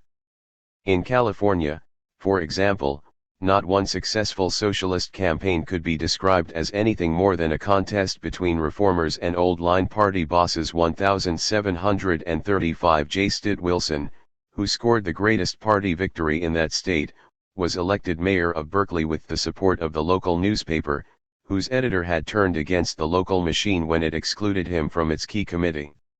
Wilson had a long-established reputation as a well-educated, moderately progressive minister and public speaker, and the main election issue was overthrow of machine politics. The Socialist Party increased its strength in minor elections which followed Wilson's victory. None of the election campaigns mentioned the class struggle or suggested that the working class should gain control of the government for even the most moderate of ends. Socialist leaders in Berkeley pointed with pride to the fact that wealthy districts of that city cast at least as high a proportion of votes for their party as did the working class areas. A writer in the National Municipal Review, after a careful study of the socialist campaign and administration in Berkeley, concluded that certainly the Socialist Party in Berkeley is not a very revolutionary organization, to be feared by business or the good government forces. 1736. If this was true for Berkeley, it was also true for the great majority of the local socialist parties which scored election victories. Hundreds of thousands of moderately liberal citizens came to look upon a vote for the Socialist Party as a vote for a specific reform or against corrupt machine politics. As the World's Work analyzed the meaning of the support given by middle-class voters to socialist-sponsored reform measures, it is silly to maintain that such helpful public acts commit a community to the state ownership of all productive industries. Such protests have a humanizing and liberalizing influence, and it may very well be that for this reason the socialists are playing and will play a good part in preventing the fossilization of the old parties. This, in fact, is the reason why many men who utterly reject the creed see the party win minor victories with complacency, the reason why, too, the word socialism no longer frightens them. 1737. The most important of the socialist municipal election campaigns, one that had tragic consequences for all the major participants: the labor movement, the Socialist Party, the two men on trial for their lives, and their attorney, was the Los Angeles campaign of 1911. Los Angeles was probably the most notorious open-shop city in the country. The Merchants and Manufacturers Association, under the command of General Harrison Gray Otis, publisher of the Los Angeles Times, enforced the open shop on labor and business alike. Otis viewed his fight against union labor as a military campaign, and his Merchants and Manufacturers Association employed strike breakers, detectives, thugs, and city government to break unions with every weapon up to and including armed violence. Businessmen who hesitated about joining the association found themselves subjected to the irresistible economic and social pressure of the entire banking, manufacturing, and merchandising community. As a result, virtually every entrepreneur belonged to the association. Wages in open-shop Los Angeles were 30% below those in the strong union city of San Francisco. 1738. On May 1, 1910, the Los Angeles Metal Workers, organized into the International Association of Bridge and Structural Iron Workers, went out on strike. Since 1906 this union had been engaged in virtually open warfare with the National Erectors Association, a monopoly embracing almost every firm building with steel and which had as one of its basic tenets the enforcement of the Open Shop 1739. The Los Angeles City Council promptly passed a drastic anti-picketing ordinance. Union lines and parades were broken with guns and clubs. The city jails were filled to overflowing with strikers and their supporters. 1740 Early on the morning of October 1, the fortress-like building that housed General Otis's Los Angeles Times was destroyed by 2 explosions. The managerial and editorial staff had already left, but 21 workers were killed by falling walls and the fire that followed the explosions. 1741 The Times immediately charged that the building had been destroyed by the anarchic scum of organized labor. 1742 April of the following year saw the beginning of a series of events which bore a striking similarity to the attempt, 5 years earlier, of the Mine Owners Association to convict Moyer, Haywood, and Pettibone and destroy the Western Federation of Miners. James B. McNamara, brother of the Secretary-Treasurer of the Structural Iron Workers Union, and one Ordy McManigal were arrested with the aid of Burns' private detectives in Detroit on charges of safe-blowing. They were moved without warrants to a police sergeant's house in Chicago and held incommunicado until extradition papers arrived from Los Angeles. After 4 days of this secret confinement, McManigal, apparently with the assistance of the Burns Detective Agency which had been retained for some years by the National Erectors Association to fight the Structural Workers Union, confessed to numerous dynamite bombings under Union pay and direction. However, he denied any part in the Los Angeles Times explosion. 1743 James McNamara was promptly shipped to Los Angeles without regard for the laws governing extradition. His brother John was arrested in the Union's offices in Indianapolis and dispatched to Los Angeles with such a flagrant denial of his legal rights that both Detective William J. Burns and the Los Angeles Assistant District Attorney were indicted by an Indianapolis grand jury. The McNamara brothers were indicted for murder. 1744 The American Federation of Labor secured a most reluctant Clarence Darrow for the defense. 1745 Like the Moyer-Haywood-Pettibone case, the Los Angeles tragedy had a long history of open warfare between labor and capital, the activities of a labor spy detective agency, an explosion, the confession of one man after his secret detention and questioning by private detectives, the illegal extradition of the principals, the determination of the employers to use the case to break the union, the conviction of the unions that the entire affair was a frame-up aimed at organized labor, and a defense attorney who was probably the greatest criminal lawyer in America. But the Haywood trial had almost broken Clarence Darrow, and he entered this case with a foreboding that amounted to virtual conviction that given the background and the Los Angeles situation the outlook was almost hopeless. 1746 When the Times building was destroyed, Eugene Debs immediately charged that newspaper and its crowd of Union haters were themselves the instigators or perpetrators of the bombing. Debs based his accusation on the theory that those who have most to gain by a crime are the ones most apt to have a hand in its commission. He outlined his case as follows: 1. The class war was reaching a climax in Los Angeles. 2. The resistance of organized labor was rising and the socialist campaign was at its height. 3. The Times was organized labor's most venomous enemy with a record indicating that no crime was too abhorrent for its commission. 4. The Times admitted to having expected a bombing and had therefore had a reserve press and labor force in readiness. 5. Los Angeles newspaper articles indicated that the capitalists were growing desperate. 6. Bombs were discovered near the homes of prominent members of the Merchants and Manufacturers Association, each before it had exploded. The bomb that did explode blew up the wage slaves of the Times only. The bombs that did not explode did not blow up any of the aristocratic owners and managers. There is a peculiar bomb consciousness in evidence here that clearly draws the line between capitalists and wage workers.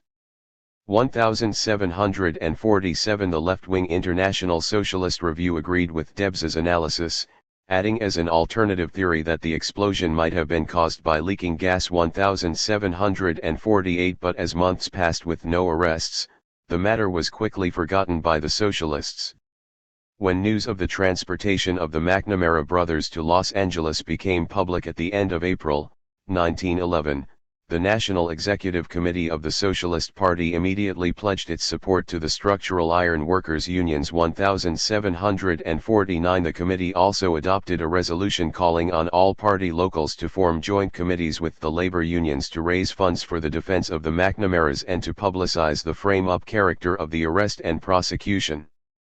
Furthermore, socialist locals were to raise funds to aid the socialist campaign in California, and particularly in Los Angeles 1750. Until Darrow's arrival on the Pacific Coast, the defense was directed by the veteran socialist attorney, Job Harriman. In May, the Los Angeles Socialist Party nominated Harriman for mayor and set up headquarters in the city's labor temple 1751. The National Socialist Office set up a press service in Los Angeles. The socialist press gave the case consistent front-page publicity. Debs went on a nationwide lecture tour, and Big Bill Haywood arrived in California to aid the election campaign by comparing his trial with the McNamara's 1752. Even the most optimistic socialists were surprised at their showing in the first test of strength. The Los Angeles Party was campaigning on its usual reform platform: honest government, a single telephone system, completion of a deep water harbor, municipal ownership of public utilities, and a graduated tax system 1753. But organized labor was aroused as seldom before. And regardless of the reform platform, everyone knew that the real issue was the recently begun McNamara trial 1754. The primaries were held on October 31. The candidate backed by the Good Government Organization and the Merchants and Manufacturers Association received 16,000 votes. Various minor candidates accumulated 8,000, and Harriman polled over 20,000, 1,755. Moreover, two socialist-backed constitutional amendments, woman suffrage and the initiative, referendum, and recall, were voted into law. The socialists made no secret of their intention of using the recall to remove the McNamara trial judge, the same jurist who the year before had issued the anti-picketing injunctions 1756. Almost for the first time it dawned on the socialists that they really had a chance of sweeping the city. 1757. The National Executive Committee, which had lapsed into its customary lethargy after its first resolutions of support for the McNamaras 1758, came to sudden life. Money, literature, and organizers poured into the campaign 1759. As the selection of the jury dragged through November, labor support for the socialist candidates rose rapidly. Unfortunately, Harriman was so occupied with the campaign that he was completely unaware of the negotiations between Darrow and the prosecution that were to result in disaster for all concerned. 1760. Darrow had taken up the defense of the McNamaras with little hope for success. But once in Los Angeles he had thrown himself into the case with his customary vigor and thoroughness. Law offices were set up, local attorneys added to the defense staff, and private detectives hired to check all evidence. In a few weeks the staffs of both Darrow and the prosecuting attorney were honeycombed with each other's agents reporting on every new discovery, revealing every proposed maneuver. It was not long before the prosecution had located witnesses who were willing to testify that James B. McNamara and two other men had committed a series of acts in and around Los Angeles that tied them to the Times explosion. Darrow became convinced both of the guilt of his clients and their inevitable conviction. 1761. At this crucial period, while jury lists were being exhausted in the search for unbiased citizens, Lincoln Steffens returned from Europe and appeared on the scene. While in Europe, Steffens had become convinced that the McNamaras were guilty as charged. He hoped to get the brothers to plead guilty and then write a series of articles showing how capital had driven labor to the use of violence in self-defense. While thus justifying the use of force, Steffens planned at the same time to usher in a period of brotherhood and love in Los Angeles by convincing the Merchants and Manufacturers Association to accept a compromise in the McNamara case. He sold this idea to Darrow, who was frantically searching for some way to save the lives of his clients 1762. Darrow then informed the brothers that their conviction and execution were certainties. He proposed that they plead guilty in exchange for the following terms: the release of Union Secretary John McNamara, who had not been in California at the time of the explosion and who had no connection with the dynamiting, a life sentence for James McNamara, abandonment of the hunt for his two alleged accomplices. Darrow argued that this arrangement would not only save their lives but, since James McNamara did not belong to the structural workers, would also prevent persecution of the Union and prosecution of dozens of men under the charges contained in the McManigal Confession. After hours of pleading, the brothers finally consented. Darrow then sent one of his colleagues in the case, an attorney who was also a good government candidate for office in the December elections, to negotiate with the prosecution and the Merchants and Manufacturers Association. They agreed, provided that John McNamara accepted a sentence of 10 years instead of acquittal, and provided that the confession and pleas of guilty were made before the election of December 5, 1763. Darrow returned to his clients. John McNamara was willing to accept this new arrangement to save his brother's life, but James had agreed to the settlement in the first place only to free John and clear the Union. After hours of further pleading, James finally agreed. But even this modification of the original terms was not the end. Just before the plea was made, the judge insisted on 15 years for John McNamara. This, too, was accepted. On December 1, 5 days before the election, while thousands of workers displayed buttons reading "McNamara's not guilty. Vote for Harriman," Darrow took his clients into court and pleaded them guilty 1764. The evidence indicates that James McNamara had participated in numerous dynamitings over a 6-year period in retaliation for the employer's violent open-shop campaign. No one had been killed in any of these bombings, thanks to the precautions taken by the dynamiters. The charge set at the Los Angeles Times building was not large, but subsequent explosions of barrels of printer's ink had wrecked the building and killed 21 workers. John McNamara and the Union had had nothing to do with the Times dynamiting 1765. What Darrow and Stephens planned as a negotiated peace turned into a rout and unconditional surrender. The American Federation of Labor immediately denounced the McNamaras and their attorney and insisted that it was innocent of everything but credulity. 1766 right-wing socialists frantically pointed out that the McNamaras were not socialists but Democrats and Catholics who used capitalist methods of violence. 1767 A.M. Simons even denied that the party had ever called for contributions for their defense. They had simply attempted to carry California for socialism, and it was this campaign that had brought about the confessions.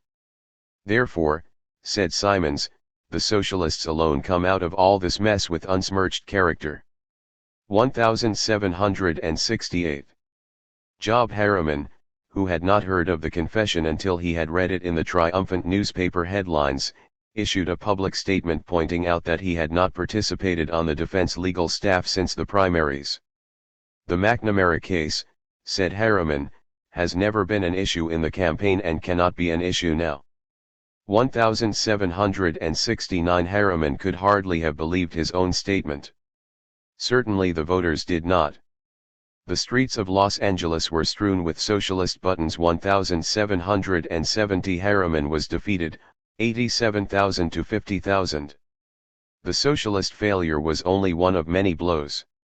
Stephens, after a conference with the judge, had reported to Darrow that the court would handle his clients gently and make every effort to quiet the bitterness that was sweeping the city. 1771 Instead, Darrow found himself standing between the brothers on election day while the judge denounced them as murderers at heart.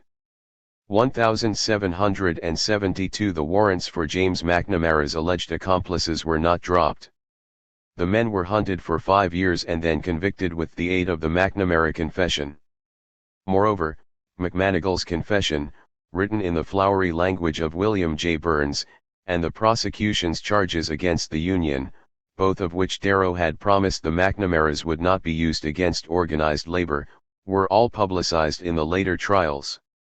32 Union members and leaders were convicted of participation in dynamite conspiracies and sentenced to prison. 1773 The Los Angeles Structural and Iron Workers strike was abandoned. 1774 The unions turned from their campaign of defense for those whom they had described as victims of class justice to frantic denials that all labor leaders were murderers. And what of Clarence Darrow?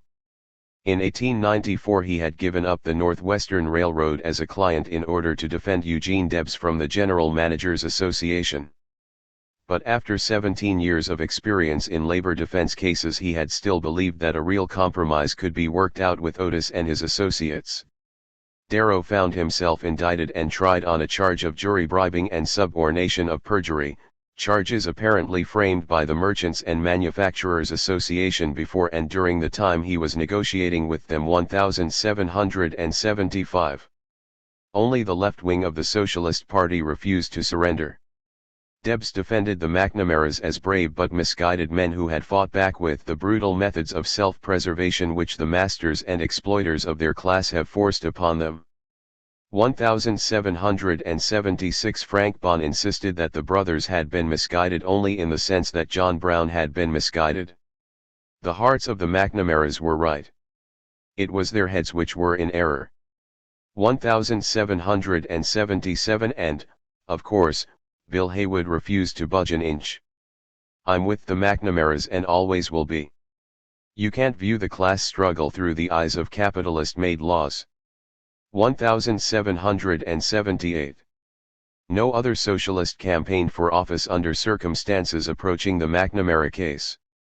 Most election campaigns were fought along the lines of reform versus graft and privilege, and the conduct of successful socialist candidates in office was in keeping with their campaign pledges. The implementation of the program of constructive socialism can be studied only on the state and municipal level, for during the period under consideration Victor Berger was the lone socialist elected to Congress. Berger's congressional activities during 1911 to 1912 throw some light on step-at-a-time socialism, however.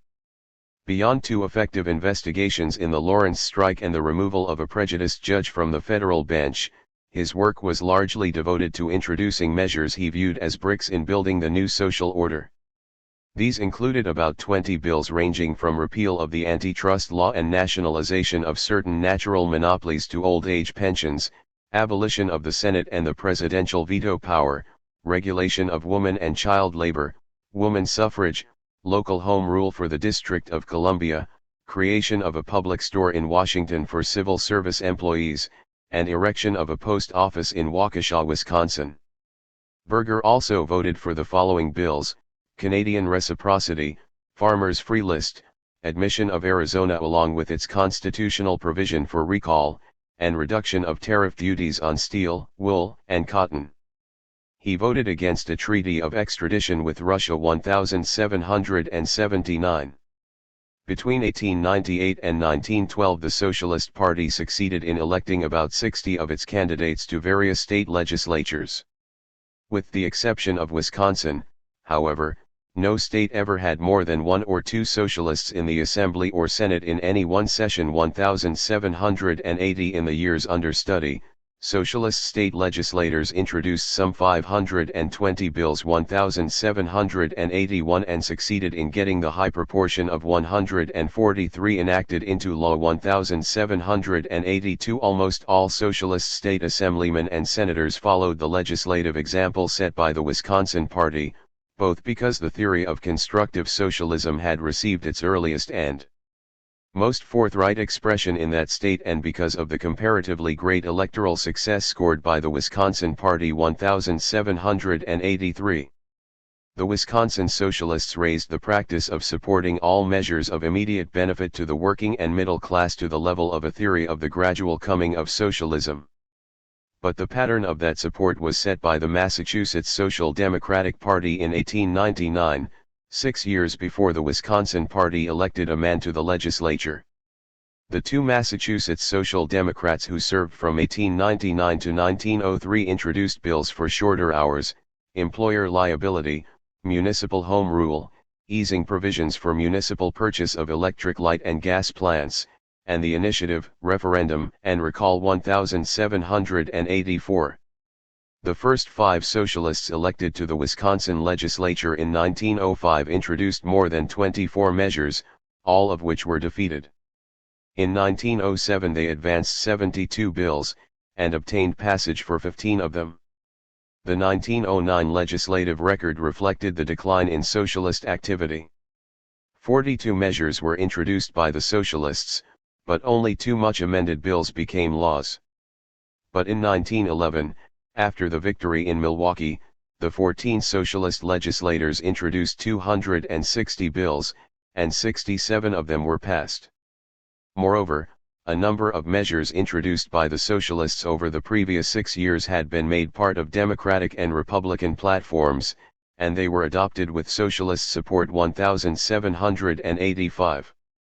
Wisconsin socialists divided their bills into 2 categories, those that aided labor and were indirect steps in the direction of socialism, and those directly aimed at increasing the degree of socialism in what they regarded as the mixed capitalist socialist American economy. 1786. Among the former were measures for shorter hours, higher wages, better working conditions, employer liability, regulation of women's, children's, and convicts' labor, restraints on use of the injunction, and memorials on restricting immigration.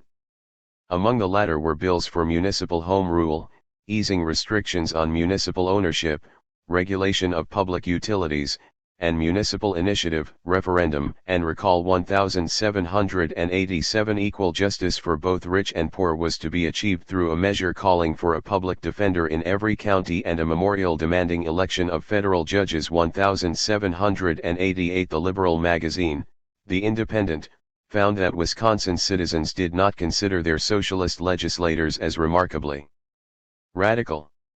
Really, they are the advance guard of a great civic movement. In its entity theirs is a protest against misgovernment. 1789. The legislative department of the party, however, held that if so few socialists could secure passage of 141 reform measures in 12 years, then surely the future of the socialist movement is secure. 1790. Milwaukee socialists set the pattern for socialist municipal administrations just as they had worked out the tactics for socialist state legislators. The Independent evaluated this program in much the same light as they had viewed the work in Wisconsin.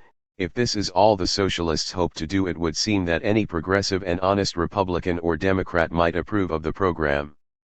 1791. Even the far more conservative Saturday Evening Post noted that Berger's party in Milwaukee and Wisconsin, while nominally socialistic, was really civic and social reform. It was mild and gentle and uplifting and thoroughly housebroken. Victor Berger, said the Post, was the bossiest boss in the state. He had recognized that his party could never win office if it stressed its radicalism. So he had compelled his followers to tone down their socialism to the point where even municipal ownership was barely mentioned. Berger was a versatile person, with an eye to the main chance and with whom the end always justifies the means. 1792. The Milwaukee Socialists gave their city 2 years of honest, reform government. 1793. Following the lead of Robert La Follette, who had utilized the intellectual resources of the University of Wisconsin in administering the state, they organized a Bureau of Economy and Efficiency under the direction of Professor John R. Commons. The Bureau secured the services of experts in the fields of organization, health and sanitation, engineering, accounting, social work, finance, and taxation.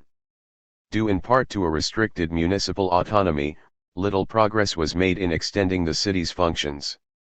The record in this direction included only the establishment of a municipal quarry and public comfort station and speeding the work on construction of a city lighting plant. 1794. In other areas, however, the Socialists scored gains that put its 2-year term on a level with the best of reform administrations. The Department of Public Works was reorganized, direct employment on municipal projects replaced the contract system, and the cost of asphalt paving was reduced from $2.40 to $1.35 a square yard. The chaotic city budget was replaced with a scientific one. Collection of property taxes was enforced. A vigorous campaign to reduce infant mortality was inaugurated, and commissions on tuberculosis and child welfare were created. Ordinances were passed requiring sanitary toilets in factories, safeguarding the health of school children, and limiting sidewalk sweeping to certain hours. Wages of the lowest paid city employees were raised somewhat 1,795, and the left wing of the party noted with pride that Milwaukee's mayor, Emil Seidel, ordered the chief of police to halt all interference with legal activities of strikers 1,796. While most outside reformers conceded that Milwaukee socialists had done an outstanding job, the party did not escape criticism within the city. It was accused of raising tax rates, appointing party members to city posts without due regard for ability, and making municipal decisions in party caucus. The party replied that previous budgets carried concealed shortages which had to be replaced, that the old civil service lists were fraudulent, and that opposition threats to eliminate every socialist from public office did not indicate a devotion to civil service reform. The socialist record may have been outstanding and its answers to critics conclusive, but this did not prevent the Democratic and Republican parties from uniting in an attempt to overthrow the socialist interlopers. They nominated a physician who had made an excellent record as health commissioner, raised the slogan of Redeem Milwaukee, and waged their campaign almost entirely around the issue of anti-socialism. 1797. Emil Seidel had been elected mayor in 1910 by polling 27,000 votes out of a total of 60,000. In the April, 1912, elections he polled 30,000 votes, but the nonpartisan Democratic-Republican candidate polled 43,000. 1798. The Milwaukee Socialists claimed that their defeat was really a victory because they had forced the capitalist parties to unite, and because the 1910 victory had been in large part a product of a protest vote while the increased 1912 vote was a class-conscious vote of the workers. 1799. The left-wing International Socialist Review agreed that a great victory had been scored in forcing the Democratic and Republican parties to unite. But it warned that the emphasis on middle-class reform, the concern for the interests of Milwaukee's property holders, and the failure to educate the working class in the theories of surplus value and the class struggle would prevent real socialist victories. 1800. Milwaukee socialists remained unconvinced. The first socialist administration of Butte, Montana, 1911 to 1913, was a small-scale model of the first in Milwaukee. The mayor of Butte listed as the major accomplishments of his first term the re-establishment of the city's credit from its previous bankrupt condition, improved sanitation which lowered the death rate by 3.5%, an end to interference with union pickets, and driving the liquor traffic out of the red light district. 1801. The one important eastern city won by the socialists was Schenectady, New York. Schenectady's Republican administration had been under fire for years as the corrupt tool of the paving gang. In December, 1909, the Democrats won the city elections on pledges to wipe out the paving gang. Once in office, however, they established the same mutually profitable relationship with contractors that their predecessors had enjoyed. During 1911, led by the Reverend George R. Lunn, pastor of the People's Church and editor of the local socialist newspaper, a vigorous campaign was devoted to exposing inequalities in tax assessments and operations of the paving gang. The socialists claimed they could operate the city government at a saving of $100,000 a year. In December, 1911, the voters decided to give the third party a chance. They swept Lunn and virtually every candidate on the socialist ticket into office. 1802. Mayor Lunn promptly announced that while he could not bring socialism in its entirety to Schenectady, his administration would make a good start. "We can save money to the people of our city and give them a more efficient administration." 1803. During their 2 years in power, the Schenectady Socialists cut the budget while raising the wages of city laborers, reorganized milk inspection, improved street cleaning and repairing, and established a garbage disposal plant 1804. Mayor Lund and his administration came under sharp attack from both his socialist secretaries, Walter Lippmann and John Macy. Lippmann served during the first 6 months of Lund's term in office and resigned in disgust. He charged that the Schenectady Socialists were doing nothing that could not be duplicated in 20 cities with reform administrations. Socialist rule, wrote Lippmann, must be described as pretty good government. Timidity of action, the lack of a bold plan, a kind of aimlessness is the reality behind revolutionary speeches. Lippmann pointed out that Schenectady Socialists would be writing slashing attacks on the reforms backed by the present administration if not for the fact that they themselves were the reform government. Reform under fire of radicalism is an educative thing, reform pretending to be radicalism is deadening. 1805. Mayor Lund's second secretary, John Macy, was similarly sharp in his criticism. He charged that the only measure adopted by the socialist administration for which capitalist society had to spank them was the establishment of a municipal coal and ice service. The state courts killed the measure with an injunction. Macy granted that any socialist administration was limited in the scope of its activities. But he argued that Schenectady's socialists failed to take advantage even of their limited opportunities. They had failed to convert the public schools from instruments of capitalist propaganda into vehicles of socialist propaganda. They had failed to bond the city to the limit and raise taxes for public improvements. Instead, they adopted the short-sighted policy of economy and low taxes, partly because it was necessary to bid for the support of the property owner and partly because some of the socialists themselves were little property owners with the habits of mind of the middle class. 1806. The left wing of the party was unmerciful in its criticism of constructive socialist electioneering and reform policies 1807 and the right wing was equally critical of industrial socialism. But for a few years the tireless activities of both factions in behalf of their own programs resulted in a great but short-lived increase in party membership. In 1904 the dues-paying membership totaled 20,000. For the next 3 years party rolls grew by only 3,000 a year, standing at 29,000 in 1907. The enthusiasm of the 1908 election campaign brought in over 12,000 new members. But the growing lethargy of the party was reflected in 1909 by a small drop in membership for the first time in the party's history 1808. The renewed militancy of the revolutionary socialists which began in the fall of 1909 and the growth of the progressive movement throughout the United States in 1910 brought an immediate spurt in Socialist Party recruiting. Party membership in 1909 stood at 41,000. It jumped to 58,000 in 1910, 1,809 in the 3 months following the November, 1910, elections. It grew by another 20,000, 1,810 and membership lists for 1911 averaged 84,000. The party's participation in the labor struggles of 1912, coupled with the election fever of that year, brought enrollment to its all-time high of 150,000 by the May, 1912, party convention 1,811. Membership growth in some states was phenomenal. The Oklahoma Party grew from 1,800 in 1909 to 5,800 in 1910, 1,812. Ohio increased its membership from 2,500 in 1909 to 8,000 in 1911.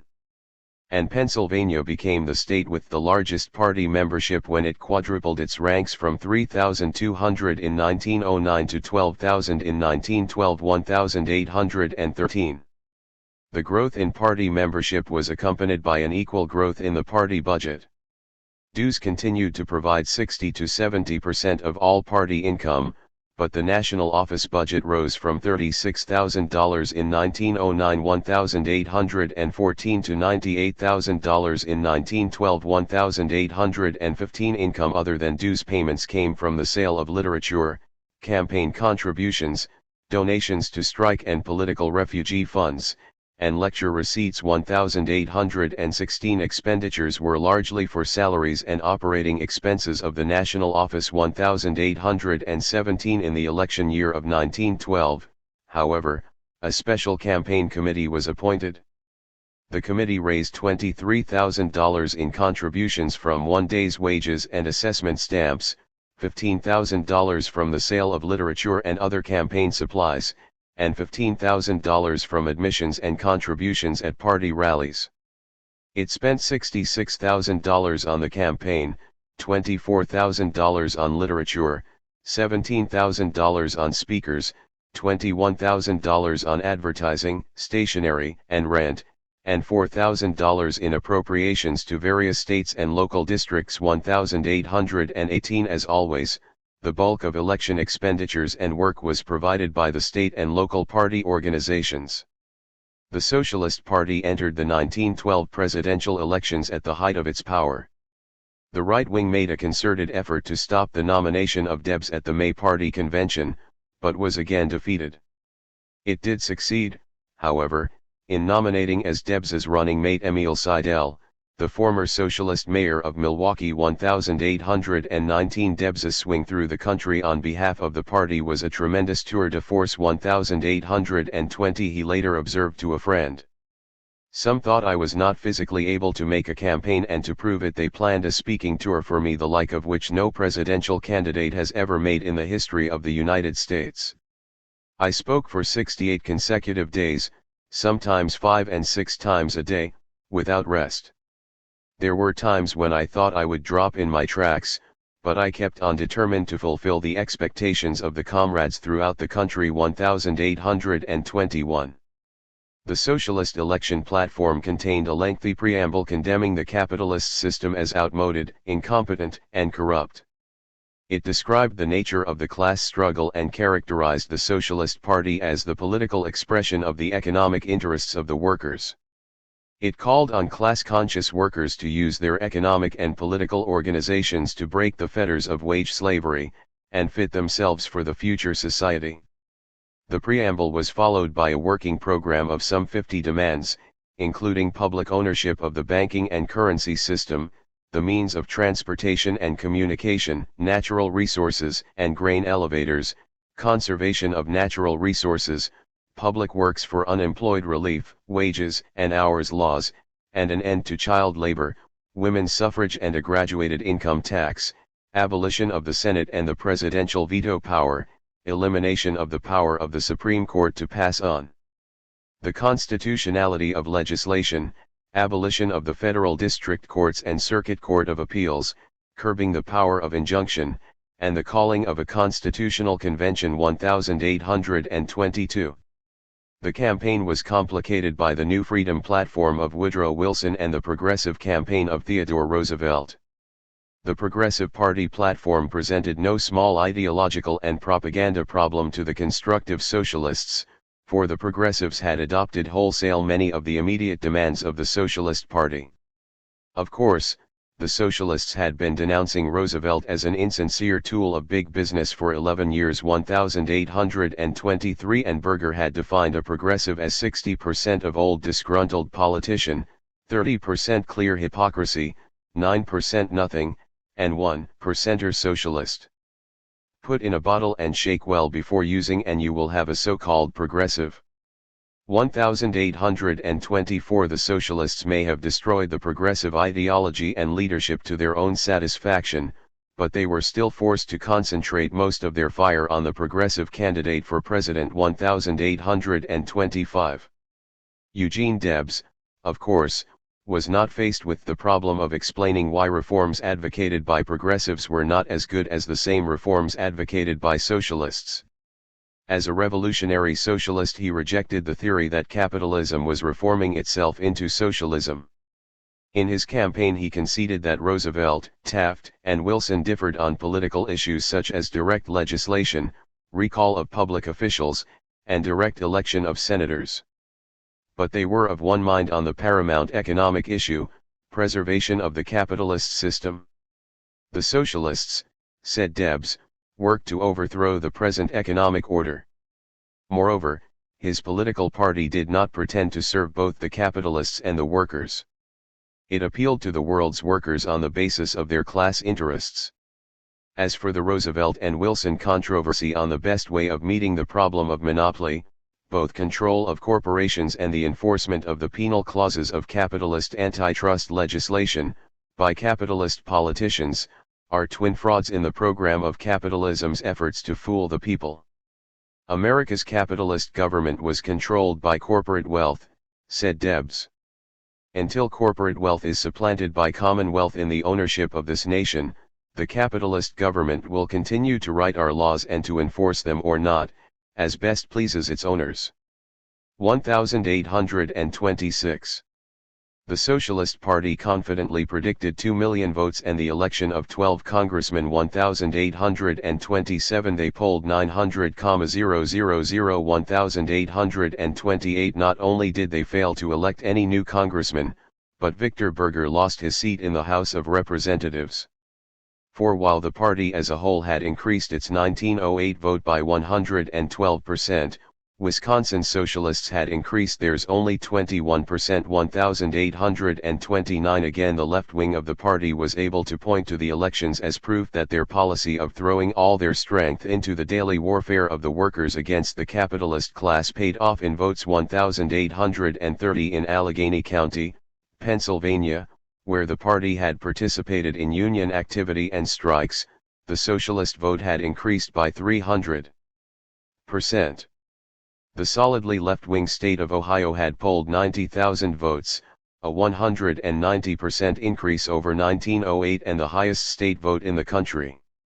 And striking West Virginia miners who had been aided by the Revolutionary Socialists expanded the party's vote by 300%. 1831 on the other hand, such important right-wing states as Massachusetts, Wisconsin, New York, and New Jersey had increased their vote by the relatively smaller margins of 17 to 65%. 1832. Whatever may have been the disappointment at the failure to poll 2 million votes and elect a vocal minority to Congress, the socialist vote was impressive. Competition for reform votes by all parties had been keen. And still the party had managed to more than double its previous presidential poll.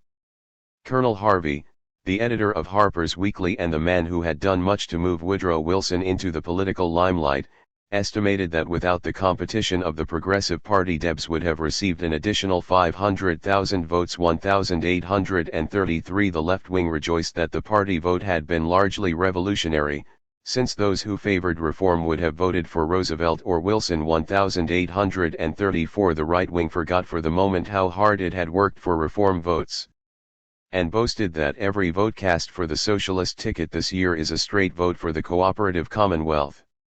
1835 It was the strongest, straightest, cleanest, most uniform vote we have ever had.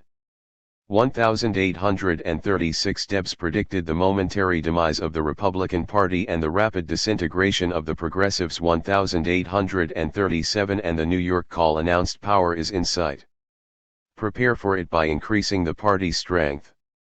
1838 But instead of increasing party strength, constructive socialists prepared a coup which they expected would eliminate for all time the revolutionists who were frightening off middle-class supporters. 17. Factionalism. As the Socialist Party grew in membership, militancy, and vote, factionalism multiplied rather than diminished. Constructive socialists denounced left-wingers as syndicalists who believed in guerrilla warfare, chicanery, and violence. 1839 They denied that the revolutionaries were entitled to call themselves socialists since they rejected two fundamental socialist concepts: use of American democratic institutions to control the economy. 1840 And recognition that the world process is evolutionary, not cataclysmic. Socialism has come to build, not to destroy. 1841 Morris Hillquit declared. Right-wingers invited those who did not accept the theory of evolutionary socialism to clear out of the party as quickly as possible. 1842 Because the industrial socialists were determined to turn the party into a working-class organization designed to assist the revolutionary unions in their struggle for emancipation, they were deeply concerned when growing numbers of revolutionary socialists accepted the right-wing invitation and left in disgust. 1843 The resolution accompanying the resignation of the entire Third Ward branch of local Denver, Colorado, bears extensive quotation, for it expresses the disillusion and contempt felt by these left-wing deserters toward the policies and tactics of the organization they had worked so hard to build. The resolution charged that the party was no longer a revolutionary working-class organization based on principles of scientific socialism.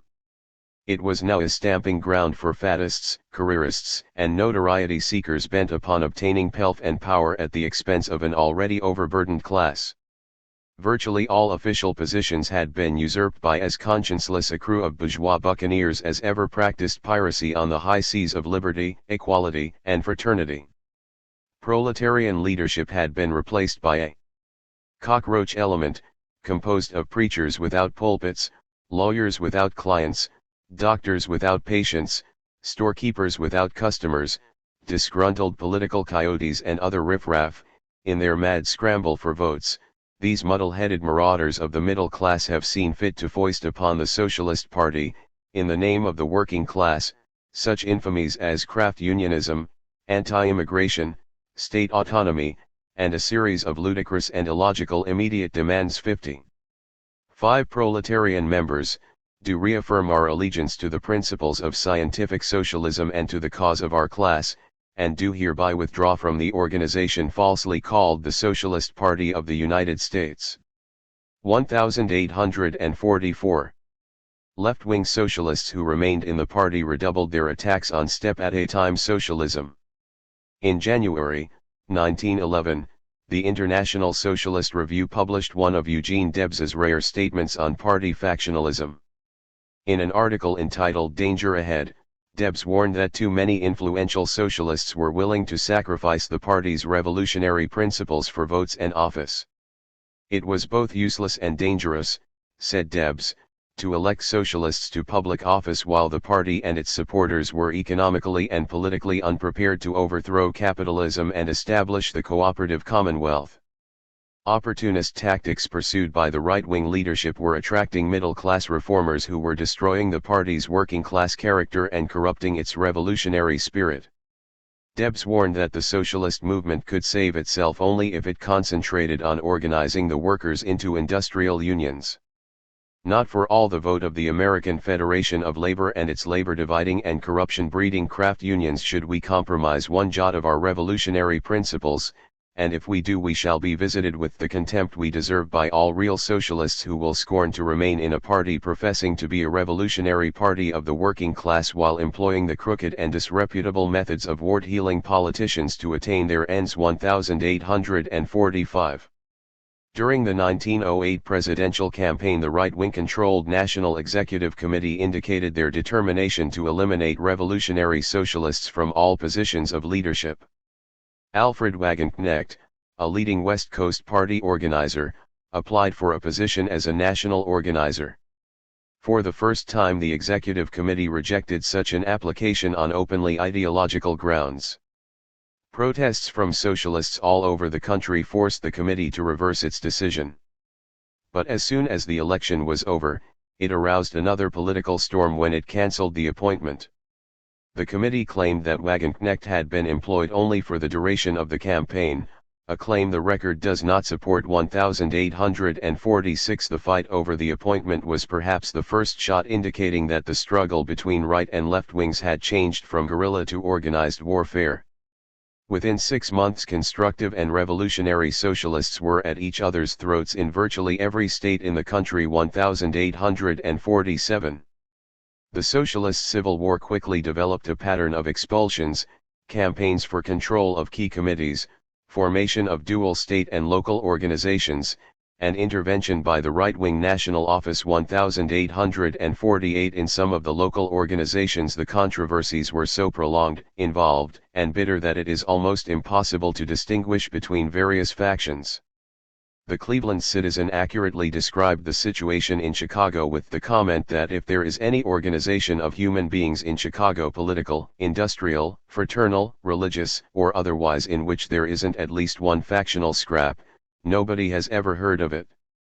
1849. In California, the right wing won control of the state organization after a 2-year orgy of expulsions, election of dual local and state officials, and intervention by Wisconsin Socialist organizers 1850. The new right-wing state committee, headed by Job Harriman, promptly forbade Eugene Debs and Bill Haywood to appear before any socialist local in the state. 1851. In proportion to population, the left-wing Washington Socialist Party had the highest membership and second highest vote in the country. 1852. Late in 1906, the Washington right-wing Socialists invited Walter Thomas Mills to leave Chicago and take charge of their campaign to gain control of their state's party. 1853. When Mills arrived, he suggested that a good government campaign be offered in place of the left-wing's effective fight for free speech, relief for the unemployed, and union organization. All efforts should be concentrated on getting the support of solid, earnest citizens. Furthermore, said Mills, acceptance of socialist ideology need not be a requirement for party membership. Everyone who voted the socialist or socialist-supported reform ticket should have a voice in party decisions. 1854. The resultant factional fight was bitter, accompanied by numerous suspensions, expulsions, and referendums. 1855. At the July, 1909, State Convention, the right wing was in the majority for the first time in the state's history. The left charged the right with unconstitutional conduct at the convention's opening sessions, walked out of the convention, and held one of their own. 1856. A referendum of the state's membership was held to determine which of the two state committees had the support of a majority of the socialists. Before the referendum could be completed, the National Executive Committee declared it illegal and recognized the organization of the Constructive Socialists. 1857. Herman Titus and other left-wing leaders in the state promptly abandoned the party as unworthy of their further support. 1858. When the members of the Missouri Socialist Party voted in 1910 to revoke the charter of local St. Louis for fusion tactics in the 1909 election, both the National Executive Committee and right-wing organizers from Wisconsin attempted to intervene. Only a resolution by the National Committee and a referendum of the party membership prevented the Executive Committee from upsetting the decision of the Missouri Socialists. 1859. Right-wing controlled local Omaha seceded from the left-wing controlled Nebraska state organization and set up a rival state committee. The new committee was supported by 3 locals, the old by 18. The National Executive Committee ruled that the entire state should be reorganized and employ the leader of Nebraska's right-wing faction to do the job. Within 2 months the National Committee had voted down 25 different motions aimed at supporting one or the other of the warring state committees. The controversy lasted for more than a year, but since the national office had the final word in determining which state committee and locals it would recognize as legal, the right wing emerged victorious. 1860. Before November, 1906, factionalism in New York City was at a minimum.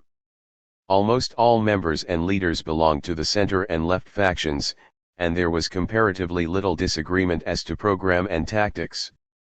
In the fall elections, however, the Hearst Municipal Ownership Party cut deeply into the socialist vote and Morris Hillquit was defeated as a congressional candidate on New York's East Side. The center faction, led by Hillquit, Algernon Lee, and William J. Gant, concluded that more than a modicum of opportunism was necessary for electoral success. Using the Rand School and the Collectivist Society, an unofficial organization of the party's intellectual elite, as their base, Hillquit, Lee, and Gant moved to gain control of party committees and the worker. Since working-class members of the left wing already had elected the better-known and more articulate middle-class socialists to the key policy committees, it was a comparatively simple matter for the increasingly opportunist center to convert the tactics and ideology of the New York Party to step-at-a-time socialism. 1861. In 1908 the New York left wing organized the Proletarian Society for the purpose of internal propaganda.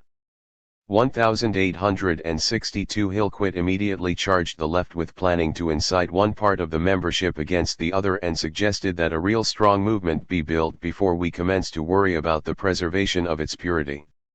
1863 The left replied that the opportunists and so-called intellectuals had started the factionalism and that no party could be strong without being pure. 1864 But the revolutionary socialists had roused themselves too late. The party's reform ideology and tactics attracted more middle than working class recruits. And while a number of the most active New York locals, such as Brooklyn's Branch 5, were solidly left-wing, Hillquit's control was never seriously threatened. 1865. The battle between right and left-wing factions quickly moved from the local to the national level. The National Executive Committee was the most important national socialist body. It consisted of 7 socialists elected annually by the party membership voting through their locals. Since nomination by only one local was required in order to place a name on the ballot, each socialist had to cast his votes for 7 of more than 150 candidates. In the January, 1909, elections, for example, 13,000 of the party's 41,000 members attended local meetings and cast ballots for 7 of 200 candidates. About half of the votes were scattered among 190 nominees, who were virtually unknown outside of their own states. Consequently, the successful candidates were the nationally famous socialist writers, lecturers, and editors. Since these categories were filled by members of the middle class, the left wing of the party, whose leaders were known only in the local areas in which they worked, failed to elect a single member of the executive committee. The vote for the successful candidates ranged from 6,000 down to 3,000,1866. Most of the legislative and administrative powers exercised by the National Executive Committee had been acquired by default. The party constitution assigned them to the National Committee. Each state was represented on this latter committee by one member, plus an additional member for every 2,000 members or major fraction thereof. The Executive Committee was designed as an administrative body of the National Committee. But since the latter conducted all its business by mail and never met, and since the former was elected independently of the latter, the Executive Committee quickly acquired most of the powers formerly bestowed upon the National Committee. The delegates to the 1908 Socialist Convention attempted to return the Executive Committee to its constitutional place and to prevent a minority of the party from electing all 7 members of that body. They amended the Constitution to provide for its election by the National Committee instead of by a membership referendum. 1867 The right-wing socialists, however, secured passage of a motion delaying the operation of this amendment until after the election of the 1909 Executive Committee. And early in 1909 a national referendum conducted on the issue of democracy in the party repealed the amendment. 1868. By January 1910, the procedure for executive committee elections had been changed yet again. The committee was to be elected for a 2-year term by a national referendum. A preferential system of balloting was to be used, in which each voter placed a number from 1 to 27 in order of preference before the names of the 27 candidates. The 7 candidates receiving the lowest total would be elected. The number of names appearing on the ballot had dropped sharply, because a candidate was now required to have his nomination seconded by 5 socialist locals. 1869. Electioneering by both factions reached new heights. 1870 The International Socialist Review suggested that those who favored a revolutionary party might well put a high numeral next to the name of Victor Berger. 1871 William English Walling sent out a circular letter urging the defeat of Berger, Hillquit, Hunter, Simons, and Spargo, all members of the 1909 Committee. 1872 Berger, who was conducting a vigorous campaign for re-election, pointed out that intellectuals were in the majority of every party executive board in Europe. He warned that the only danger facing the party was the possibility that the revolutionists might gain control of the executive committee. If the present leadership were continued in office, Berger promised, the American Party would be the strongest socialist organization in the world by 1920. Woe to him who stands in the way. 1873.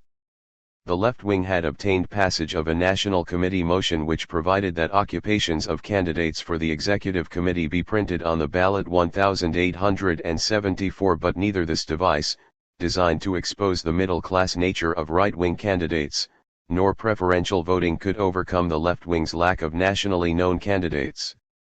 5 of the 7 committeemen elected were leaders of the constructive socialist faction 1875. The other 2, Lena Morrow Lewis of California and James F. Carey of Massachusetts, were not consistent members of either faction and were elected with left-wing support 1876.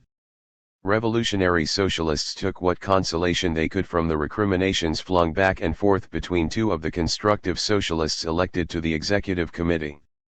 Personal differences between George Goebel, a national organizer for the party, and John Spargo, perhaps the party's best-known writer and lecturer, led to a public exchange of charges and countercharges. Spargo accused Goebel of using his position as a paid employee of the national office to win both his position on the Executive Committee and a trip to Europe in an appeal to reason subscription contest 1877. Goebel in turn accused Spargo of unethical electioneering tactics. He further charged that Spargo neither knew nor cared about organizational problems and used his position on the Executive Committee for the exclusive purpose of securing lecture engagements and furthering the sales of his books 1878.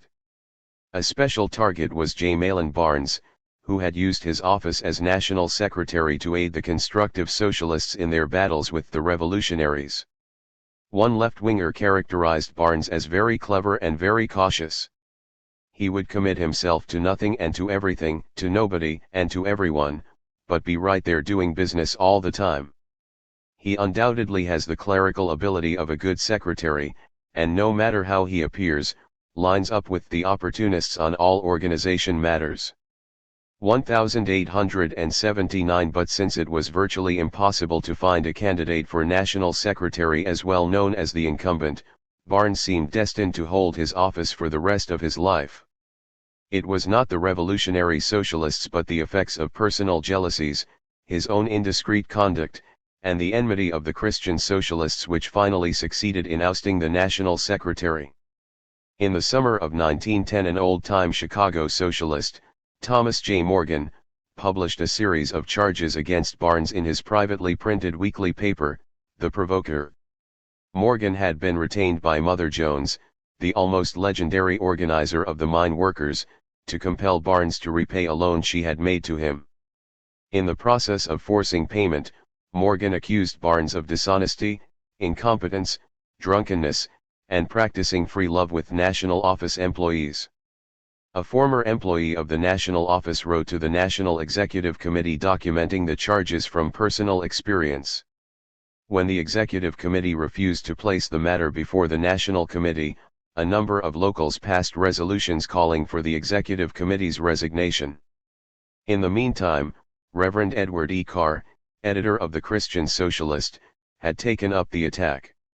In December, the Executive Committee capitulated and arranged for the election of a National Committee investigating body. The investigators reported their conclusions in February, 1911. They held both Barnes and the Executive Committee innocent of all misconduct 1880. The Executive Committee refused to publish the testimony taken by the investigators. Instead, they obtained passage of a National Committee motion accepting their conclusions. But within 2 weeks many of the National Committeemen who had supported the motion were demanding publication of the testimony 1881. The controversy raged for another 6 months. Finally, in August, the National Executive Committee met and heard the testimony of some of the witnesses against Barnes. At the conclusion of the hearings, the committee reported that Barnes had placed the mother of his illegitimate child on the party payroll and deducted $2 weekly from her paycheck as payment for a $30 loan he had made to her. It held that Barnes's conduct in this matter was a grave indiscretion and reluctantly accepted his resignation. On the other charges against the National Secretary, the committee maintained a discreet silence 1882.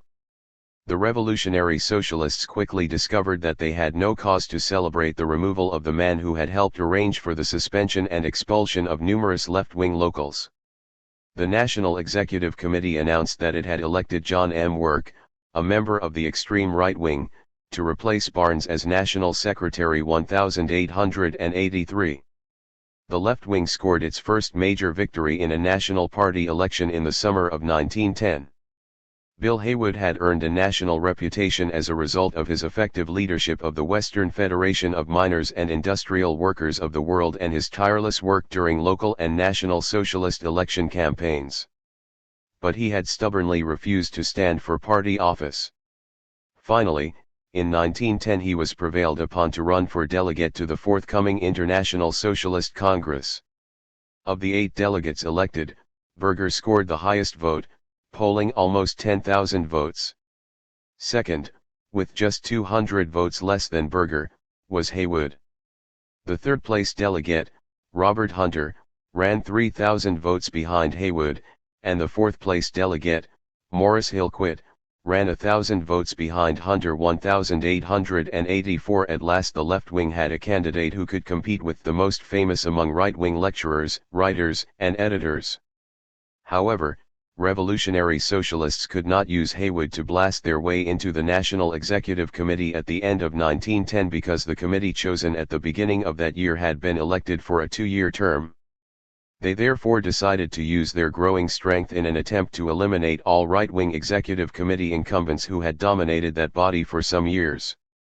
In March, 1911, the left wing initiated a national referendum on a constitutional amendment providing that all national officers should be elected annually and that no socialist should hold the same office for longer than 2 years.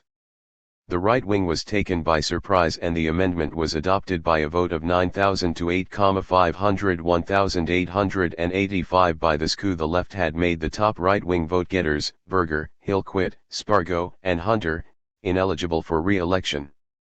But the Executive Committee elections were still 7 months away. Constructive socialists recovered from their shock and in July initiated a referendum calling for repeal of the amendment. The repeal was carried, 11,000 to 7,500. 1886. When Haywood accepted nomination to the National Executive Committee in November, 1911, he said that he did not want anyone to vote for him without understanding his position. He therefore issued a public statement outlining his views. The Executive Committee, wrote Haywood, must abandon its practice of acting as a Supreme Court in all local matters. It must also cease appropriating to itself the power to legislate in all party affairs. The role of the committee should be to guide the propaganda work of the party. This propaganda should be directed at educating the working class toward the end of political and industrial solidarity. 1887. Morris Hillquit led the attack on Haywood's candidacy. In a widely reprinted letter to the New York Call 1888, Hillquit quoted the following passage from Haywood's Industrial Socialism, "When the worker comes to understand the meaning of economic determinism, he retains absolutely no respect for the property rights of the profit-takers. He will use any weapon which will win this fight. He knows that the present laws of property are made by and for the capitalists. Therefore he does not hesitate to break them. He knows that whatever action advances the interests of the working class is right, because it will save the workers from destruction and death." Hillquit charged that this statement was anarchistic and opposed to the socialist doctrine of economic determinism. Socialists, said Hillquit, believed that modern law was largely class law, but favored change by the regular and lawful methods established for that purpose. To preach to the workers lawbreaking and violence is ethically unjustifiable and tactically suicidal. America was a political democracy and the minority would have to convert the majority to its view. Hillquit argued that socialists would expect obedience to working-class laws when they were in power. Therefore, it was only fair to obey capitalist laws when the latter were in power. If capitalists refused to obey socialist laws, then socialists would fight like tigers from the barricades. But any violation of law at the present time would make socialists nothing more than petty criminals and sneak thieves. Hillquit explained that he was writing this letter because capitalist agencies watched every party statement. Any indiscreet remark or expression is sure to be quoted against us forever and ever. 1889. Haywood replied promptly. He said everyone agreed that the ballot was important and effective. But, he asked, does Hillquit propose to stand behind a barricade of law books firing a series of well-written briefs at the advancing army of capitalistic minions? He demanded that Hillquit name an instance in which the capitalists had failed to violate their own laws when they stood in the way of further exploitation of the working class. Is it necessary to build the barricades on the asphalt pavement before the door of the building where his law offices are located before he will be brought to a realization of the fact that the fight is now on? The capitalist legal system could not be used to bring socialism, Haywood insisted. On the contrary, that legal system would collapse only after private ownership of the means of production had been abolished. 1890. The Hillquit-Haywood exchange precipitated a year-long discussion of the use of force and violence. The discussion began over the executive committee elections. But it was continued because of the hysteria the McNamara Confession aroused among right-wing leaders 1891 and because of their determination to break the back of their left-wing opposition. Henry L. Slobodin, who 12 years before had been Hillquit's right-hand man in the Socialist Labor Party Civil War, at once came to Haywood's defense. He said that if Hillquit had had the temerity to present such an analysis of socialist ideology a few years earlier, it would have astounded the comrades. Now it would astound no one because the reformist and legitimist view was held by most party leaders. A policy of extreme parliamentarianism invited corruptionists and breeds corruption. Slobodin said that in effect Hillquit denied that the disrespect shown for the rights of private property during a strike had anything to do with economic determinism. If Hillquit's thesis that all laws must be obeyed until they were changed by established legal processes was correct, then the working class should not have organized unions or conducted strikes when such acts were criminal, nor should they now engage in secondary boycotts. Slobodin charged that Hillquit was unable to distinguish between antisocial and pro-social crimes. Both sides carried on the class struggle with whatever means lay at hand. If, as Hillquit suggested, it was worth fighting to preserve socialism, it was worth fighting to get it. Every act that furthers the interests of the working class is sane and wise. Law or no law, socialism stands within the capitalist-made legal system so long as it has no other means to attack, to abolish, and overthrow it. Given the means, the Socialist Party will overthrow the entire system of private property, law or no law. 1892. In support of his candidacy for the executive committee, Hillquit noted that two extreme wings had developed in the party of late, the opportunist 1893 and the revolutionary or impossibilist. Both sought immediate results, and both were incorrect. But, said Hillquit, they were not an equal threat to the socialist movement. Political opportunism appeared only sporadically and shamefacedly and was quickly checked. The Socialist Party of the United States is probably the most uncompromising Marxian party in the world. Impossibilism, on the other hand, was on the increase and constituted the most serious menace to the progress and triumph of socialism in this country. 1894.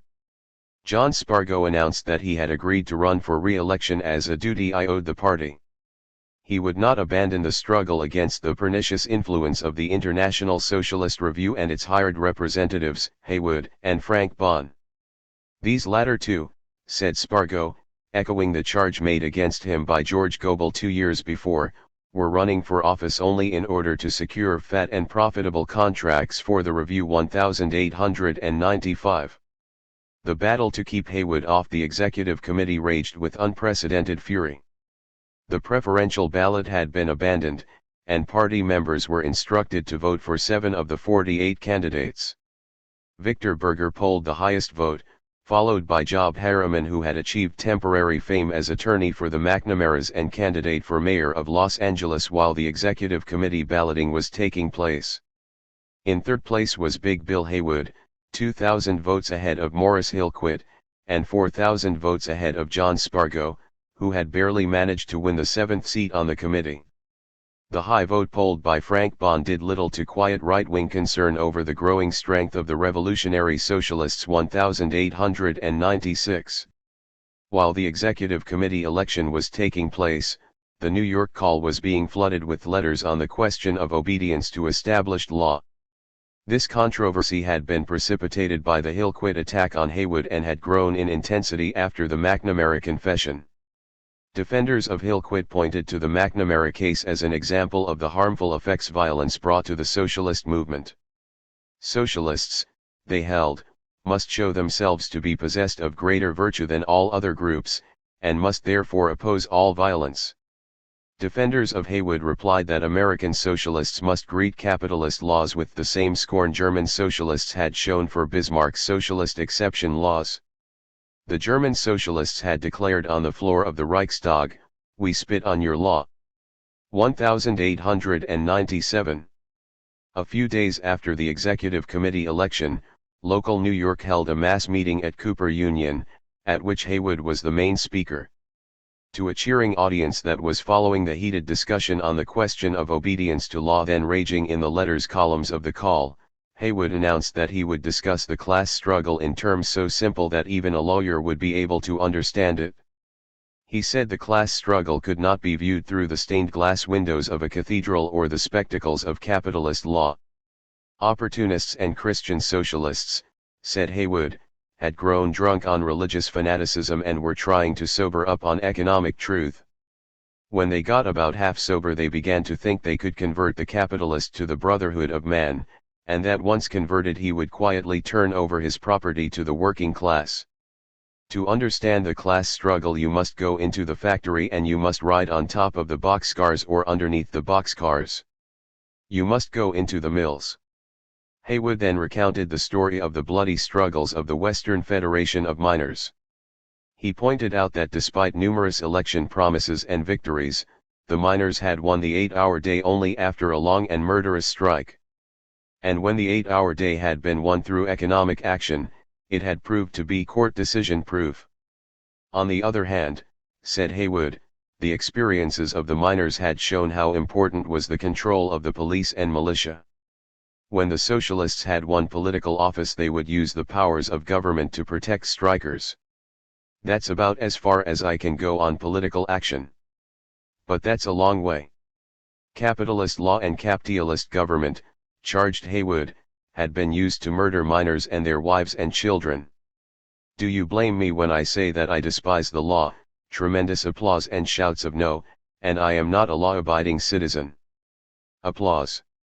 Socialism would be won when industrial unions, after first winning better wages, hours, and working conditions, finally locked out their employers. Haywood held that socialists despise covering up their aims and purposes. We should say that it is our purpose to overthrow the capitalist system by forcible means if necessary. 1898. The New York Call buried an emasculated, half-column story on Haywood's speech on its second page under the misleading heading, "Conditions Make for Lawlessness."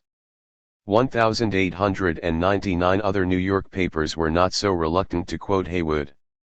The Tribune story said that he had announced himself as opposed to law and order. 1900 The Times headlines read, "Haywood declares an industrial war, man accused of Idaho dynamiting urges socialists to prepare for conflict, defends the McNamaras, thinks conditions justify all kinds of violence on the part of workers." 1901 The Times story quoted extensively from the section of Haywood's speech dealing with his disrespect for law and order. The next day the Times ran an editorial in which it held that Haywood had been acquitted of murder by a jury generally believed to have been intimidated. In his Cooper Union speech, said the editorial, he practically declared himself guilty, and gave the lie to the jury. The paper went on to say that men like Haywood and Debs did great harm to the labor movement. It was ridiculous of them to talk about industrial democracy. What have we now, in every state of the Union, but an industrial democracy? 1902. This publicity was not to the liking of New York's reform socialists. The day after the Times and Tribune stories appeared, the New Yorker Volkszeitung, which had led the attack on de Leon in 1899, printed an editorial expressing regret that Haywood had not spoken so clearly before the executive committee elections. For if he had, said the socialist German language daily, he would never have been elected to the top council of the party. The editorial charged that Haywood had spoken not as a socialist but as an anarchist and anti-parliamentarian syndicalist. Much as we may regret it, it is our positive conviction that William D. Haywood has severed the connecting link between himself and the Socialist Party. 1903. The following day the New York Call reprinted the Volkszeitung editorial 1904. Left-wing socialists rallied to Haywood's defense. One indignant Call subscriber demanded to know why he had to go to the New York Times for quotations from the speech of an executive committee member made at a meeting sponsored by local New York. Is the Call afraid of Haywood and his ideas? 1905. Courtenay Lemon, at one time the leading editorial writer for the Call, emptied the vials of left-wing wrath. He charged that the paper's handling of Haywood was in keeping with the cowardly response of party leaders to the McNamara Confession. That confession, wrote Lemon, had placed the whole slush-mush-gush school of socialists, the humanitarians whose message vacillates between a slobber and a stutter, those whose socialism is constructive, like those constructive recesses of Congress, the almost comrades, near socialists, pink tea socialists, one step backwards at a time socialists, in short, the whole horde of bourgeois pseudo-socialists, in a plight. What an embarrassing time these people will have explaining to their friends what a spiritual struggle they will once more have to go through to decide whether they can still identify themselves with the labor movement. Lemon added that votes and office were not the be-all and end-all of socialism. Regardless of what ultra-parliamentarians thought, anyone who believed that political action had any value at all, even only educational value, belonged in the Socialist Party. After all, said Lemon, it was only a question of present tactics. After the revolution, we are all anarchists. Anarchism had far more in common with revolutionary socialism than the right wing's Fabianism. Syndicalism served a valuable function in bridging the gap between socialism and anarchism. The working class, argued Lemon, had no use for a frock-coated socialist movement with a prayer book in one hand and a law volume in the other. The working class would have to fight for socialism, and the Socialist Party needed a little more class hatred. Yes, hatred, hatred, hatred. Class hatred is class consciousness in its fighting clothes. Men in battle had no time to waste on the ethical mysticism of loving the capitalist while hating capitalism. Whatever they may be as fathers and husbands and after-dinner speakers, the capitalists as capitalists are wild beasts, and against wild beasts any weapon is justifiable. 1906. Early in January, 1912, New York socialists arranged a debate in Cooper Union between Hillquit and Haywood on what shall the attitude of the Socialist Party be toward the economic organization of the workers. Haywood told the audience that New York socialists should not be sitting by waiting for the next election but should be out aiding the laundry workers who were on strike. The American Federation of Labor was too reactionary to reform and the capitalist system too rotten to change a step at a time. He charged that Hillquit had abandoned the class struggle when he helped negotiate the garment workers' agreement that eliminated the right to strike. Finally, he insisted that Hillquit did not understand the meaning of the term industrial unionism because he viewed it as a sort of enlarged craft unionism. I say that industrial unionism comprehends all that socialism comprehends, and that industrial unionism is socialism with its working clothes on. Hillquit replied that everyone agreed that industrial unionism was superior to craft organization. But it is not within the province of the Socialist Party to make special propaganda for the industrial form of organization or for any form of organization of labor. Hillquit conceded that American Federation of Labor leaders were reactionary, but the only task of the Socialist Party was to teach the rank and file of labor to vote the socialist ticket. It would be a serious mistake for the party to aid a second labor organization. I assure you that within 5 years and no longer the American Federation of Labor and its rank and file will be socialistic. 1907. 2 weeks after the debate, Haywood left for Lawrence to take charge of the great textile strike. In the middle of the strike, when Haywood was appealing to socialists for aid for the starving workers, the New York Call decided to revive its attack upon him. It denounced Haywood as a man who had never learned how to think, a pseudo-intellectual worker who was a soft-handed, soft-sitting, non-productive member of society. 1908. As the strike reached its climax early in March, local Yuma, Arizona, somehow got wind of a rumor that in an unreported speech asking New York machinists for support for the Lawrence strikers, Haywood had spoken deprecatingly of the effectiveness of the ballot. Local Yuma immediately called for a national referendum on the removal of Haywood from the Executive Committee 1909. Since the Yuma motion required the endorsement of locals representing 5% of the membership before it could be submitted to a referendum vote, it was necessary to get the support of some of the large locals. Just before the close of the March 9 meeting of the New York Central Committee, a motion was introduced to support the Yuma resolution. Discussion was cut off, and the motion adopted, 14-11 1910. On March 13 the Lawrence strike ended in an overwhelming victory for the workers. Haywood was the hero of the hour. 1911. On March 23 the New York Central Committee met again, decided that it had acted with unseemly haste, and withdrew its endorsement of the referendum to recall Haywood. 1912 the local Yuma motion died for want of a second. 1913. Haywood remained in Lawrence to lead the fight in the 8 mills which had refused to capitulate. From there he went to take charge of the textile strikes in Lowell, Massachusetts, and Passaic, New Jersey. During April and May, Haywood and the left wing were engaged in organizing defense committees for Etter and Giovannitti, the Lawrence strike leaders who were being tried for murder because they led a Union parade in which one of the paraders was killed. In the meantime, right-wing socialist leaders laid plans to eliminate Haywood and his supporters at the May, 1912, Socialist Convention. 1914. 18. The recall of Bill Haywood. As the May, 1912 Socialist Convention approached, the personal attacks on Haywood and the Revolutionary Socialists reached new heights. 1915 Algie Simons ignored the fact that while Haywood was in jail in 1906 he had been the socialist candidate for governor of Colorado on a program of no compromise and nothing to arbitrate. Simons charged that while the party was working to save his life, Haywood was working in the Boise jail to elect Democratic politicians. 1916 The right wing claimed that the Lawrence strike and all other successful IWW battles had really been won by the Socialist Party. Everywhere this terrible new revolutionary organization has played the part of the small boy that runs around spitting in people's faces and then yelling for his big brother to come and do the fighting. 1917. The constructive socialists said that sabotage was a weapon of the slum proletariat, not of the class-conscious workers. They charged that sabotage and direct action meant personal violence, and any attempt on the part of the syndicalists to deny this definition was plain lying.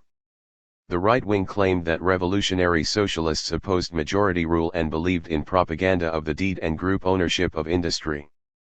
Those who accepted this combination of anarchism and syndicalism did not belong in the socialist movement. 1918.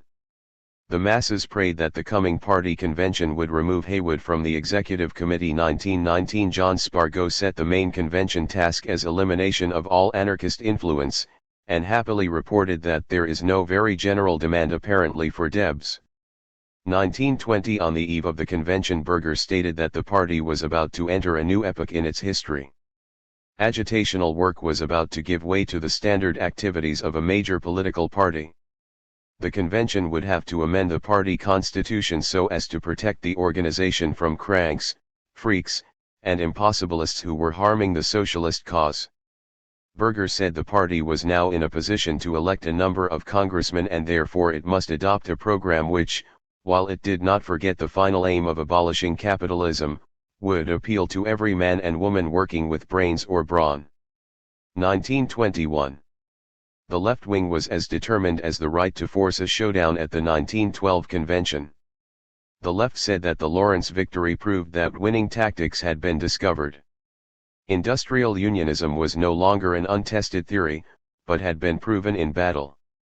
It was about to sweep both the labor movement and the Socialist Party. 1922 The International Socialist Review called upon all clear-headed revolutionists who had left the party in disgust or who had hesitated to join what they considered a vote-getting, office-seeking machine to enroll at once so that the party might be set upon the road of revolutionary socialism. 1923. The left was hard-pressed to answer charges that it advocated terrorism and murder.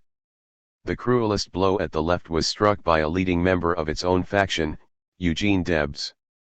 In February, 1912, Debs entered the controversy raging around a paragraph from Haywood and Bond's Industrial Socialism that Hillquit had quoted in an attempt to prevent the election of Haywood to the Executive Committee. 1924. Debs wrote that he found that paragraph entirely sound.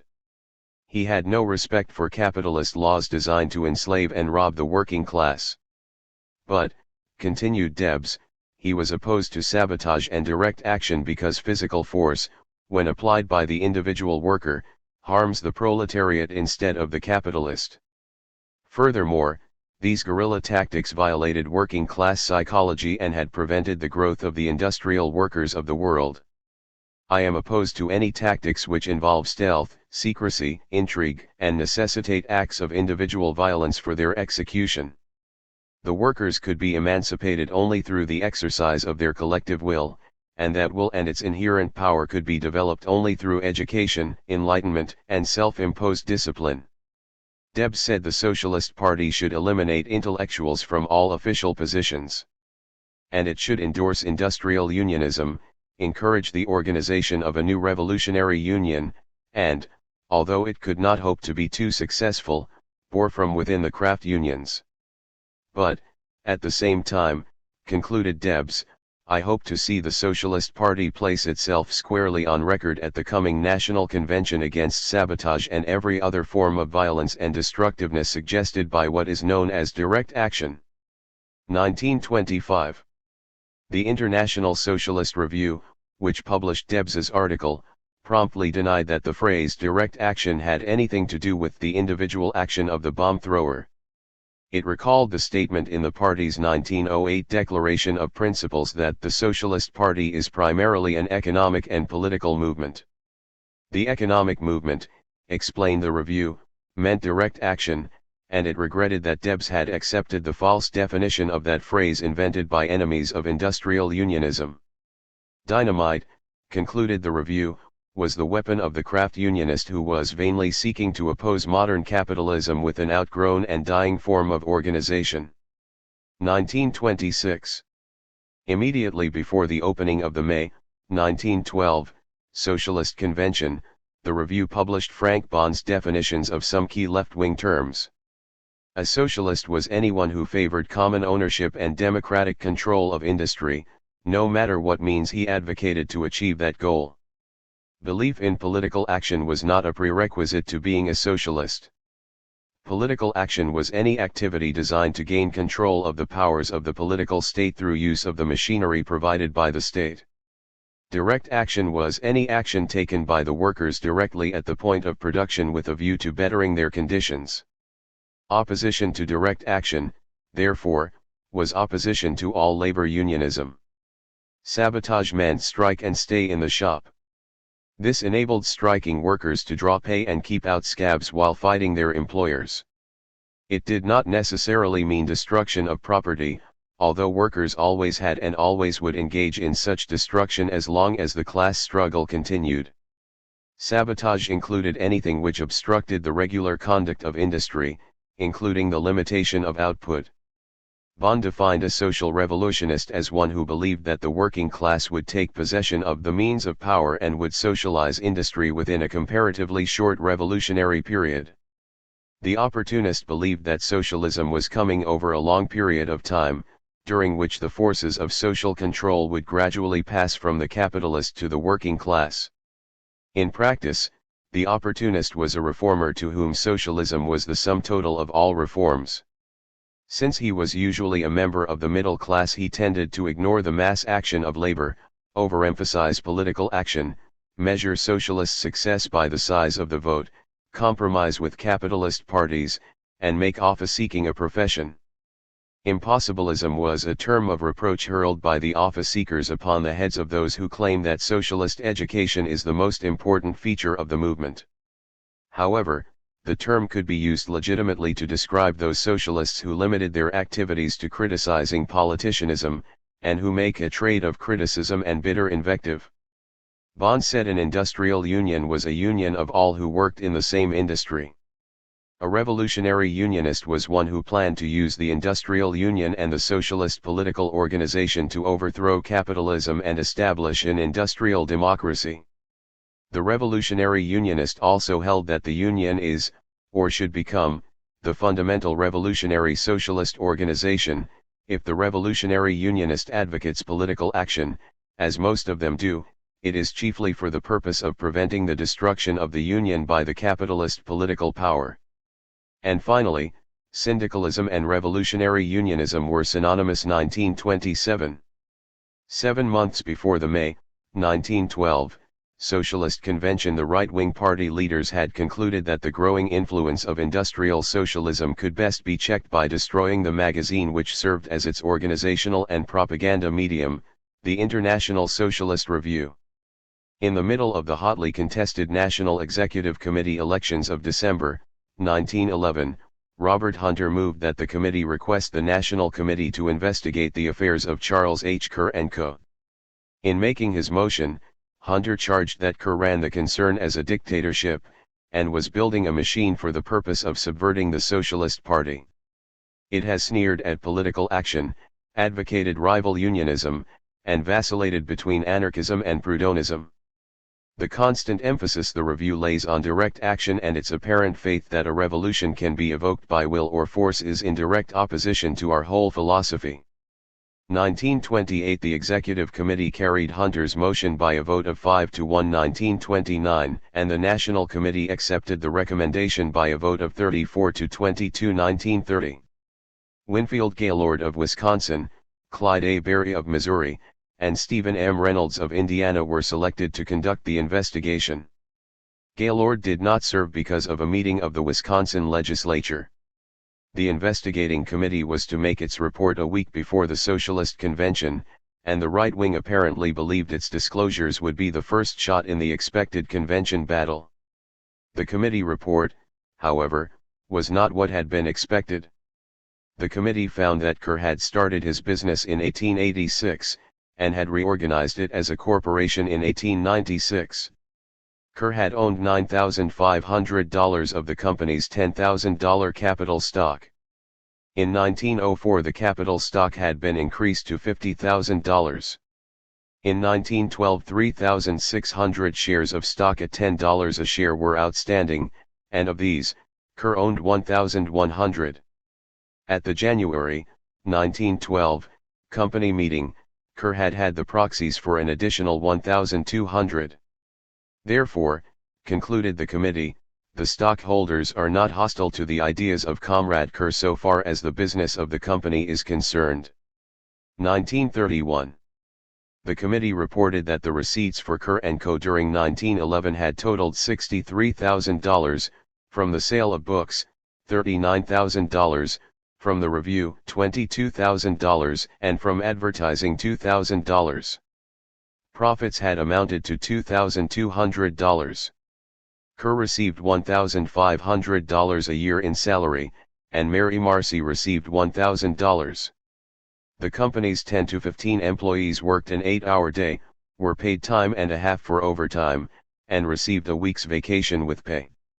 The review had subscriptions totaling 17,000, and sold an additional 32,000 copies a month in bundles. Having stated the facts in the case, the committee turned on those who had instigated the investigation. They reported that Hunter had become a stockholder in Kerr & Co. in 1900. If he had wanted to check the books and records of the company, he had been free to do so at any time. There had been no need to call on the party to investigate a private stock company. The Kerr Co. had met promptly every request of the committee, and we believe that no socialist publishing house has more open methods of conducting the publishing business than this one. 1932. Although the attack on the review had misfired, control of the party machinery and press gave the constructive socialists a resounding victory in the elections for delegates to the 1912 Socialist Convention. 1933. An analysis of the background of the 293 delegates who assembled in Indianapolis in May reveals much about the character of party leadership. Native-born Americans were in the great majority. The average age of the party leadership had increased noticeably over earlier conventions, more than a third of the delegates were over 45 years old, more than half were over 40, and only 31 were under 30. 1934. In terms of occupations, the largest groups were made up of 32 newspapermen, 21 lecturers, 20 lawyers, 12 mayors, and 11 full-time party functionaries. Categories such as manufacturers, real estate brokers, retail merchants, authors, ministers, physicians, and dentists provided another 60 delegates. There were also 11 white-collar workers, 10 farmers, and 7 housewives. Of the rest, the great majority were skilled workers such as carpenters, machinists, and electricians. Fewer than 30 delegates could be characterized as unskilled or semi-skilled workers. About half of the delegates were party officials in one capacity or another. Only 4 had been members of the party for less than 3 years, and only 23 for less than 4 years.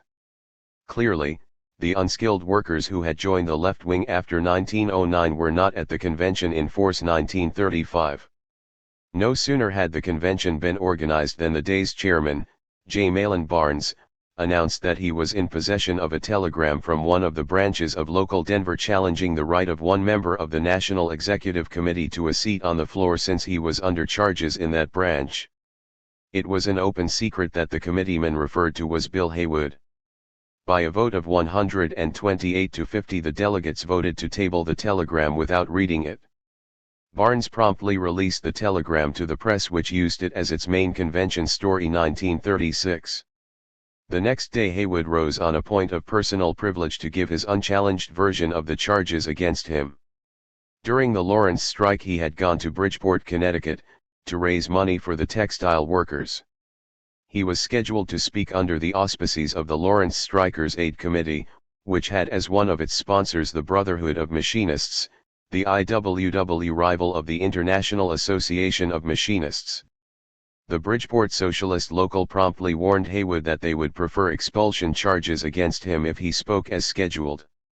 Haywood had replied that he saw nothing wrong in speaking before a union organized to rival the local Association of Machinists since its officers were members of the anti-socialist militia of Christ. He urged local Bridgeport to forget factional quarrels for the moment and join in sponsoring the rally. Instead, right-wing socialists organized a rival meeting to be held the same night as the Haywood rally. They raised a total of $12 for the Lawrence strikers and then turned the money over to the Lawrence American Federation of Labor, which was cooperating with the mill owners in an effort to break the strike. Following the Haywood rally, local Bridgeport had communicated with the right-wing branch in Denver, which had sent the telegram to the convention.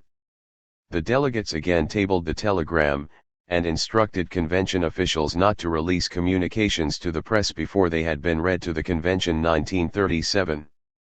The second skirmish between the right and left wings followed hard on the first. A month before the convention opened, Haywood had called the attention of the executive committee to conditions in San Diego, California, where the IWW, AFL, and the Socialist Party were engaged in a free speech fight with city authorities that was assuming aspects of open warfare. He moved that the party give a maximum of moral and financial aid. Berger, over Haywood's protests that the need was urgent, amended the motion to request an investigation by the California State Committee of the party.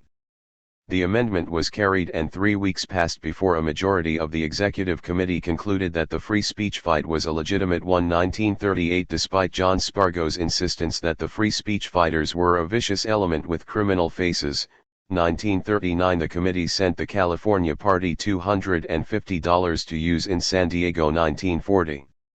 When the National Party convention convened a few days later, the left wing moved that telegrams of support and protest be sent to the groups engaged in the San Diego struggle.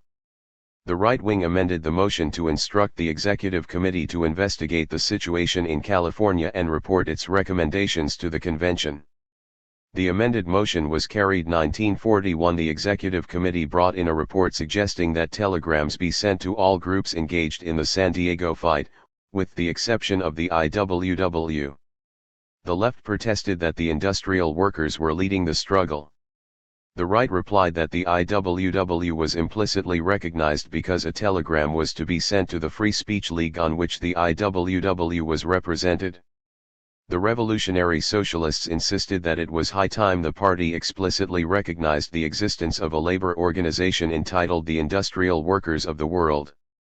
A majority of the delegates agreed, and the Socialist Party established diplomatic relations with the Revolutionary Union to the extent of one telegram 1942. The right wing countered this minor victory for the left by calling on an honored guest to address the convention. Karl Legian was the secretary of the German General Federation of Labor Unions and right-wing leader of the German Social Democratic Party. He was in the United States on a lecture tour arranged for him by Samuel Gompers 1943. When Legian arrived in New York in April, his greeting to trade union and socialist delegations which met the boat was a statement attacking strikes as beneficial only to employers.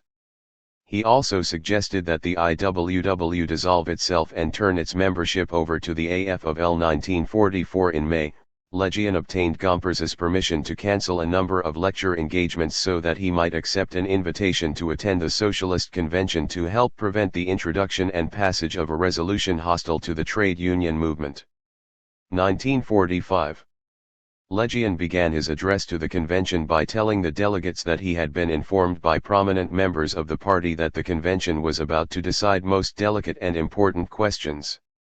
The German party, said Legian, had repeatedly emphasized the necessity of a politically neutral trade union movement which was to be left free to choose its own tactics. His party, continued Legian, had expelled all those who refused to join the neutral unions. In our German movement we have no room for sabotage and similar syndicalist and destructive tendencies. The German Social Democratic Party had always cooperated with the trade unions to suppress dual unions. And, Legian pointedly concluded, this policy of support of the established trade union movement was one of the main reasons that at the last election his party had polled 4,500,000 out of a total of 15 million votes. 1946. By this time rumors of the controversy in the Committee on Labor Organizations and their relation to the party were sweeping the convention. There were stories of various majority reports, one of which was supposed to give outright endorsement to the American Federation of Labor. The committee Reds, represented by the three Toms, Tom Clifford of Ohio, Tom Hickey of Texas, and Tom Lewis of Oregon, were said to be holding out for endorsement of industrial unionism as the highest expression of socialism on the economic field. 1947. It came as something of a shock, therefore, when the committee brought in a unanimous report.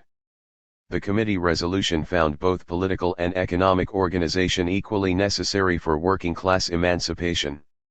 It pointed out that the labor movement had made great progress, including the organization of new trades, the amalgamation of related trades into federations and industrial unions, and the opening of union meetings and journals to the discussion of social and political problems. The resolution held that only those engaged in the union movement could solve the problem of the correct form of organization, and the party therefore reaffirms the position it has always taken with regard to the movement of organized labor. 1.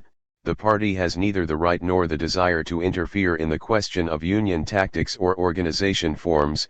2.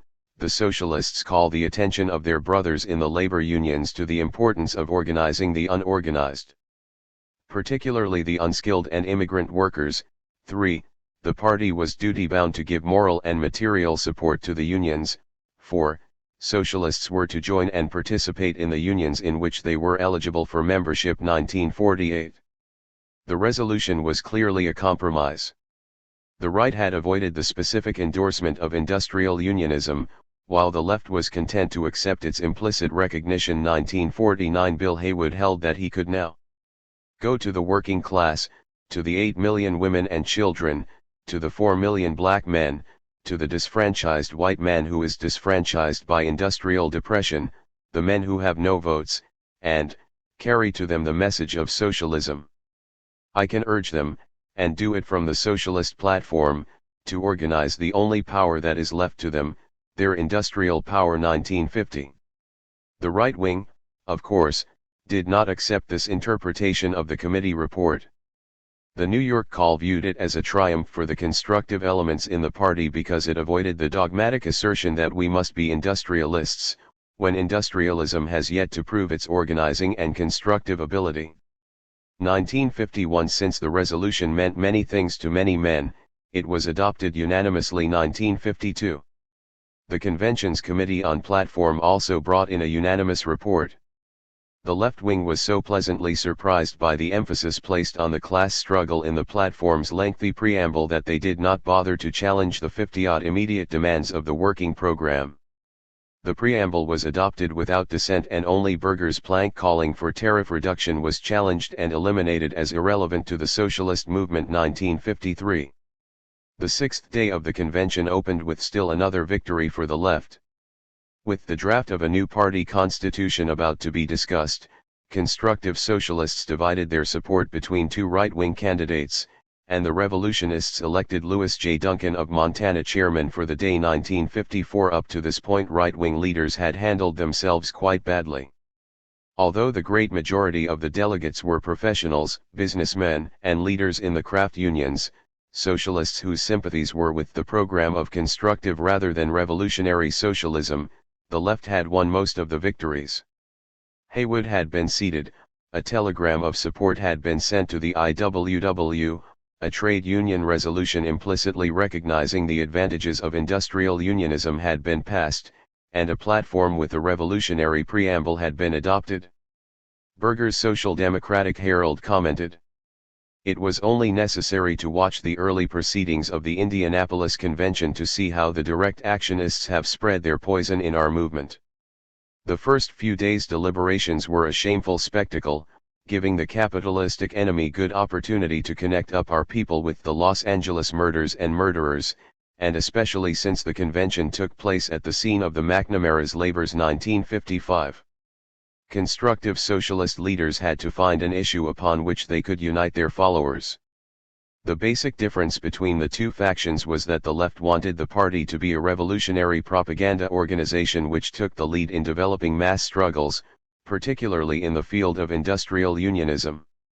The right wanted a party organized to win votes, elect socialists to office, and secure reform legislation which, it claimed, would increase the socialist content of the national political and economic life. Although the left was unable to convince a majority of the membership that all political reforms were a waste of time, its criticism of vote-catching opportunism and its leadership in the fight for industrial unionism and civil liberties was winning it growing support. The right wing, in the face of rising labor militancy and Reform Party competition, found it increasingly difficult to attack the specific labor and civil liberty campaigns advanced by the revolutionists. If it was to score a decisive victory at the 1912 convention, it would have to avoid the questions of opportunism and industrial unionism and concentrate its fire against a left-wing theory which could not help but be anathema to middle-class convention delegates. Immediately following adoption of the platform and the labor union resolution, Berger, Hillquit, Spargo, and Harriman called a caucus of right-wing leaders. The caucus decided to advance a constitutional amendment designed to eliminate Haywood and the left. 1956. The Committee on Constitution, consisting of the party's leading lawyers with Hillquit as chairman, made its report the next day. At the 1908 Socialist Convention, the Constitution had been amended so that Article 2, Section 6, provided for expulsion of all party members who opposed political action as a weapon of the working class. 1957. But since industrial socialists advocated political action for the purpose of gaining control of the police powers of the state, that constitutional provision could not be used against them. The 1912 Committee on Constitution recommended that Article 2, Section 6, be changed to provide for expulsion of anyone who opposes political action or advocates crime against the person or other methods of violence. The section was immediately amended from the floor so that it read, "Any member of the party who opposes political action or advocates crime, sabotage, or other methods of violence as a weapon of the working class to aid in its emancipation, shall be expelled from membership in the party." Hillquit announced that the Committee on Constitution accepted the amendment unanimously 1958 and so as to leave no doubt in the minds of the delegates as to what was involved. Reverend Winfield Gaylord of Wisconsin informed them that acceptance of the platform and trade union resolution the day before had been too smooth. Gaylord announced that the Wisconsin delegation was not going to leave the platform and trade union resolution open to the interpretation that the party advocated crime of any kind. 1959 Fred Merrick of Pennsylvania moved to delete the entire section.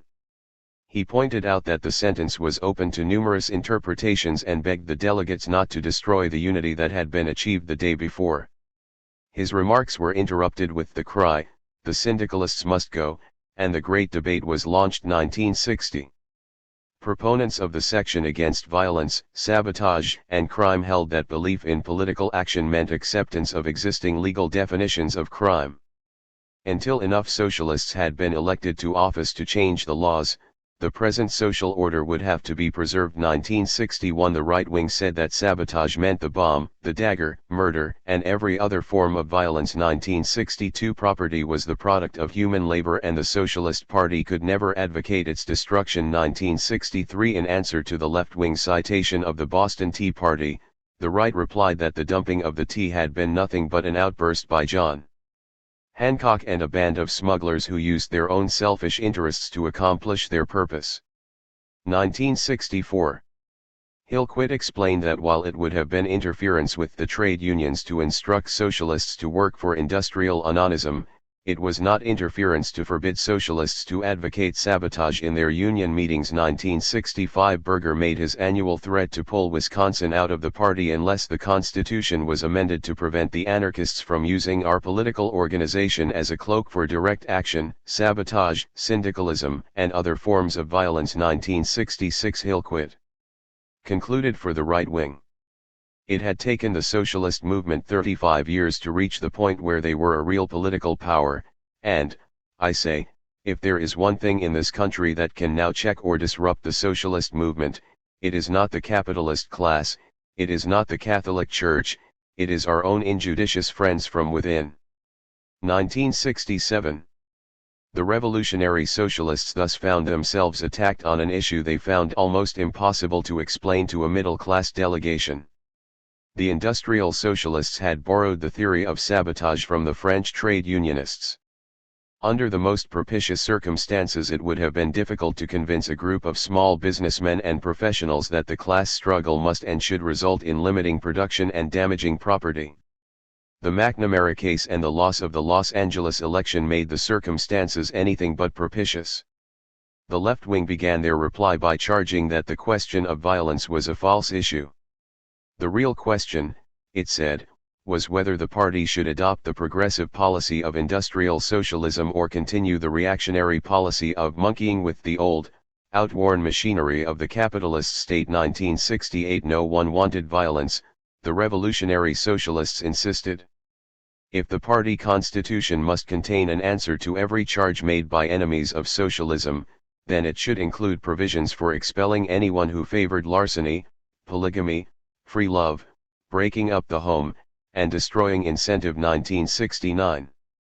The left charged that the step at a time or yellow socialists spoke and acted as though violence in American class struggles began with and continued because of the industrial workers of the world. 1970.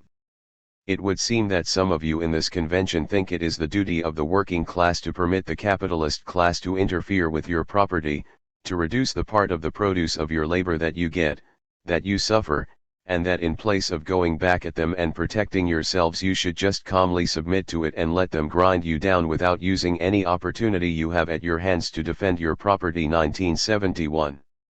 The courts, said the Reds, were constantly adding to the list of union activities to be judged destructive of property rights. They demanded to know whether striking workers convicted by such courts would be expelled from the party. 1972 The Socialist Party, they insisted, must be an organization for establishing a new social order, not for suppressing crime. 1973. A roll call vote was demanded. While the tellers totaled the vote, delegates sang the Marseillaise and the red flag. 1974 The motion to delete Article 2, Section 6, was defeated, 191 to 90. 1975. Flushed with victory, the right wing interrupted further consideration of the Constitution to consider nominations of party candidates for President and Vice President of the United States. States were called upon alphabetically, every delegate having the right to nominate. At the end of the roll call, 3 candidates had been nominated: Eugene Debs of Indiana, Emil Seidel of Wisconsin, and Charles Edward Russell of New York. A delegate demanded to know whether there was any truth in the rumor that had been circulated throughout the convention that Debs was too ill to run for office. 1976 Hillquit asked permission to discuss the qualifications and shortcomings of the nominees. The left-wing chairman, Louis Duncan, ruled him out of order on the ground that convention rules prevented nominating speeches. Hillquit appealed the ruling, but the chair was sustained. 1977. Someone demanded to know whether Debs would accept. The chair replied he would, according to people who claim to know what they are talking about. Victor Berger challenged the chair with "Do they?" The chair replied they do, and ordered the roll call vote. 1978 Seidel, supported by the extreme right of the West and Middle West, polled 56 votes, Russell, supported by the extreme right of the Eastern States, 54.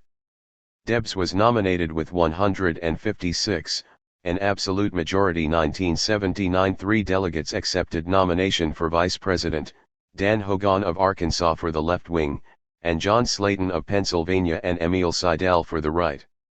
Seidel won the nomination with 159, Hogan receiving 73 and Slayton 24. Some left-wing delegates voted for Seidel for the sake of a unity slate. 1980. For the first time the right wing had been able to muster 40% of the vote in opposition to Debs and select as his running mate a socialist affiliated with the extreme right wing of the party. After passage of Article 2, Section 6, of the Constitution and the nominations of Debs and Seidel, delegates began to straggle home. The next day the convention refused to endorse the International Socialist position on immigration and then adjourned. 1981. The non-socialist press greeted the adoption of the anti-crime, sabotage, and violence clause with unprecedented enthusiasm for the party and its works. The Independent Providence Journal and the Republican Springfield Union congratulated the party on its wise decision to stand for law and order. 1982 The Baltimore American hailed the victory of conservative socialism over the more radical outcroppings of the party. 1983 The Republican Pittsburgh leader predicted added power and influence for the socialists now that they had rejected all means but regular parliamentary action.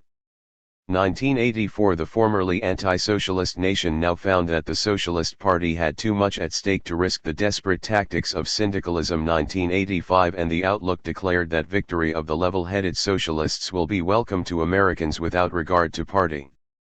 1986 The left wing advised its supporters to ignore the sabotage amendment as preposterous. 1987 Debs, who had again refused to attend the convention, reaffirmed his opposition to anarchistic tactics but objected to expulsion as a punishment for differences of opinion. 1988 Courtney Lemon characterized the amendment both as the desire of small-spirited opportunists to vote themselves a schoolboy certificate of good behavior for vote-catching purposes and as a ready weapon for use against all who dare criticize their compromises or oppose their policies. 1989 But the New York Call urged the party members to vote for the amendment in the referendum about to take place. The attempt to force the party into an attitude of endorsement of certain trade union tactics, said the Call, is an attempt to dominate the party itself. 1990. Only 11% of the membership participated in the referendum on the new Constitution. Article 2, Section 6, was adopted, 13,000 to 4,000 1991. Bitterness engendered by the anti-sabotage amendment now threatened to wreck the presidential campaign. In the closing hour of the convention, Hillquit, as chairman of the Committee on Constitution and as a member of the National Executive Committee, moved that former National Secretary J. Malin Barnes be appointed campaign manager. Hillquit added that he thought this convention and this party owes a reparation to Comrade Barnes because of the campaign of slander instituted against him. He gave the impression that the nomination of Barnes came with the unanimous recommendation of the Constitutional and Executive Committees. Barnes was elected to the post 1992. Immediately after the convention, the Christian Socialist Fellowship attacked the Barnes appointment because of the latter's alleged immorality. 1993, the International Socialist Review joined in the attack and circularized left-wing locals calling for a referendum. The review charged that Hillquit had misrepresented the attitude of the executive committee on the convention floor. The basic issue was not the question of Barnes's moral fitness, said the review, the question is this: shall the Socialist Party stand for the brand of bossism that has so long prevailed in the old capitalist political parties, as exemplified in the forcing of J. Malin Barnes upon the party as campaign manager? The issue is Hillquitism. 1994, the party's right-wing leaders replied that the review and its supporters were deliberately engineering a move to cripple the campaign. 1995. By the middle of June, the executive and campaign committees were compelled to hold a joint meeting to discuss the Barnes appointment. Debs told the committees that he was being flooded with letters from members and locals threatening to withdraw support from the campaign unless Barnes was removed. Debs held that Barnes should be forced to resign. Spargo, Berger, and Hillquit replied that those who refused to work with Barnes should get out of the party. Debs launched a blistering attack on Hillquit and informed him that those who objected to Barnes were just as good socialists as Hillquit. Haywood and Kate Richards O'Hare forced Hillquit to admit that the National Executive Committee had not only failed to recommend the appointment of Barnes, but had not even formally discussed the question of whether to employ a campaign manager. The meeting adjourned without taking decisive action. 1996. Motions and endorsements for a national referendum on the removal of Barnes poured into the national office. Debs and Barnes issued public statements attacking one another's positions. 1997, Berger attacked the referendum as an attempt to disrupt the party by the advocates of anarchism, free love, direct action, and sabotage.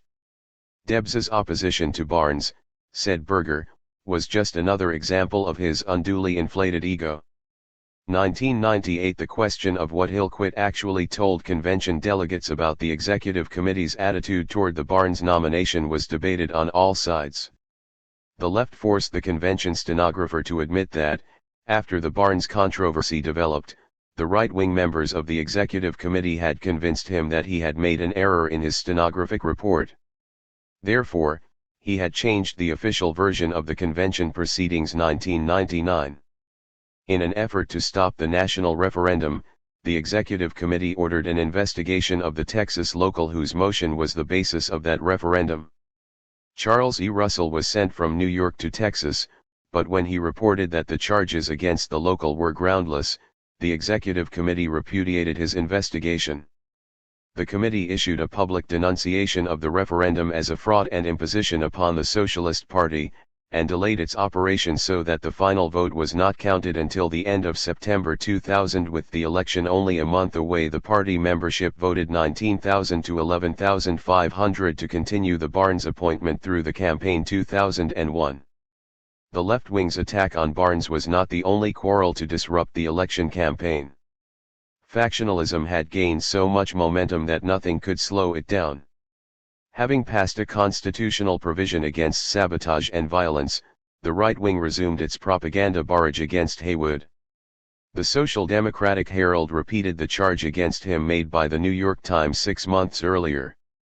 Haywood, said the Herald, was a coward who, when on trial for his life, hid his belief in murder, but once out of danger he not only publicly applauded the crimes of the McNamaras but has tried his best to turn socialists into emissaries of murder and violence, backed up by the anarchistic intellectual, C.H. Kerr and his Anarchistic Review. 2002. The right wing moved from an attack on revolutionary socialist ideology to a general assault on the left wing's labor defense and free speech campaigns. The charge that party Reds believed in murder and violence was of more than academic significance.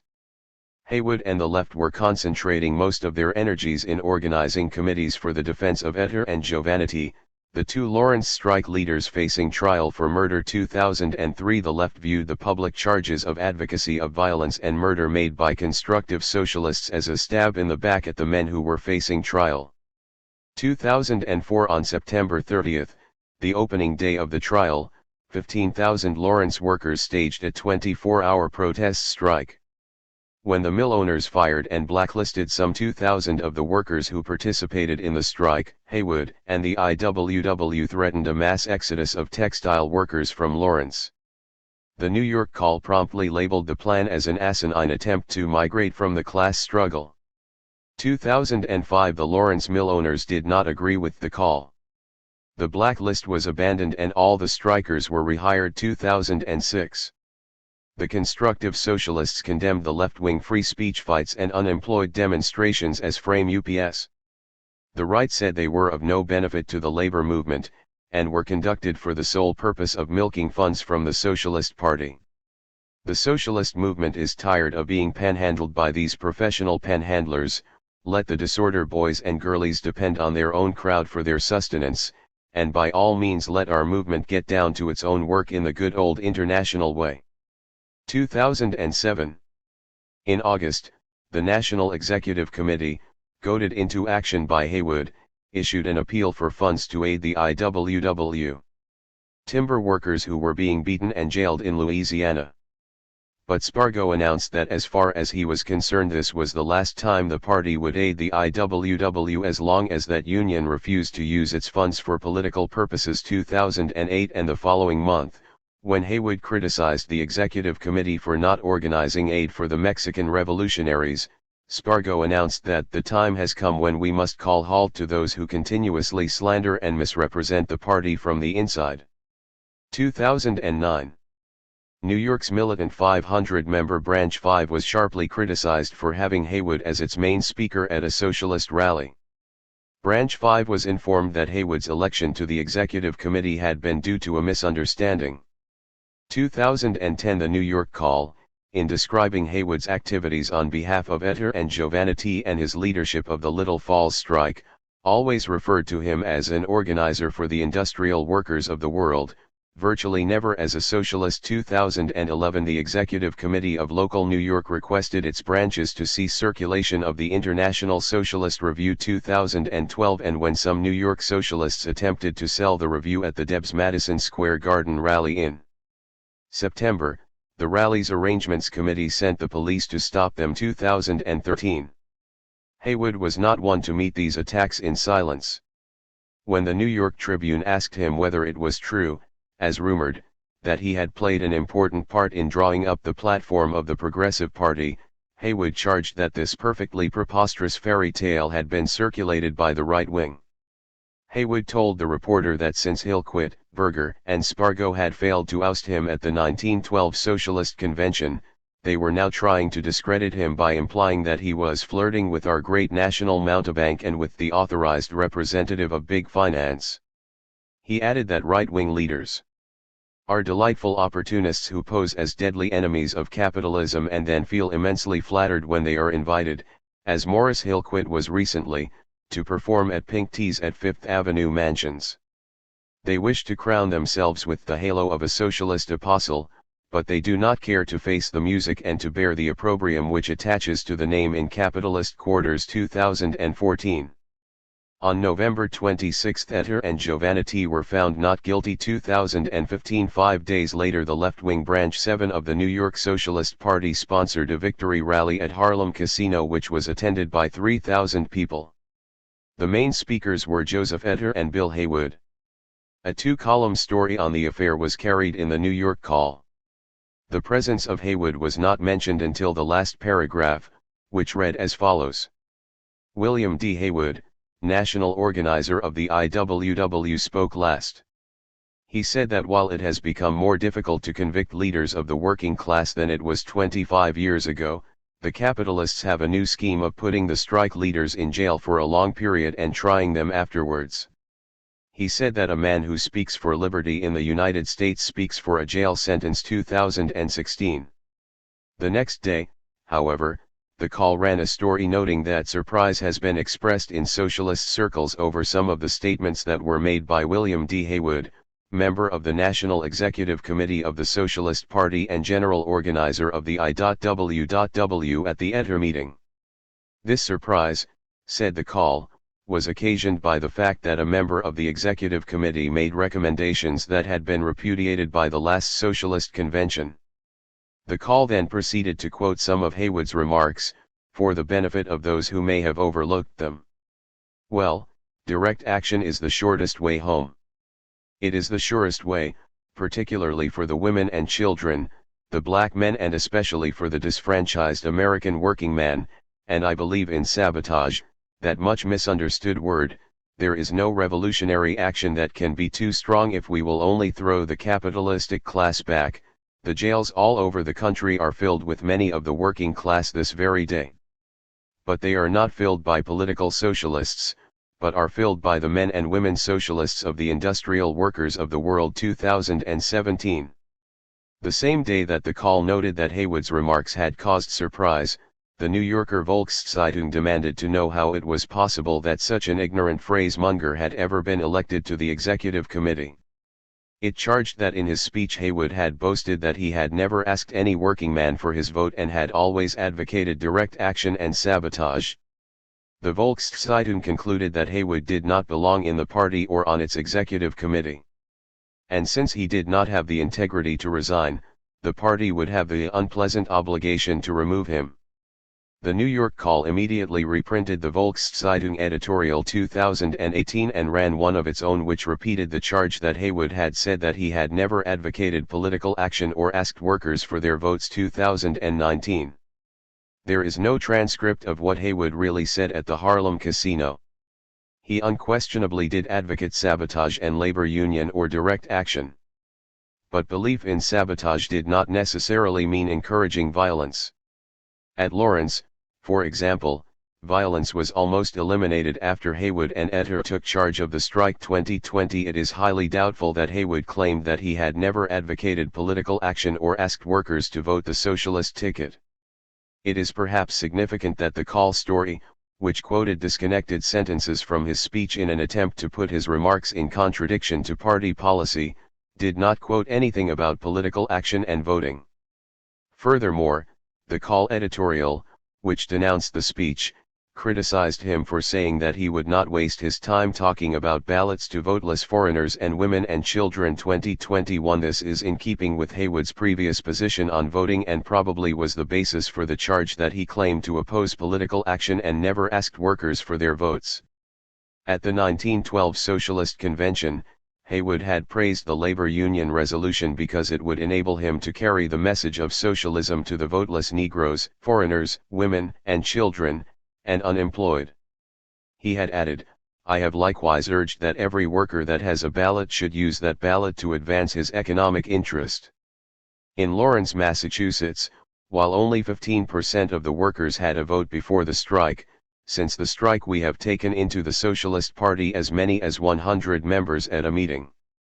2022. On another occasion Haywood remarked, "I advocate the industrial ballot alone when I address the workers in the textile industries of the East where the great majority are foreigners without political representation. But when I speak to American workingmen in the West I advocate both the industrial and political ballot." 2023. A few days after the Harlem casino meeting, Haywood told another rally that "I do believe in political action, because it gives us control of the policeman's club." He added that political action was also invaluable as an educational device. 2024. One version of the Harlem casino meeting had Haywood saying, "I have never asked a worker for his vote, particularly women, children, the disfranchised and foreign-speaking workers. Instead I have taught them the class struggle." 2025. But the meaning of this quotation, even if accurate, is not clear. Many socialists refused to ask for votes because they wanted votes only from those who were straight socialists, not mere reformers. Votes, they said, would automatically follow an understanding of socialist principles. 2026. Thus, presidential candidate Debs at the height of the 1912 campaign told his audiences, "The capitalist politician appeals to you for your votes. We ask you only to think, for if we know that you think, we know how you will vote. I am the only candidate for president who is not asking for your votes."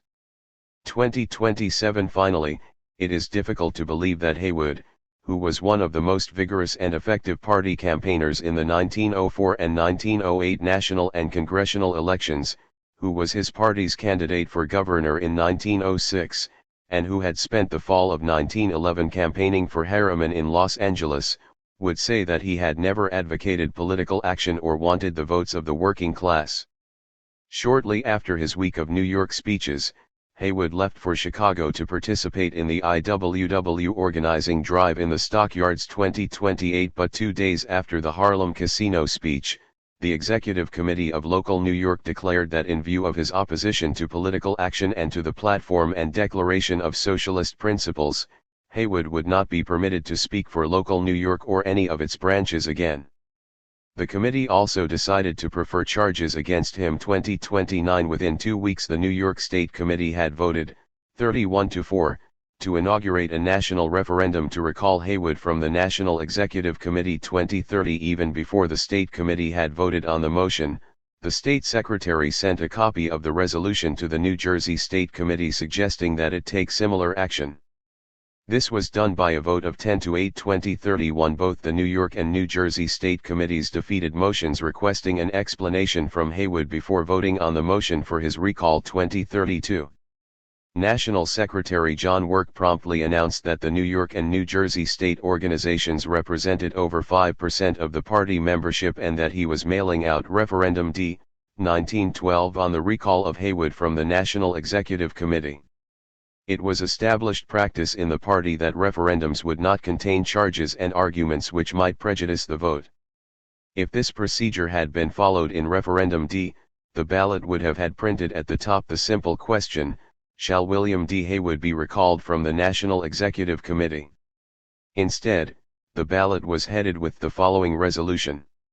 Whereas, W. D. Haywood, a member of the National Executive Committee, has stated in public meetings in New York City that he never advocated the use of the ballot by the workers, and instead advised them to use direct action and sabotage, a violation of Article 2, Section 6, of the National Constitution. Therefore, be it resolved, by the State Committee representing the Socialist Party of the State of New York, that W. D. Haywood is unworthy to remain any longer a member of the National Executive Committee, and the committee therefore initiates a motion for his recall from the National Executive Committee as provided by the National Constitution 2033. The National Constitution, of course, provided for expulsion from the party for violation of Article 2, Section 6, not for recall from the Executive Committee. There were no charges that Haywood had been derelict in his duties as a member of that body. Haywood was given no opportunity to reply to the charges through official party channels. 2034. The International Socialist Review denounced the referendum for carrying a preamble falsely charging Haywood with saying things he never said. 2035. But the right-wing socialist press was closed to such denials. 1 month after the referendum closed, the National Committee of the party, by a vote of 41-7, with 33 not voting, instructed the National Secretary to refrain from printing comments or preambles on national referendums.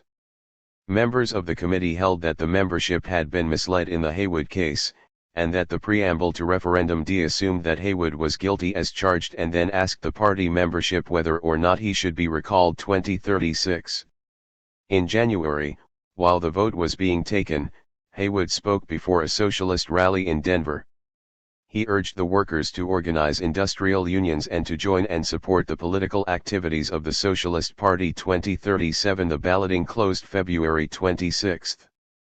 About 25% of the membership participated.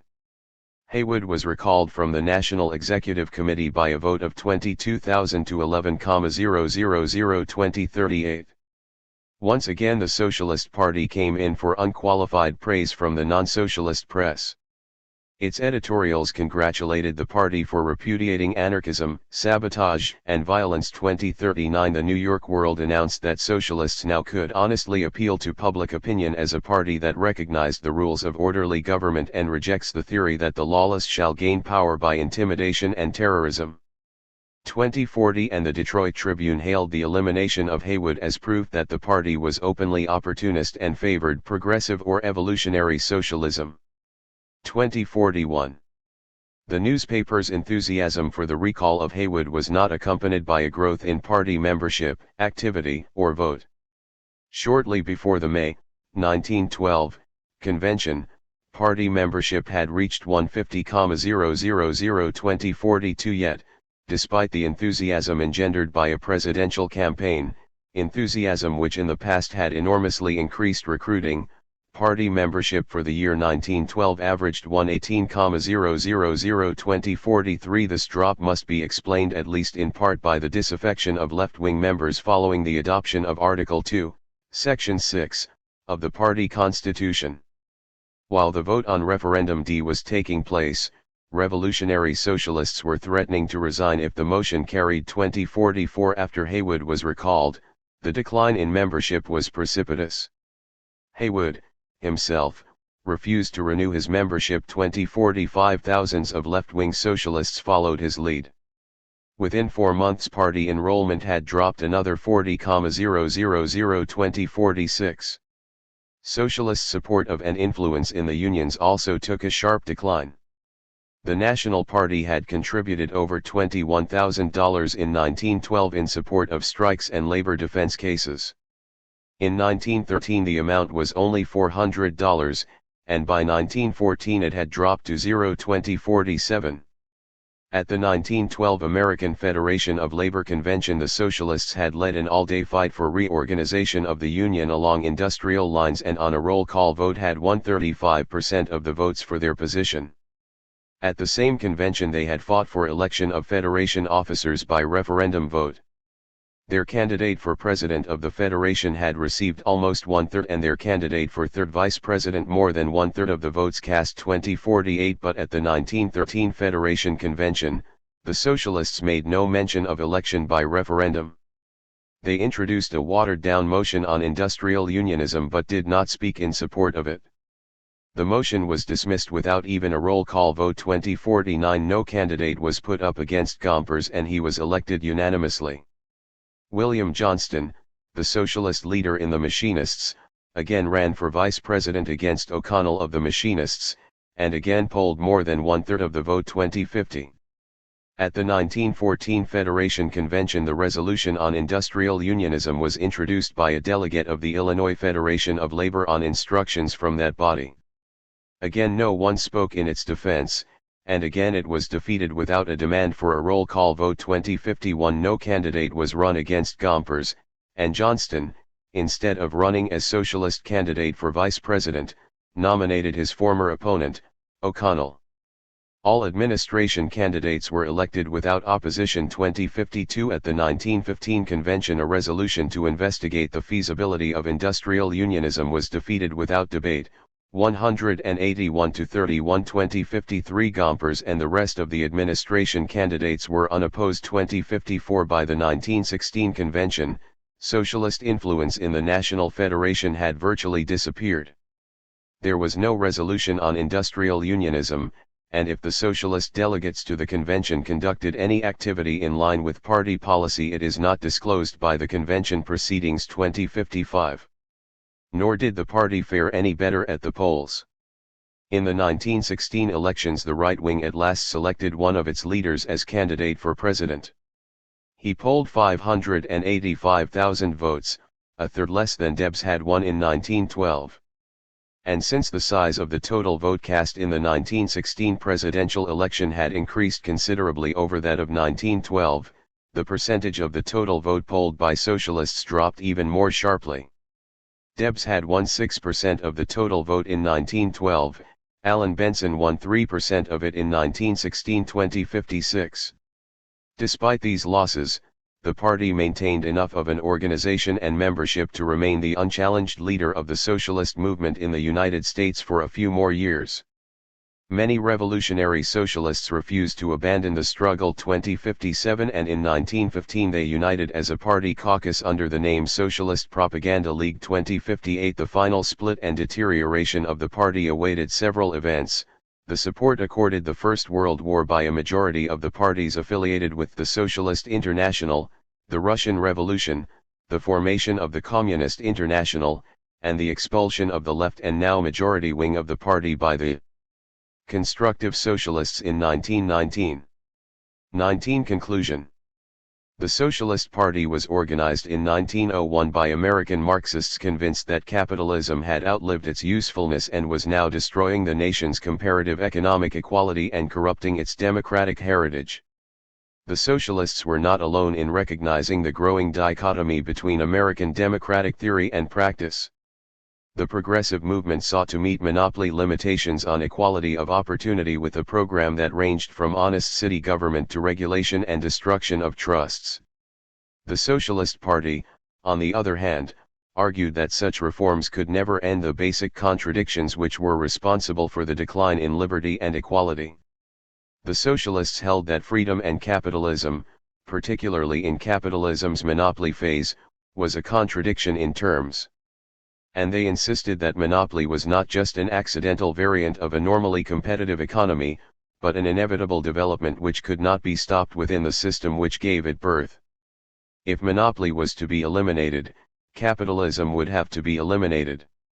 Social ownership and democratic management of the means of production would not only refurbish fading American ideals but would also provide economic, social, and political opportunities impossible even in the days of Jefferson and Jackson. There was much in American society to confirm the socialist analysis. Neither antitrust laws nor government regulation appreciably retarded the centralization and concentration of wealth and power. The activities of farmers, workers, and small businessmen, whether expressed in Granger laws, farmers' alliances, the Populist Party, craft unions, or the progressive movement, did little to alter the developing pattern of American monopoly capitalism. Campaign promises of political reformers were legion. But farms continued to be foreclosed, tenancy increased, strikes were broken, businesses were bankrupted. America was still the land of opportunity when compared with Europe. But it was also increasingly the land of tenant and bare subsistence farming, unemployment, poverty, slums, corruption, and economic oligarchy. Growing numbers of Americans wondered whether there was anything in the system of free enterprise worthy of preservation. In the 12 years from the time of its organization, the American Socialist Party grew from considerably less than 10,000 to 150,000 dues-paying members. It increased its electoral strength tenfold, from 95,000 to 900,000. It elected well over 2,000 of its members to public office. It secured passage of hundreds of reforms, and contributed to the adoption of many times more. It won position and influence in the American Federation of Labor and led in the organization of a small but militant revolutionary union. It publicized inequities in American economic, social, and political life, and participated in the struggle to restore substance to the nation's democratic ideals. Clearly, whatever may have been the objective difficulties in advocating socialism in the wealthiest and most democratic capitalist country in the world, the Socialist Party had achieved some notable successes. Yet within another 10 years the party was through as a positive force in American political life.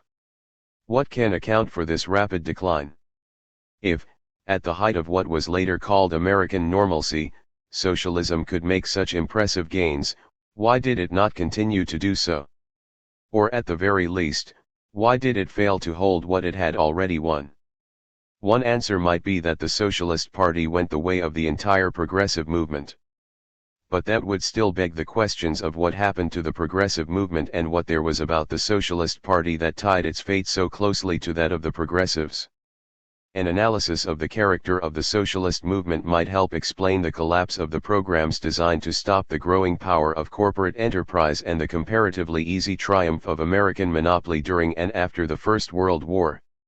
While accomplishments of the Socialist Party in 12 short years appear impressive, it can hardly be argued that the party made the most of its opportunities. As a national organization, it consistently refused short-run cooperation with groups which refused to accept its entire program. It opposed the formation of a labor party.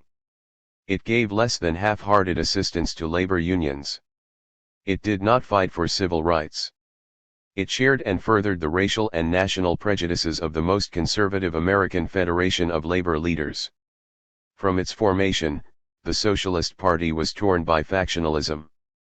The left wing consisted of militant fighters for better working conditions, industrial unionism, and civil rights. But after 1905, revolutionary socialists neglected political action and insisted upon complete acceptance of their ultra-leftist, sectarian analysis as a precondition to any organized activity. Thus, they quickly abandoned work for industrial unionism within the American Federation of Labor, not only because they held there was little hope of converting that union to an industrial form, but also because they insisted upon a union which from its inception would have as its primary goal the overthrow of capitalism. Comparatively few American workers in 1905 had already concluded that a socialist society offered them the best chance for economic and social well-being. Yet, left-wing socialists operated on the theory that the mere existence of the industrial workers of the world would cause workers still convinced that there was hope for independence and prosperity under capitalism suddenly to understand the nature of the class struggle, surplus value, and the general strike, and join the IWW in sufficient numbers to build a successful revolutionary union. Even if American workers had been as class-conscious and revolutionary as left-wing socialists assumed they were, syndicalism offered no real answer to the question of how to win socialism. Revolutionary socialists viewed political power and the state as of little importance, mere reflections of the real world of factories, railroads, and mines. Insofar as they were concerned with gaining control of the state, it was only to prevent use of troops and police against striking workers.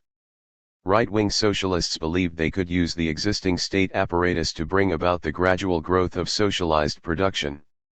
Left-wing socialists believed they could immobilize the state apparatus through election of socialists to public office and then use the revolutionary union and the general strike to lock out employers, seize industry on the shop level, and set up a trade union state. It is difficult to decide which of the two programs is the more naive. Political action played such a small part in revolutionary socialist theory that even if the left wing had been in control of the party, it is highly doubtful that the party would have played a permanent role on the American scene. In theory, since the Revolutionary Union was to be the real fighting organization of the working class, all the Socialist Party was expected to do was prevent government strike-breaking and educate workers in the syndicalist version of the theories of Marx and Engels, although workers were already assumed to be sufficiently versed in those theories to join the revolutionary IWW.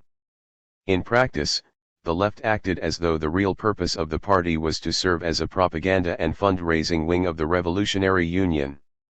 Successful political parties whose members consider the acquisition of wealth as the party's main function are not unknown to American history. But a successful political organization devoted to raising money and promoting public relations for the revolutionary activities of an industrial union has yet to make its appearance. There is no denying the courage and devotion to the welfare of American labor of the left-wing socialists. Bill Haywood and Eugene Debs contributed much to the struggle for a truly democratic America. The revolutionary socialists through the Socialist Party and the industrial workers of the world organized semi-skilled and unskilled workers, led strikes, pushed the theory of industrial unionism, fought for civil rights, and established a tradition of militant union activity which has exerted an influence far beyond those immediately affected. And it was while the left wing was most active in the party, from 1909 through 1912, that the socialist movement achieved its greatest strength and influence. But the record of the revolutionary socialists is not without serious blemishes. Their sectarianism and syndicalism, their refusal to work within the AFL, their dual unionism and their neglect of political activity all served to isolate them from the rank and file of American labor. Consequently, when the labor unions were subjected to an all-out attack after the First World War, the left-wing socialists were in no position to organize and lead mass resistance. They fought valiantly where they could. But the great body of American workers found themselves in battle under the weak-kneed direction of the conservative officials of their craft unions, officials whose leadership had never really been challenged because the left-wing socialists refused to contaminate themselves and their ideals by working within the American Federation of Labor and the railroad brotherhoods. The strikes were broken, the unions decimated, and American labor left to the tender mercies of the business unionism of the 1920s. The shortcomings of the left wing were serious enough. But major responsibility for the failure of the movement must rest upon the right wing. It was the constructive socialists who controlled the party and determined policy and activity. And it was they who turned the party into what they themselves called an opportunist political organization devoted to winning public office for its leaders. When the Socialist Party was formed in 1901, most of its leaders and the great majority of its members belonged to the left and center factions. They held that socialism would be ushered in only after the working class had gained state power through socialist control of a majority of national and local offices. To bring about that victory, the party was to educate the workers in the principles of scientific socialism and aid the unions in their economic struggles with capital. Progress was to be measured by the growth of the socialist vote in elections. But the purpose of election campaigns, except for the final one in which the socialists would win complete victory, was primarily educational. A small right wing argued that socialism was coming into the capitalist economy a step at a time, that the country was already partly socialist, and that the Socialist Party should devote itself to winning elective office and securing passage of reform legislation. This legislation would increase the socialist content of American life. The center and right wings were made up of small businessmen, professionals, and craft union leaders. Both wings claimed to look forward to the day when America would be socialist. But the program of the right differed little in content from that of reform parties and the progressive movement: political reform, an end to vice and corruption, trust regulation, and nationalization. For the first few years the center attacked the right's program as a non-socialist plan to preserve the dying middle class. However, the early successes of the party, 100,000 votes in 1900, 200,000 in 1902, and 400,000 in 1904 were followed by a sharp drop in the socialist vote, due in large part to the competition of reform parties in 1905 and 1906. The center concluded that it would be easier to win early election victory through appeals to middle-class progressives than through the difficult and thankless task of organizing and educating workers. With political office seemingly within grasp, the temptation proved too great. The center adopted the right-wing program, allied itself with Victor Berger's step-at-a-time socialists, and made opportunism and election victory the principles of Socialist Party activity. The left wing countered this move by helping to organize and support the non-political industrial workers of the world. The new and enlarged right wing limited its union activity to convincing members of craft unions that they should vote socialist at elections. In an effort to placate AFL officials, industrial unionism was dropped and opposition to many of the worst features of craft unionism was abandoned. Under right-wing leadership, the Socialist Party not only refused to fight for equal rights for Negroes and immigrants, but displayed a chauvinism seldom equaled by the most conservative AFL officers. Many socialists used the party as a political machine to secure positions of income and power within the craft unions. Once in power, they, no more than their pure and simple colleagues, cared to risk their picards by reorganizing their unions along industrial lines or leading them in militant struggles for better wages, hours, and working conditions. Thus, right-wing socialists in the unions strengthened rather than fought those characteristics of craft unionism which made it timid, conservative, and of little use to the great majority of non-skilled workers. It is small wonder that socialist trade unionists in the 1920s swallowed the business unionism and greater productivity propaganda of the trusts they had once organized to fight. In order to win votes and office from middle-class Americans convinced that comparatively moderate reforms would make the country once again a land of opportunity, right-wing socialists repeatedly diluted their party's program until by 1912 it could be described as the left wing of the progressive movement. The state ceased to be an instrument of capitalist rule and became an impartial body which was gradually, very gradually, inaugurating a socialist society. But that society was now little more than government ownership of the great public utility trusts. The profits of other businesses were no longer a product of the exploitation of labor, but a just income earned by the initiative and effort of their owners. Vote Socialist. And socialist officials would enact legislation to protect little business, adjust tax rates, end corruption, and bring new opportunities to professionals. Right-wing socialists insisted they were interested in elections, not strikes. Middle-class America could vote the socialist ticket and be sure that its vote would contribute nothing to the unreasonable demands of labor. Constructive socialists viewed economic and political activity as irrevocably separated. The trade unions handled economic matters. The Socialist Party was engaged in politics. Moreover, socialist trade unionists would be reasonable in their demands on employers, for they understood the limitations of the capitalist system. As Victor Berger broadly hinted during Milwaukee municipal elections, a vote for socialism was a vote against strikes. Apparently everyone had something to gain from step-at-a-time socialist victories except the worker, and he should vote socialist because the party claimed to represent his interests. Someday in the far future, America would be socialist. And then even the worker would benefit, for, according to those socialist pamphlets aimed at labor instead of the middle class, socialism was a workers' society. Peculiarly enough, American workers soon concluded that little was to be gained through votes and contributions in support of the socialist ticket. With such a program, the Socialist Party quickly degenerated into a vote-getting machine. The majority of party members still hoped for socialism. But right-wing leaders hoped for political office. Constructive socialists sabotaged organization of labor parties and refused to cooperate with other reform movements. Since only straight socialist votes could bring the rewards of political life, almost all party activity was limited to propaganda, spoken and written, designed to convince everyone to vote socialist.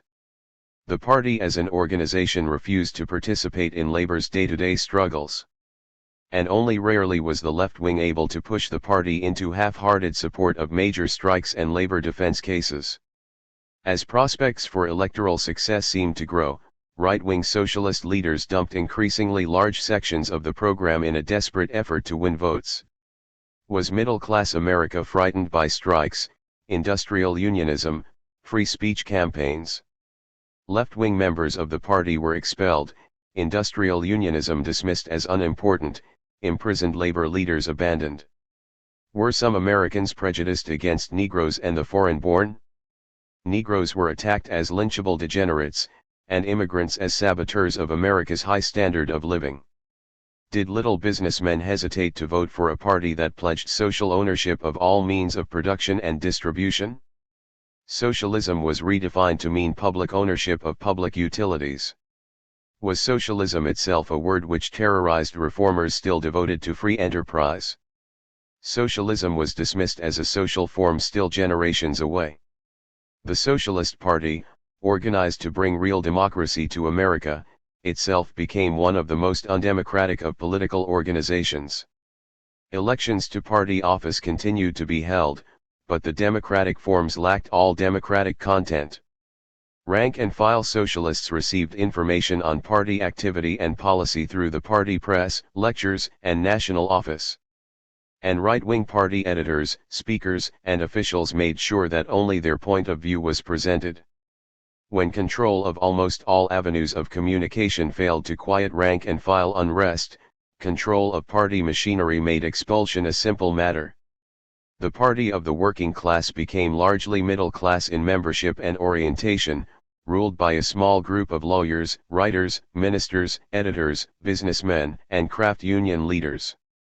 The goals of the party became power, public and trade union office, and financial reward for those in control. For a short time, the militancy of the left-wing socialists and the failure of more openly conservative reform movements brought some electoral success. But votes for socialism brought neither a better life for workers nor an end to monopoly pressure on the middle class. There was little reason for Americans interested in reform to accept the campaign promises of Victor Berger and Morris Hillquit rather than those of Woodrow Wilson, Theodore Roosevelt, and Robert La Follette. On the contrary, there was every reason to vote for those most likely to be elected to positions where they could write into law those reforms expected to restore opportunity and morality to America. Workers and middle-class reformers alike quickly deserted the party. Whatever may have been the contribution of constructive socialists to the general sentiment for reform and to the passage of reform legislation, they did not change the United States from a capitalist to a socialist society. And that, after all, was their avowed purpose. The Socialist Party conducted only one more major campaign after the expulsion of the left wing in 1919. In 1920 Eugene Debs, once again in prison, this time for opposition to American participation in the First World War, received 900,000 votes from an electorate considerably enlarged by the enfranchisement of women. But socialist leaders recognized that vote as one of loyalty to Debs, not to socialism and the Socialist Party. By 1921 membership had dropped to 13,559, a few thousand more than had originally organized the Socialist Party. During the normalcy of the 1920s, right-wing socialists went the way of most of the rest of the progressive movement. They concluded that American big business was here to stay, and that more was to be gained by working under it than fighting it. What was left of the party was predominantly middle class. And if the middle class thought it could make money, thanks to monopoly organization of the economy, there was little reason for the old socialist reforms designed to eliminate monopoly from American life. The Socialist Party had been organized to combat the institutions, practices, and values of monopoly capitalism. Instead, it had been corrupted by them. Like other movements sworn to change the American economy, it had proven too willing to settle for a few favors and promises from the dreaded enemy. Whatever the future of socialism in America, it no longer lay with the Socialist Party.